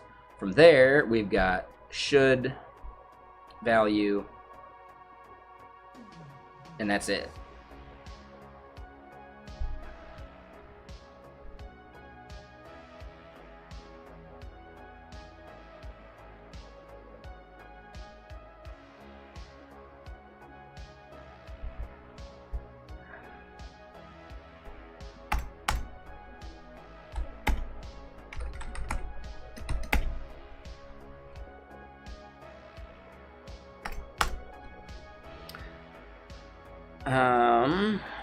The implementation of these methods will depend on the specific language. Some languages will allow overloading and dynamic typing more than others. E.g., in the case of Rust, there are multiple should variations to support different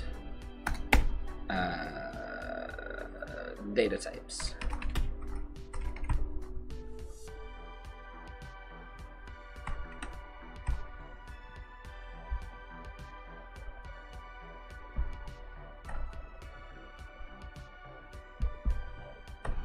And yeah, Jamin, how's the YouTube thing going?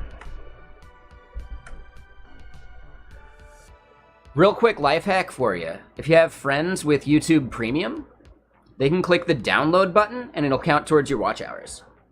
So, might be worth encouraging friends to do some of that.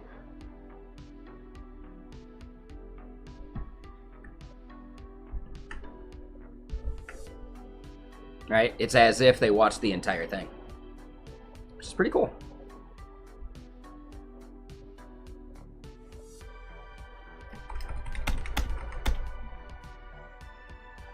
Nice. Hell yeah. Looking forward to it. Yeah. The YouTube Premium thing's a cool life hack.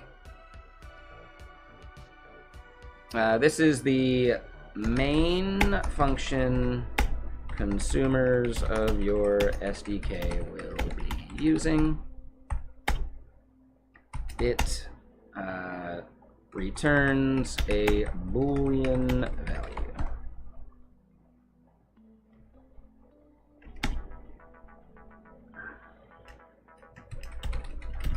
It will handle Ignite videos and a couple Flame AI ones about upgrading React Native apps. Cool. Hell yeah. Dude, some of the stuff you posted about like the on-the-fly shippable like native code is insane. Like that's crazy. Right? You can code push actual native code. Like that's insane to me. Right? Now it's through some like wrapper or whatever. Like I didn't read enough about it, but that was the gist I got from it. And that sounds cool.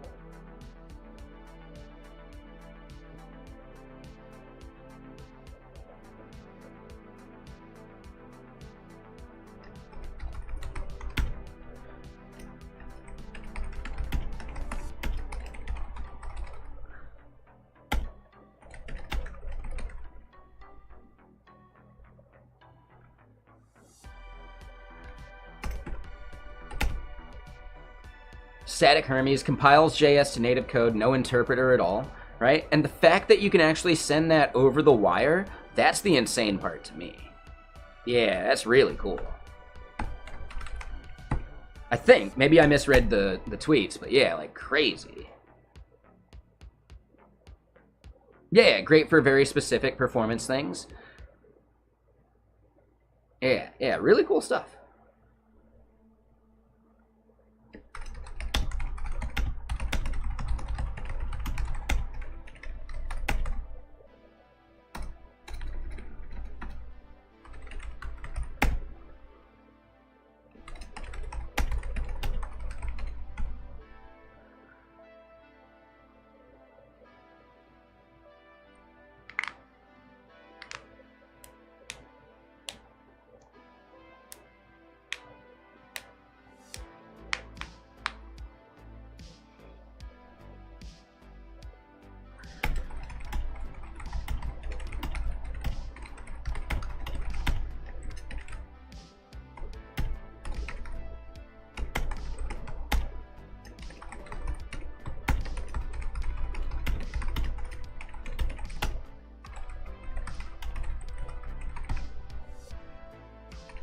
Boom. All right, cool. So I think we've annotated most of what the methods need to do.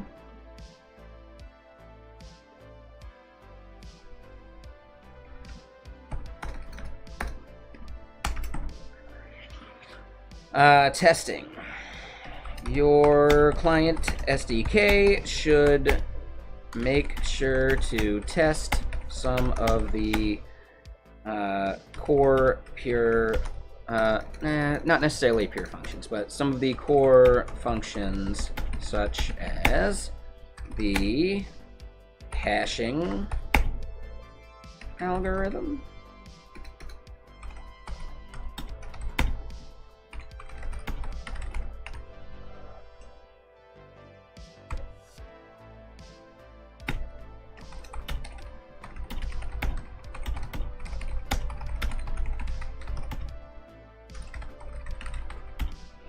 It will also need to test the scheduling functionality because time is fickle. There we go, just for fun. Last but not least, so last but not least, you will need to create a template in the you will need to create, or you'll need to edit the CLI tool in packages/CLI to have a transform function.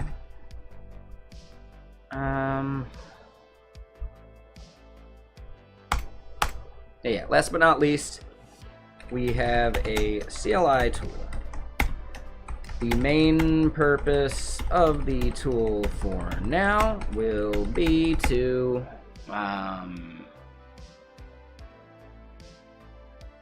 generate types, constants, or enums. Hey, what's up, Catch? How you doing? So last but not least, we have a CLI tool. The main purpose of the tool for now will be to generate constants or enums. Consumers are not using magic strings everywhere.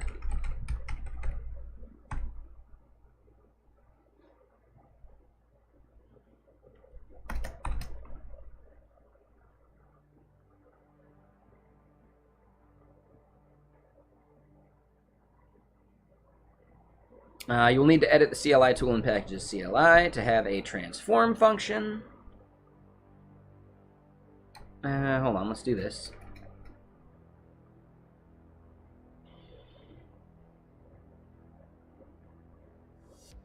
Alright, looks like my work Mac needs to update, so that's fun.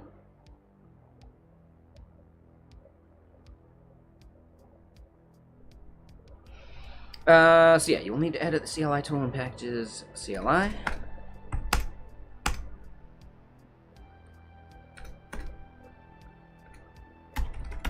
Two specific things. First is the transform, or no, first is the template in packages /CLI /source /templates.ts. If you are not proficient in TypeScript, we can help you out with that part. So first is the template in there. It takes in data from the transform function and outputs idiomatic, ooh, that's a fun word, code in a place of the user's choosing.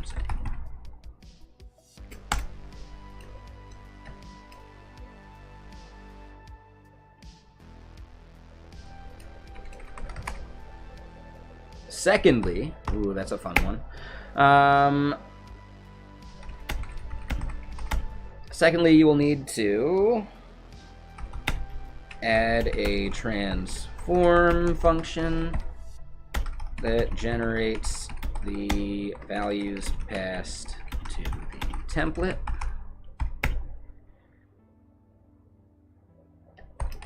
Make sure to use case to give variable names the proper casing per language, for the language you are building the SDK for.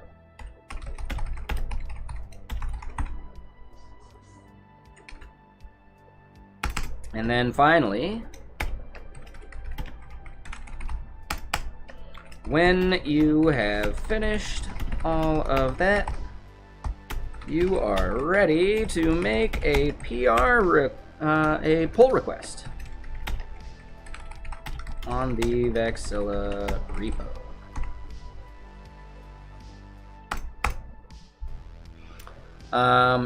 And yeah, so we got to think about how are we passing values to that? Like, how do we link to creating a PR using that PR template?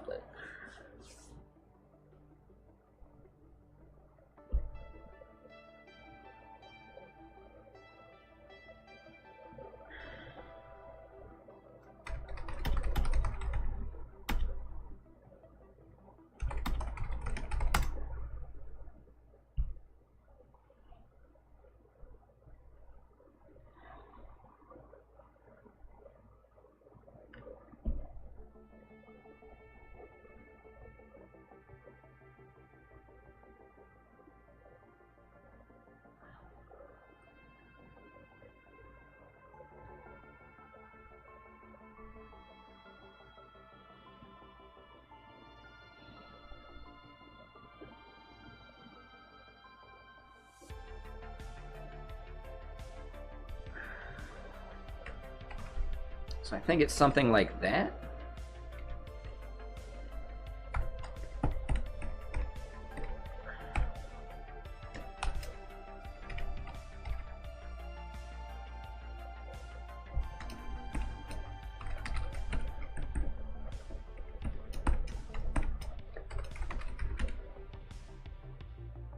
I don't know what quick pull means. What is quick pull?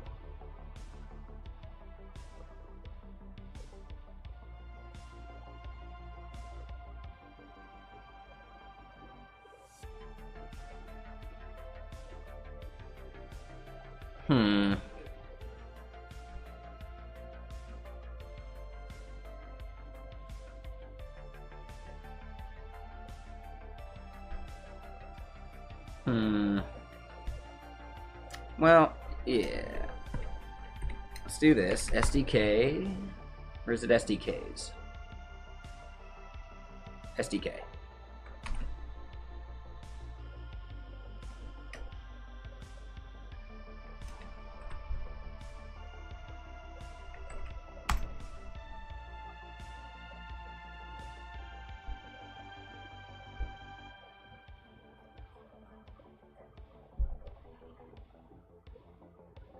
It's going to be across forks, though.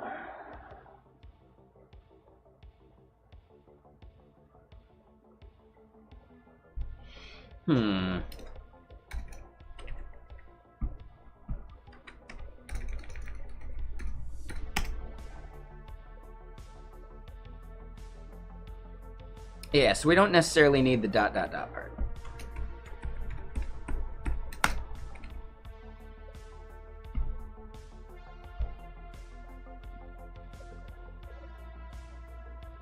Cool. Yeah. I didn't expect that to be that easy.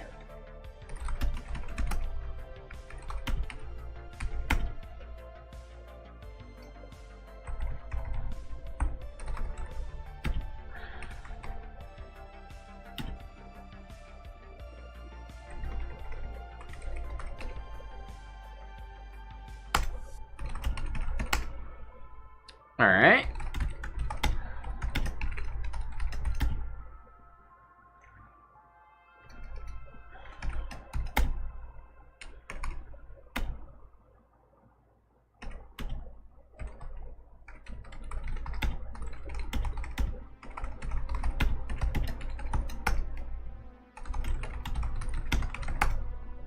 Cool. So yeah, I think Bad Cop will be soaked on that.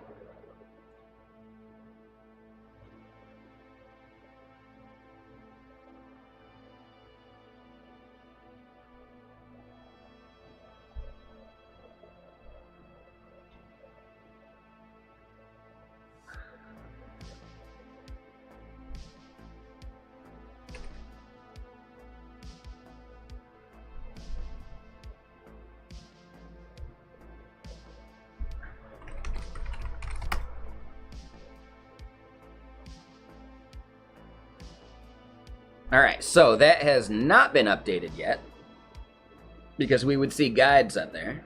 So we still got some work. Technically, we're just waiting on our build process there.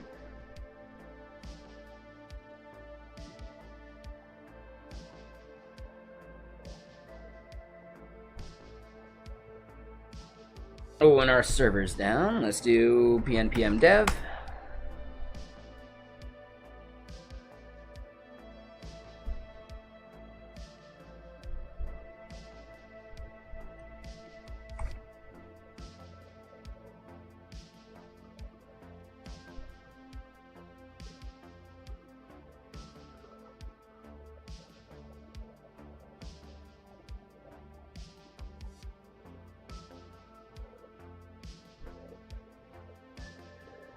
I broke something. What did I break? My guess is it's somewhere in here, and it's the lookup I'm doing, and that would be it.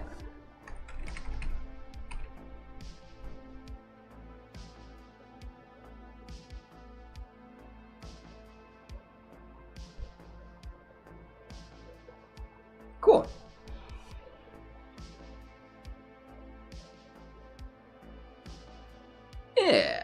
Into it.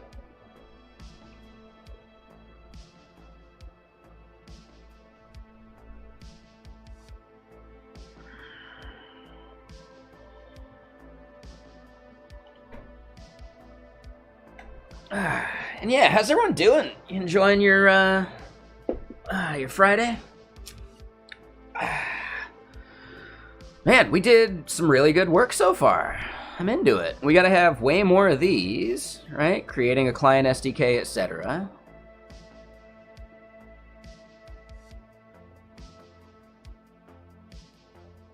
I'm sure there's more I need to add.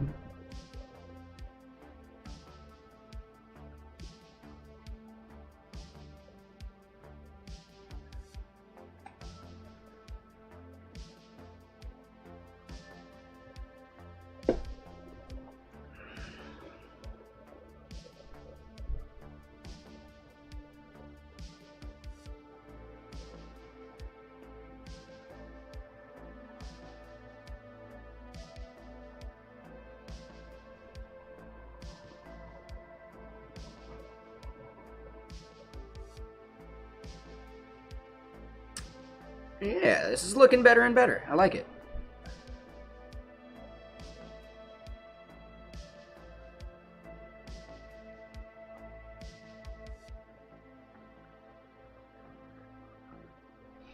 Kind of want to work on the footer at some point.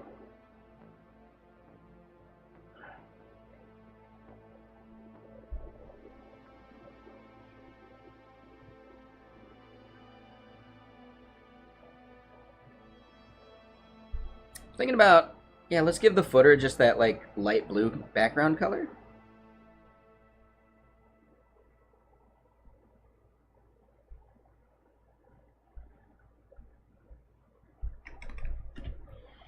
BG primary 50.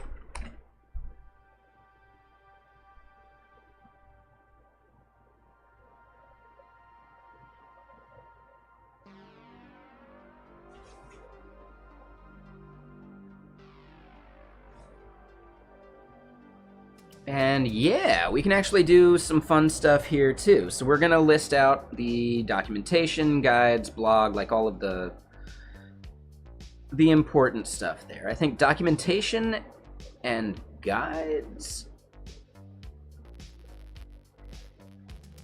we'll list out, and then like some other ones like blog, about, some stuff like that might be like separate.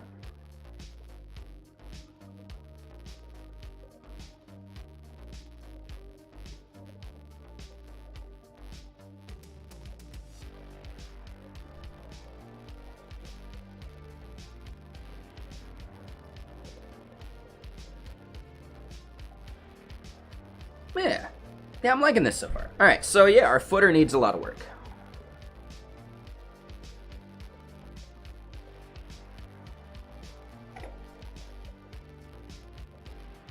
You know what also needs some work?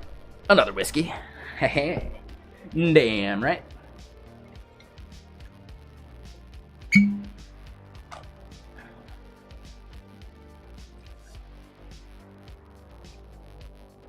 Oh, Jamin. If you're still out there, I keep forgetting. I'll send a message to Gant too. But you know how we talked about like conf? I've actually had the domains for a while for like confconf.io, and I think even like another one too. So I'm happy to like transfer that over to you guys.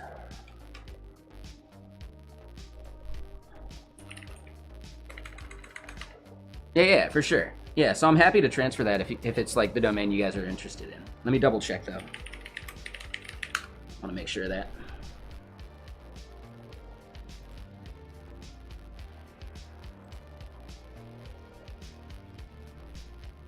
Yeah, I think it's a great idea. I'm pumped on it. See, I have confconf.io. He's the guy for sure. Yeah, I was just letting you know. You know, in case he's like, hey, who's this Chris dude? So, just throwing it out there. Just letting you know. So yeah, confconf.dev and confconf.io. Just in case. If you guys don't even want to use them, that's fine. They're just domains.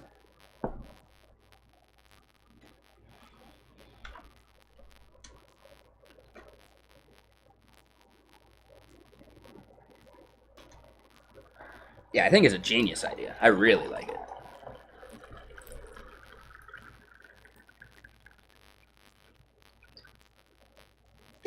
Yeah, I was pretty proud of it. Yeah, it looks like I registered November 11th last year.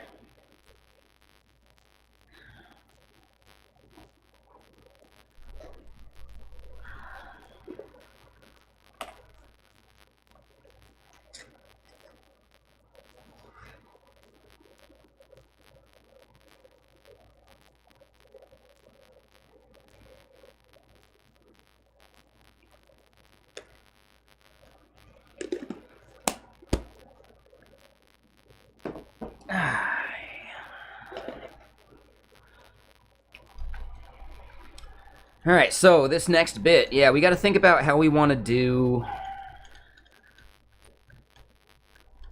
the footer.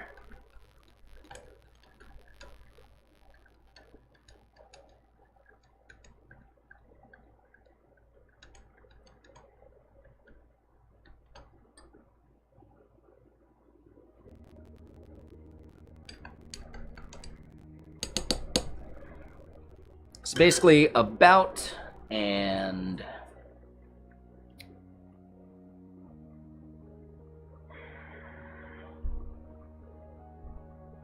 and blog are probably going to sit within their own like company section or something, but then documentation and guides are going to sit like vertically with like sub pages shown. So let's make that happen. Let's do it.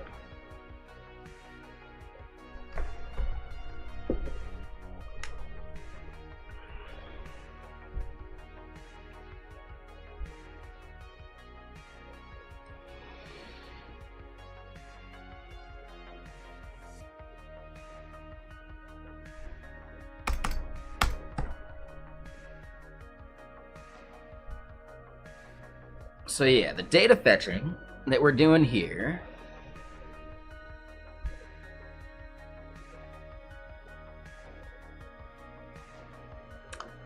I don't think we care about the current page slug, so we're fine with that.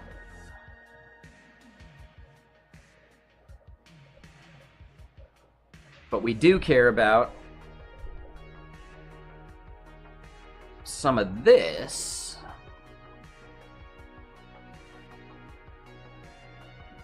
Now, what are raw? Oh, okay.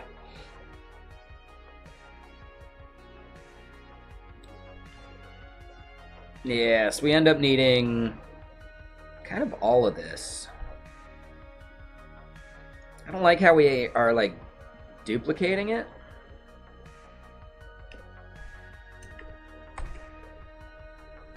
But again, rule of threes dictates that a little duplication is fine.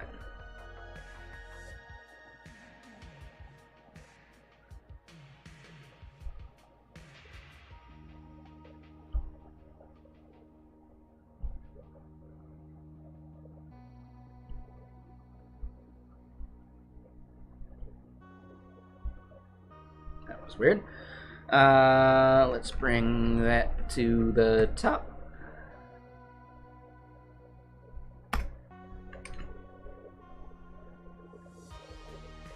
Heading we need to add.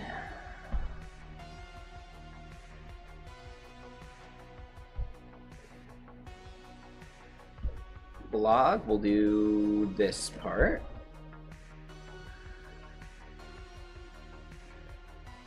Oh, no, not blog. Guides.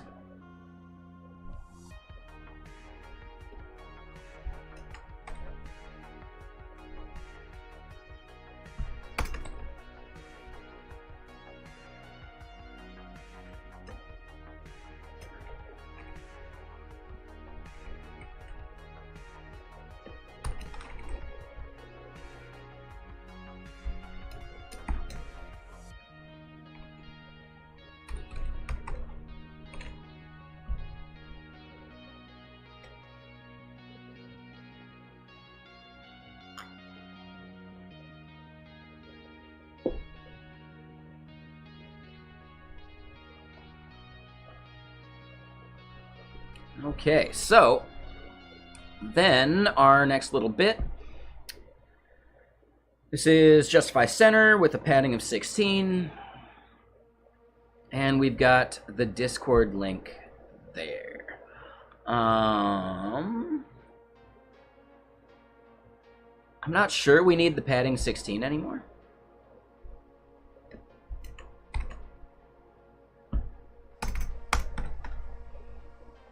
But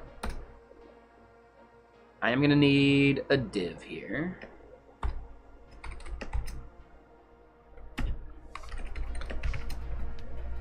Flex row, and oh man, it's what? Items start, I think. We got a div here. Within this div,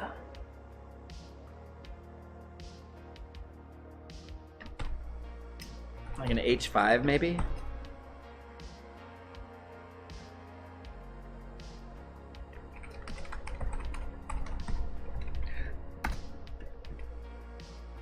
Maybe H5 isn't it, right? We'll just do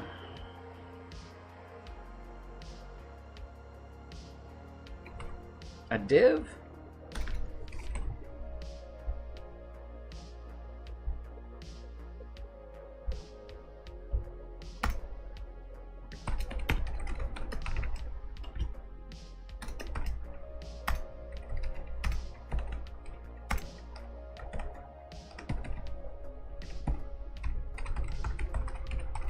Alright, so documentation goes there.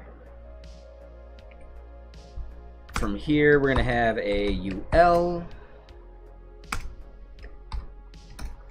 And then this part is documentation pages, dot map.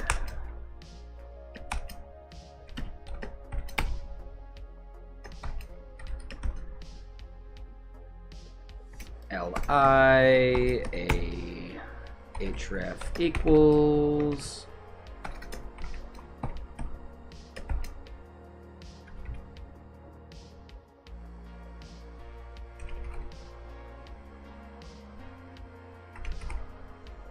page dot. Ooh, do I not get a type for that? Oh, because it's record string. Yeah, it's a bit annoying, but I think it's going to be something like this.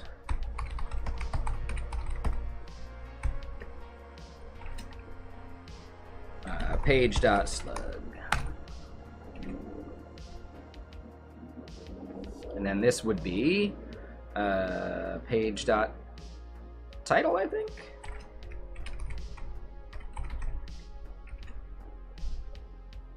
Will it blend? Nope.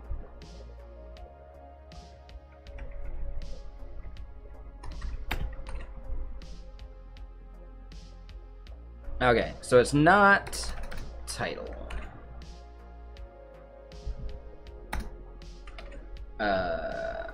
Where am I doing this? Yeah, common documentation. Here we go. Page.data.title. That's it. That's it. And yeah, some better typing would be nice for this, but I don't know if it's worth the effort.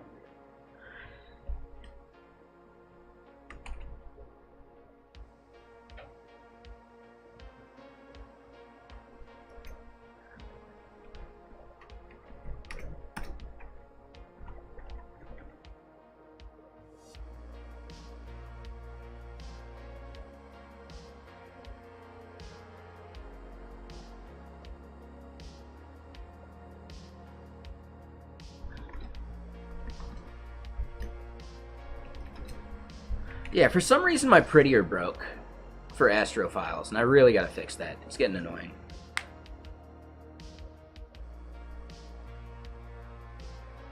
Alright, so we do that, and we do div here. It's basically the same thing.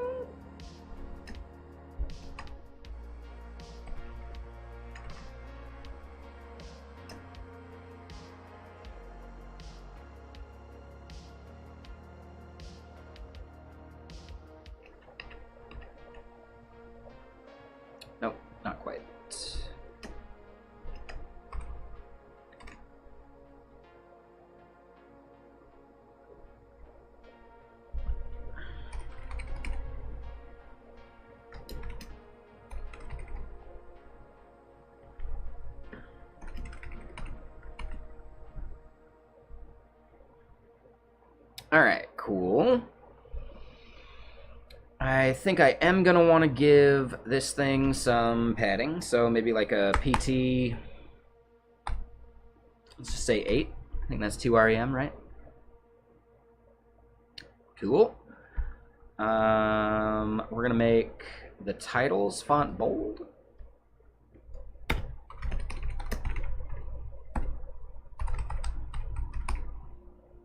And we're going to give these ULs some padding left.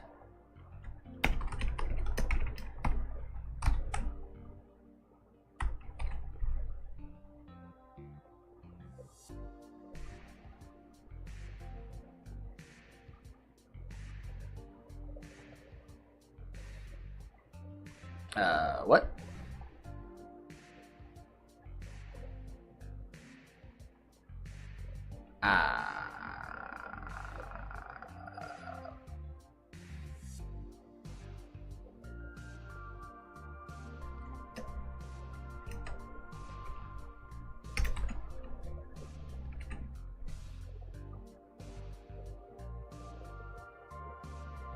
Cool, cool. So then we just need some gap.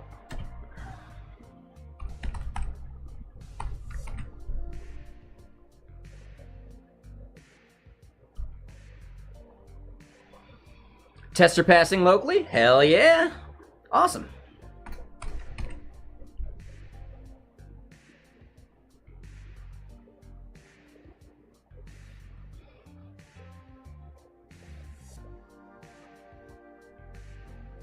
I'm not sure I like the PL.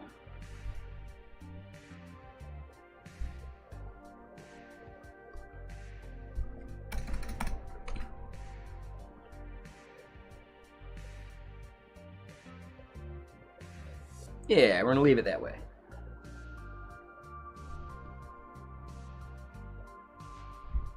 So we're gonna do padding 12 there.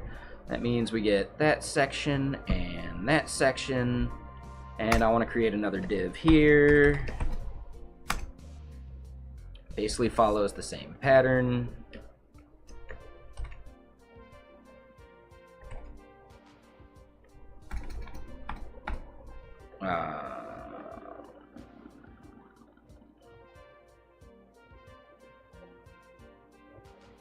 Nice!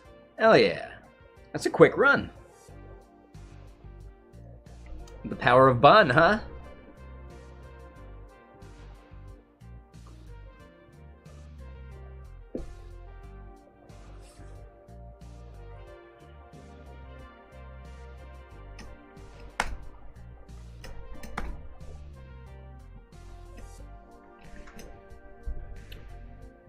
What do other companies usually call that section? I've been using Novu a lot as an example lately. Dude, yeah. Yeah, thank you for testing it, man. That's awesome. Yeah, that's great. Like, thank you.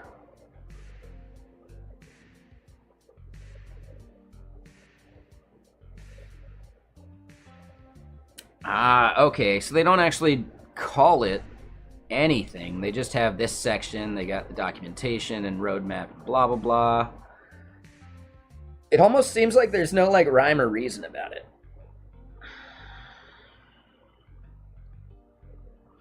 Definitely makes sense why these are grouped. I mean, even then, status page doesn't make much sense to me.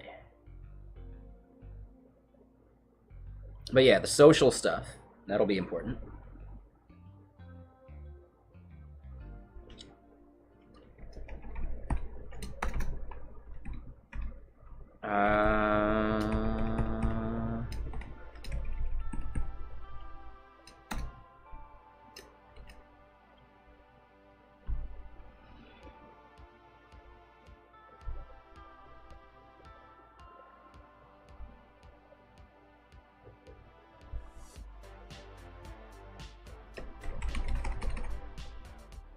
Oh, let's just say business.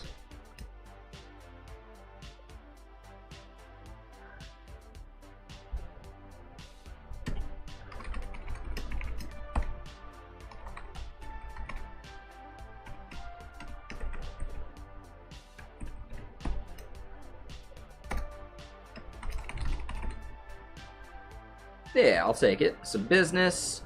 Then items we're going to have here are going to be things like blog.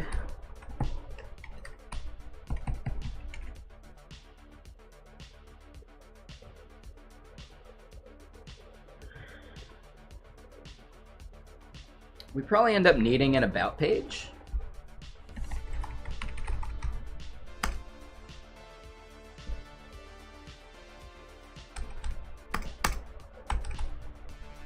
Oh, and shit, I just noticed why I think I'm not getting any prettier stuff working. I think I want to open this up separate, and then maybe the Astro plugin can just work.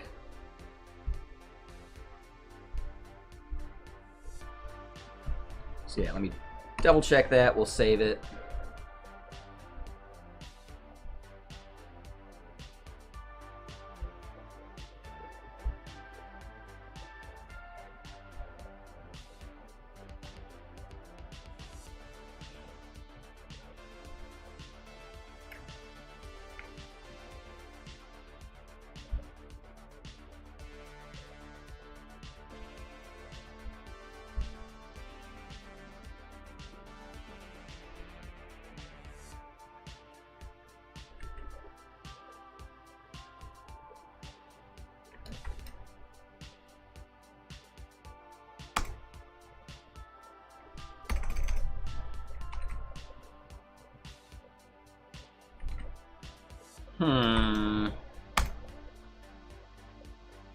Never mind, that wasn't the fix.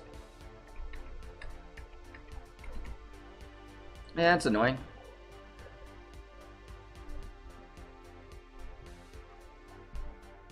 Alright, so, about. We don't have any of that.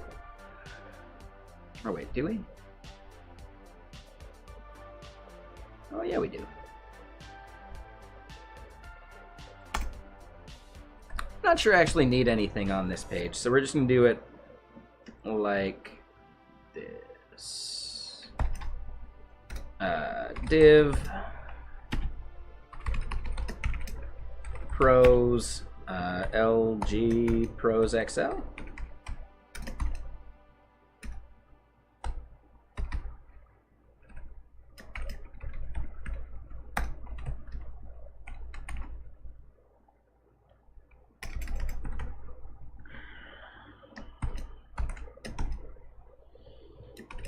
About Vexilla.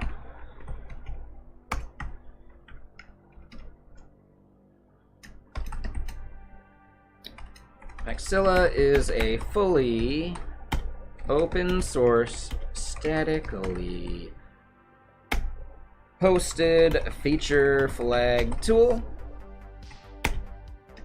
It was born out of necessity with the goal of lowering the cost to bootstrapped and hobby projects.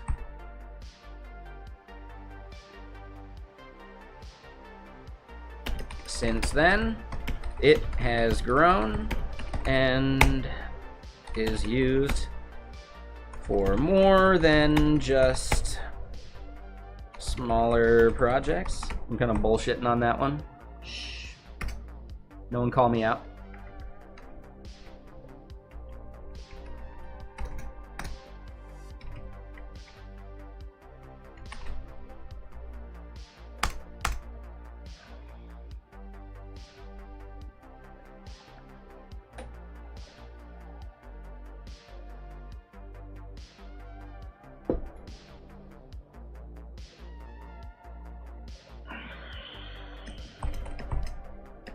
The entire project has been live streamed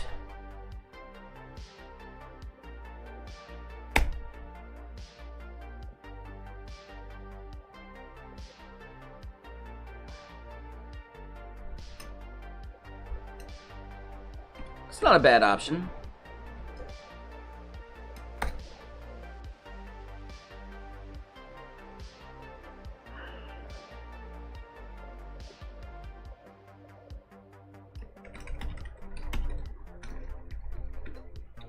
That doesn't mean it isn't capable of handling larger projects. You have a good use case for it. We would love to hear about it.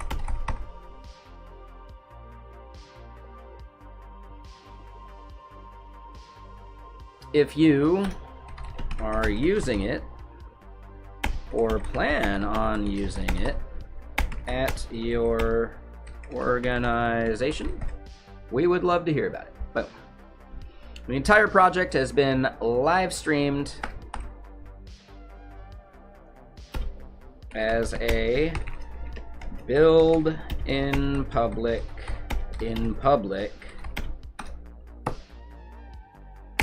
project. Patent pending.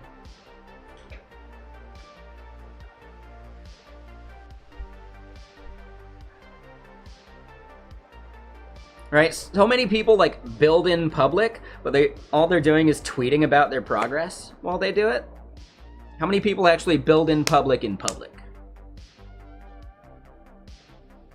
Not many.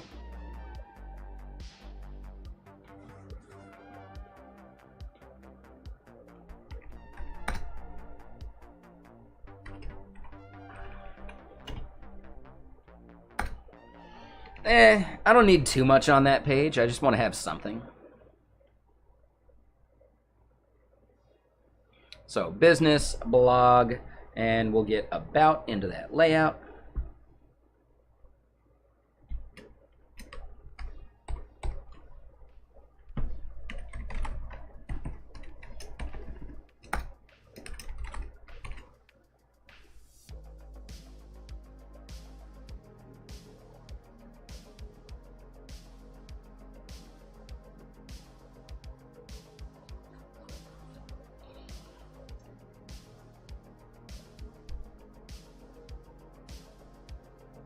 And then last but not least,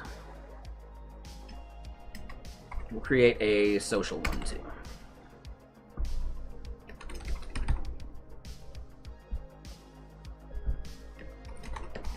So GitHub.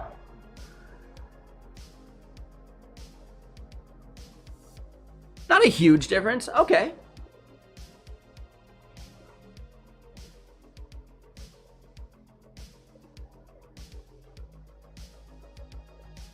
Yeah, interesting.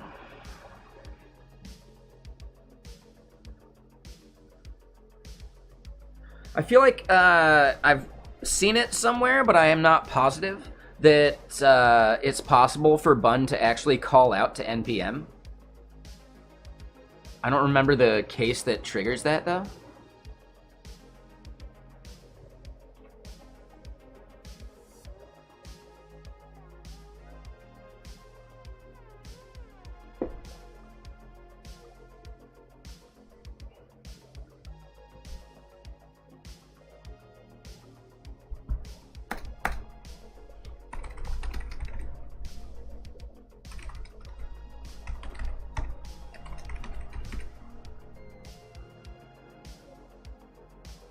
Right, so GitHub as an organization, boom, there we go. This is the Discord link. I think I lost it. There it is.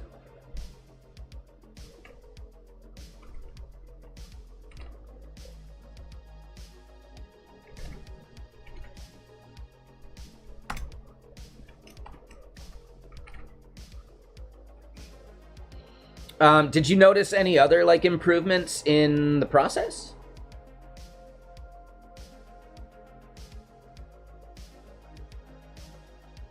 Oh, interesting. Oh, Let me look at the source code of that one more time.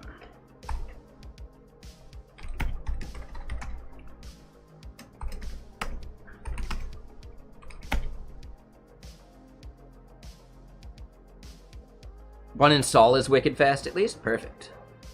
And I like the use of the word wicked. That was a good callback. But yeah, let me look at the bun orb one more time. Cat orb.yaml.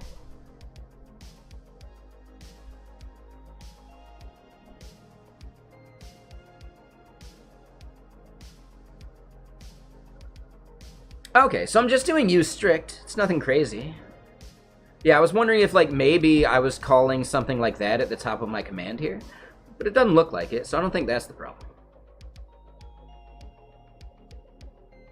And even then, it's just for, like, the part that you're, like, installing bun from. So that shouldn't even have an effect on your tests. So I just wanted to double check that. Cool.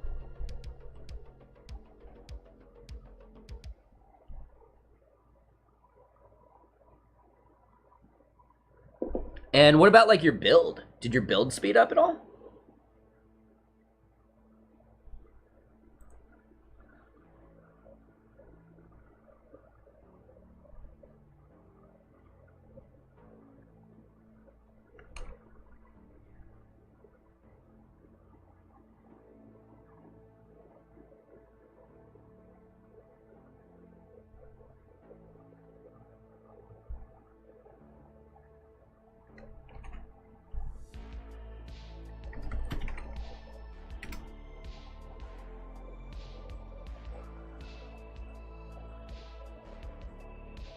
And running the actual CLI went from 5 seconds to 0.5 seconds? Ooh.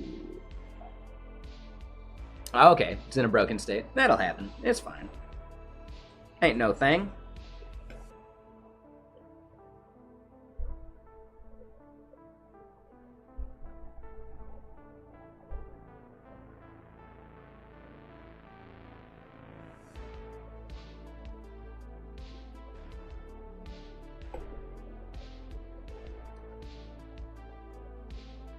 Instead of the gap, I think I want to do space between.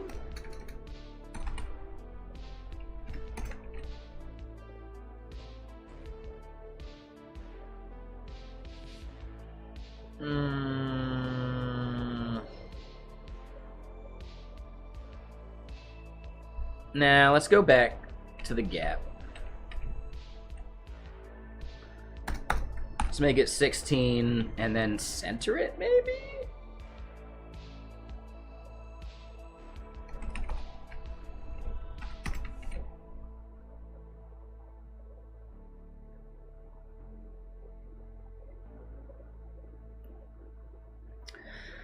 Yeah, and as the documentation and guides grow, we should be good.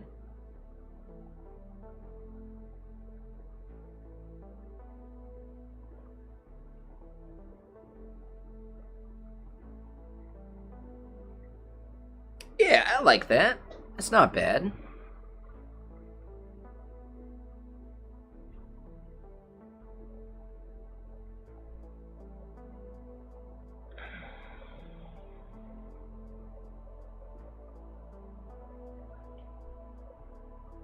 What about the contributing dock? Oh, yeah. Yeah, we got enough space down there now that as long as this is, like, big enough as the last item, it totally highlights the last item properly there. Hell yeah. All right, so let's do that.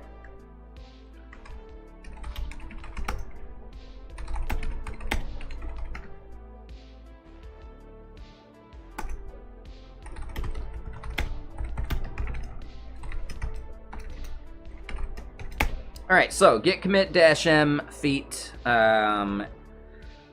add about page and improve footer.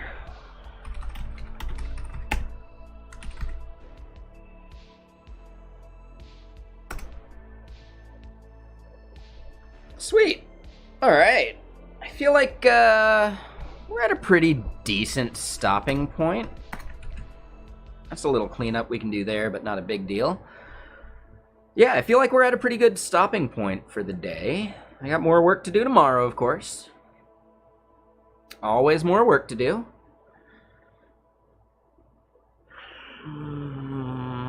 Yeah, tomorrow might be time to work on another one of the SDKs.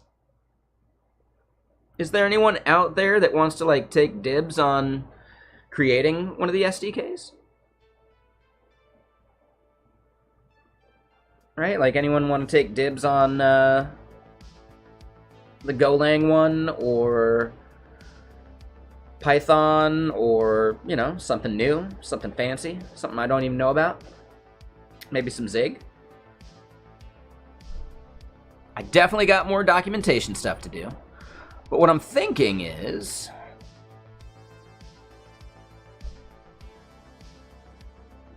Yeah, I'm pretty happy with it. I want to work on, like, the image that's right here. If we refresh this, we should at least see some of it. Uh-oh. Well, that ain't right. What?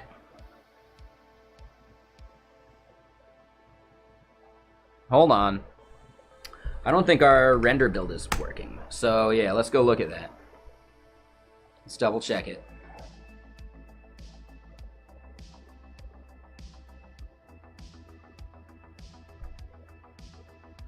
Deploy. 5 seconds ago.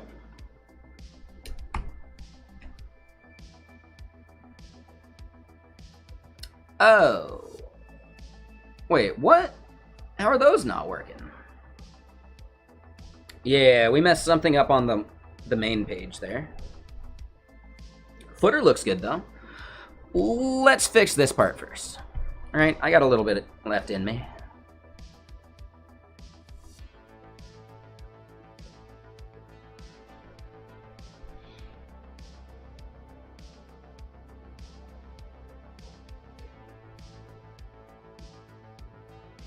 So it's on the How It Works page.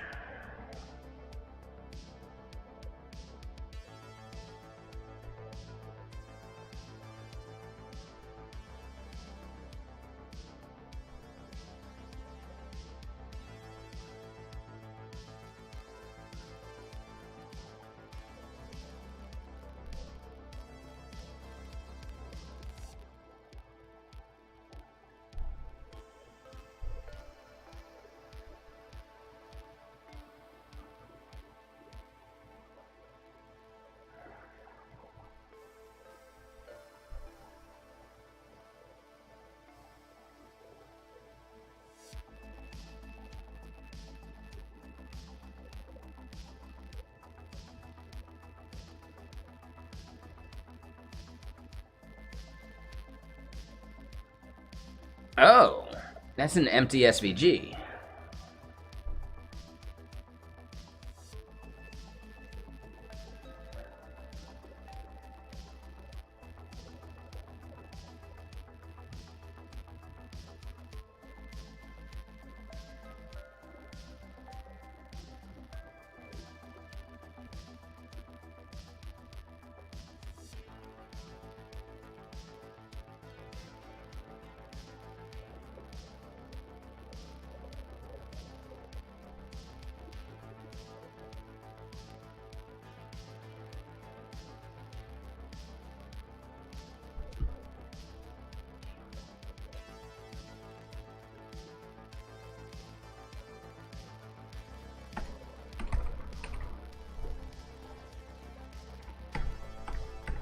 Let me double check and see if we're having that issue in dev as well, or if it's only once we deploy.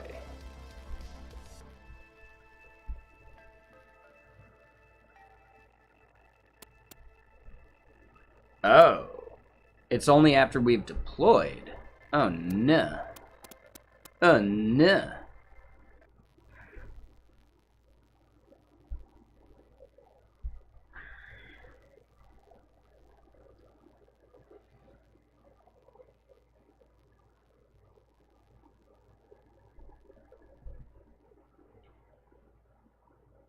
Yeah, I don't know what the fix is for that, but we're going to have to do that tomorrow. If I had any idea about what we could do to fix it, then I'd do it. It's got to be part of, like, what's going on here, though, right? Because we're importing settings linear, right? All of these things from there. The type iconify icon is not even something we're using.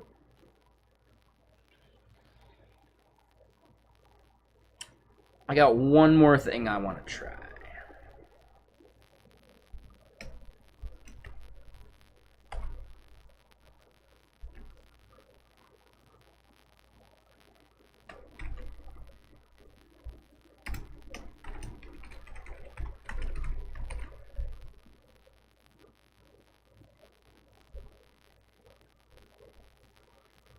Oh, they hates it. They hates it. Muchly. Okay.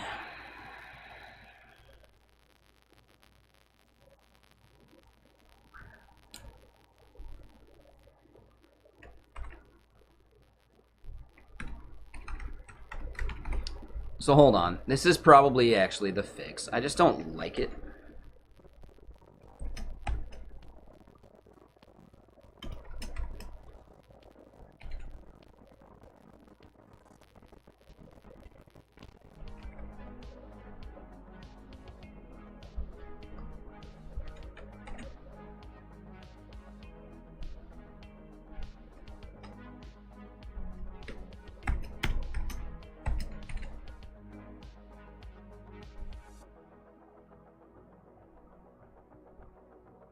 Alright, so we see it working locally. Let's just try it. It deploys so quick. Oh, there you go. Okay, yeah, good find. Nice. How much did it speed them up?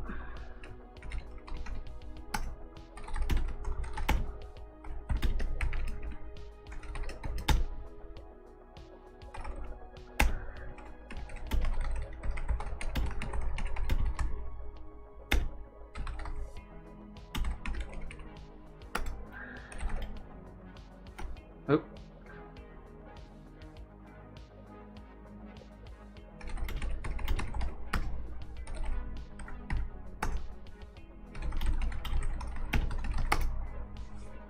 Ah, okay, okay.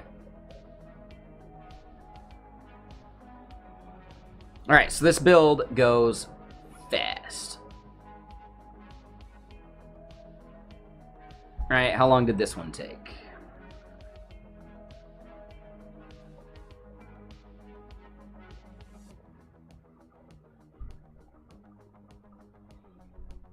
Oh, it's real quick.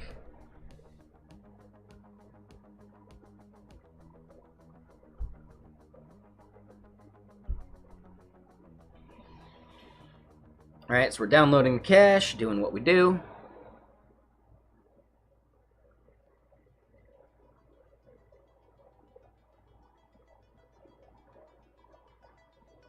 $468 megabytes in the cache, which is hefty.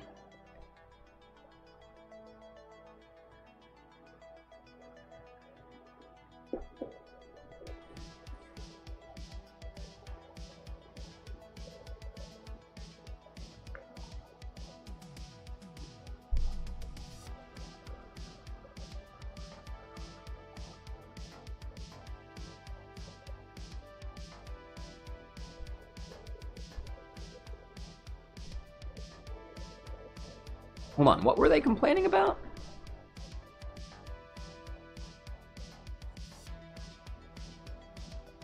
Unsupported file type utils /blog.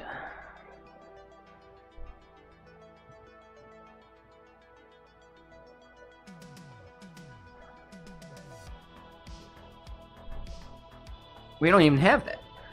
What? Well, it's not the end of the world. Let's go look at it. Will it blend? No, it will not blend. Which is so strange to me.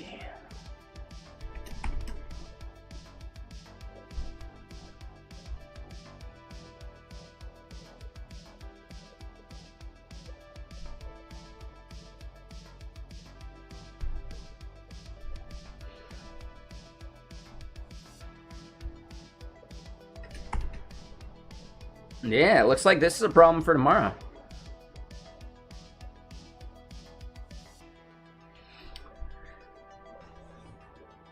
here's the big part. We could actually refactor this into an Astro component. There's no reason why we need React for this. Like, none at all. Technically, line number would be nice, but it's not a big deal.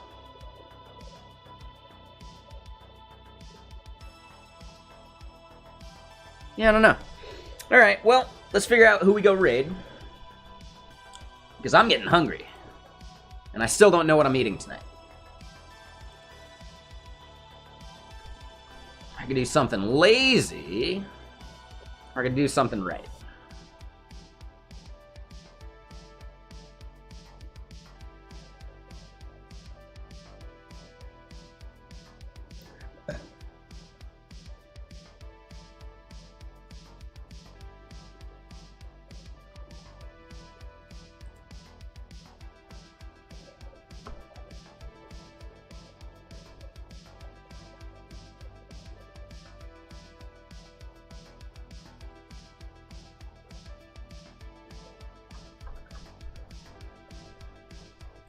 So yeah, who's streaming?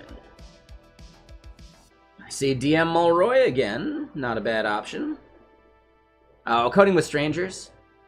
Yeah, let's do it. Coding with Strangers. DM Mulroy's awesome, but we rated him just the other day.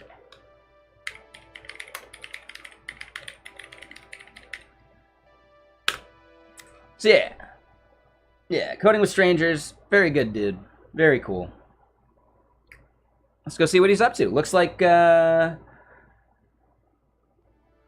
the money you are trying to make is not in your comfort zone? I don't know what that means.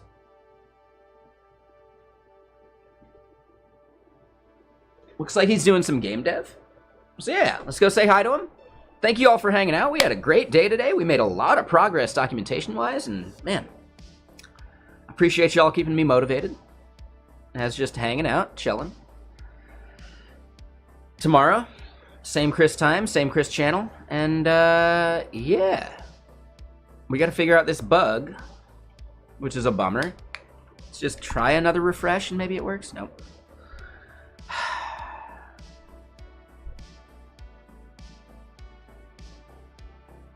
Oh well.